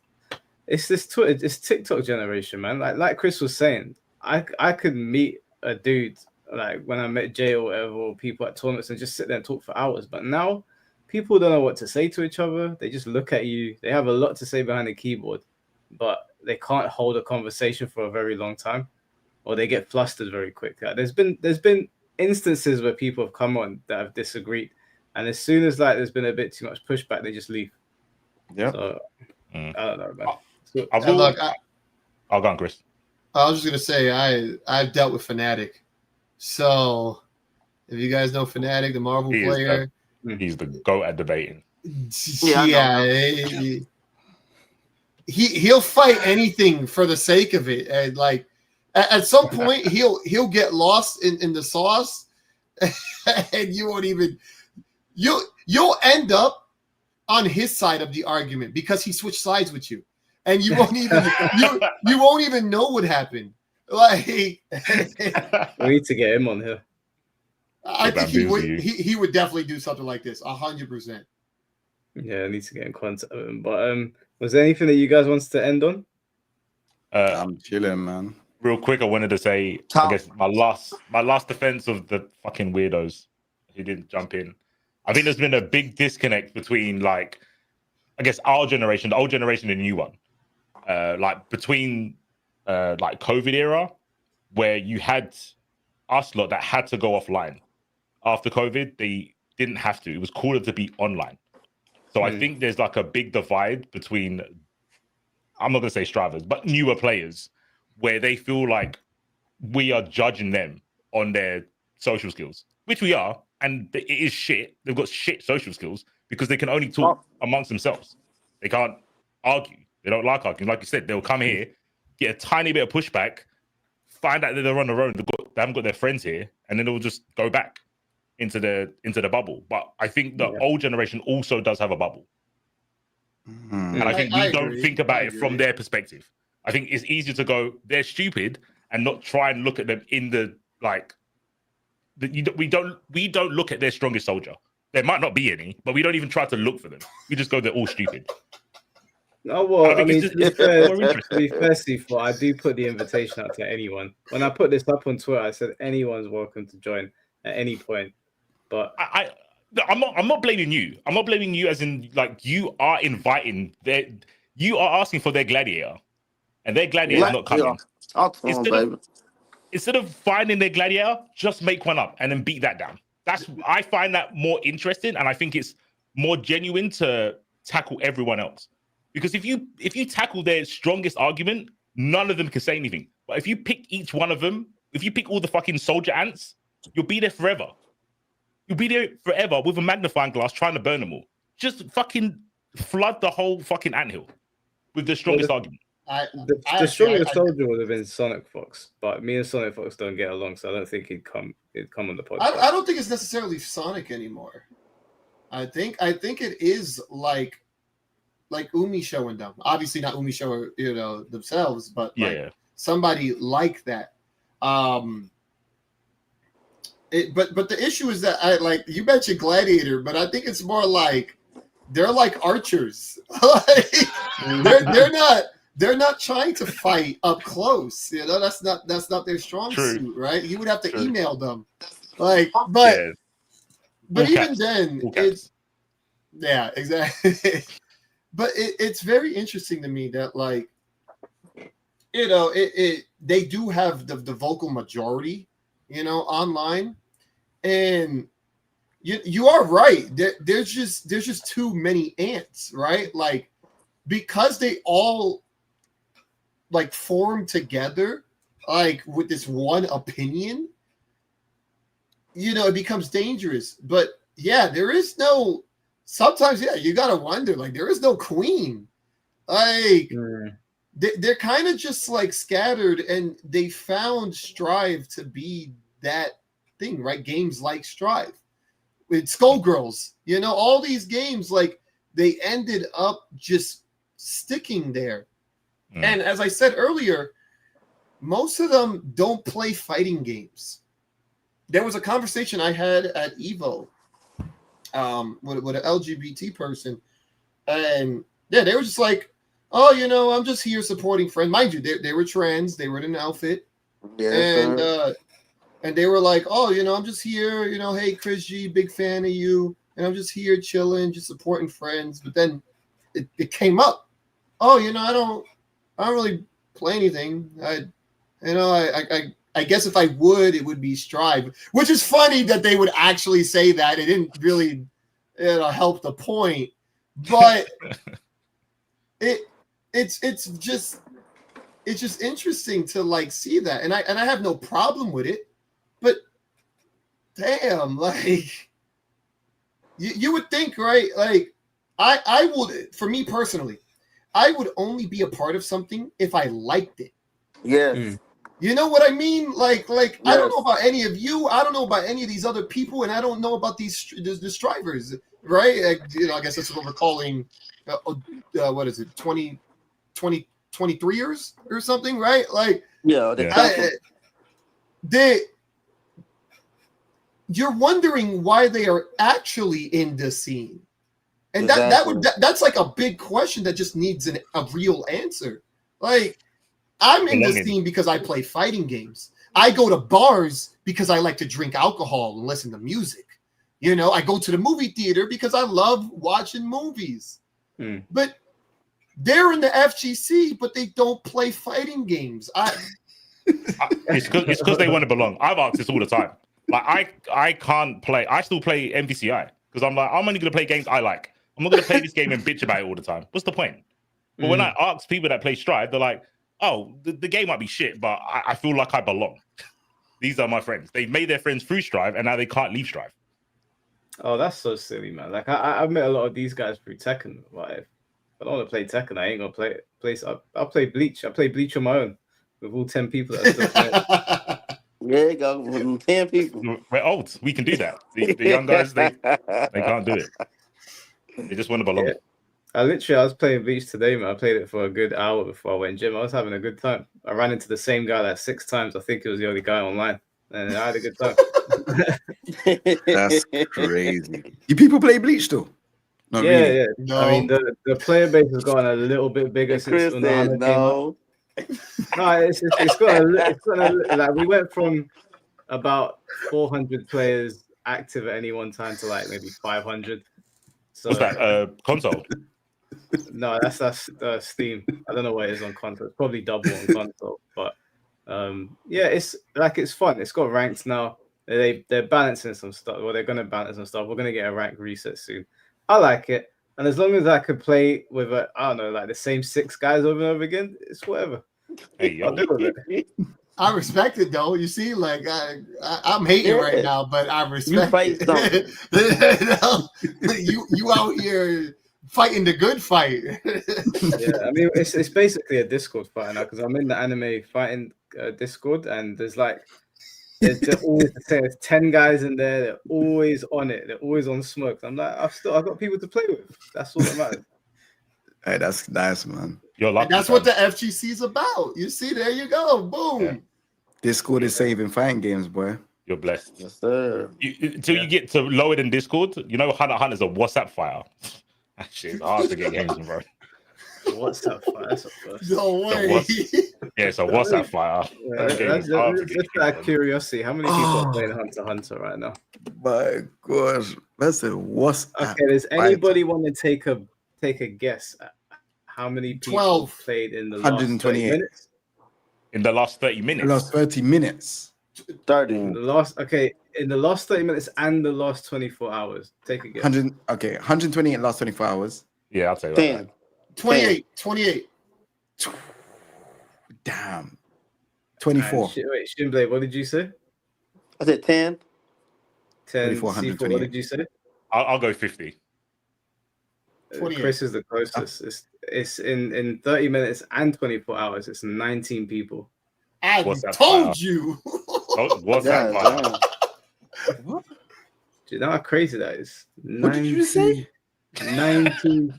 The game's all-time peak on Steam is 181 people. Yeah, I was like, it's less than like 300 people That that is- like bought the game.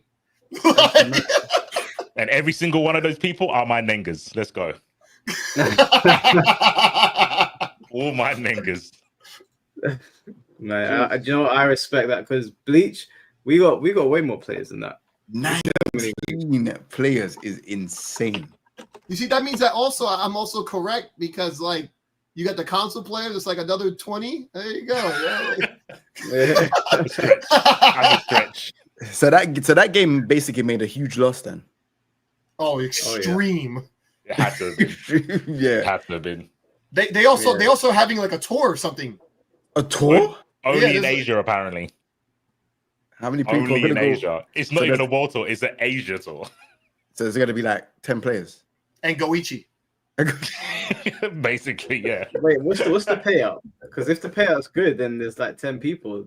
You know, odds Yeah, are- and one of them is Goichi, and then he wins the tournament, and they call it a day. Yeah. It's whatever the payout is, it's just salary for him. It's just Goichi salary. Just let's keep it real. That's hilarious. He won all the dead games. He won Melty Blood. Mhm. He won DNF, and he about to win. He about to win some Hunter, yo. It's okay, Kim. Tom, thank you for the $5. I said it once and I said it again. I have a bigger budget than that game. So true. Man, that is. I mean, we're laughing, but it's sad that Hunter x Hunter got dragged like that. It's a legendary anime. It deserved better. Because the online didn't work. Netcode didn't work. Is it gonna have a Still season doesn't. pass? Still doesn't. Is it gonna have a season pass? It's got 4 DLC. Yeah. Is it damn. 4 or 5? I think it's 4. How many people bought the DLC then? If there's only 19 people. Nah, let me start. Let me start. Yeah. Let me start. 2 of them and one of them. Because I'm pretty sure like a couple hundred more bought it, but then they refunded it because it didn't work. So because I was going to buy it, and then I saw the first tweet was, damn, this game too? And I was like, oh no, please don't tell me this game doesn't have working net code. Oh no. All right, well. The £60 to like it's too much. They're out of their mind. It's still not gone down. £60 still? It's still £60, bro. Bro, that reminds me of like DNF Duel. Kind of. 2025 and your game don't work online, you are kidding yourself. I mean, DNF looked good though, at least. At least. Yeah. I actually kind of liked it. I had fun with it.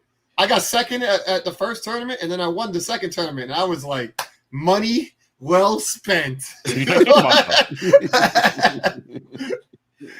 Oh, man. Who's I haven't watched Hunter x Hunter. Is that a character in the show? Yeah, it's the cat, I think. Yeah, it's the first one. Okay. I literally started watching Hunter x Hunter for the game.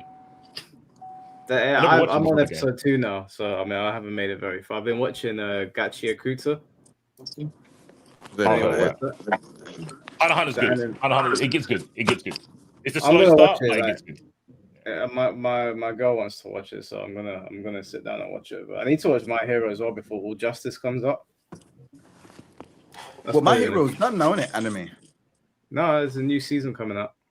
Oh, but it's done after that one, right? I feel like the manga's done or something like that. They said. Yeah, after the McDonald's memes. Oh, yeah.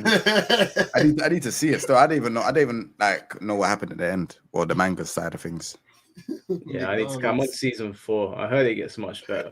Season 4 has been rough. Damn. All right, guys. Well, I feel like we covered everything. Chris, I really appreciate you being here. I was actually going to message you to be on here originally, but I thought I was probably busy winning tournaments or something, so I didn't bother. But I appreciate you jumping on, man. Oh yeah, for sure. Also, Shinblade, I am going. What's up, bro? I'm on a flight tomorrow. I'm going What to games you playing? FCON. Bro, I was practicing Fatal Fury so I could play it, man. I was gonna win Fatal Fury. Yo, stay your ass at home, man.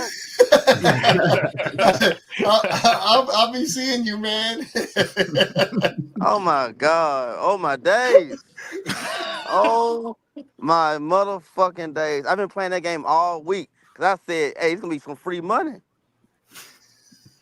It'll still be free money. There you go. The top three and stuff. You know, you got this. Crazy.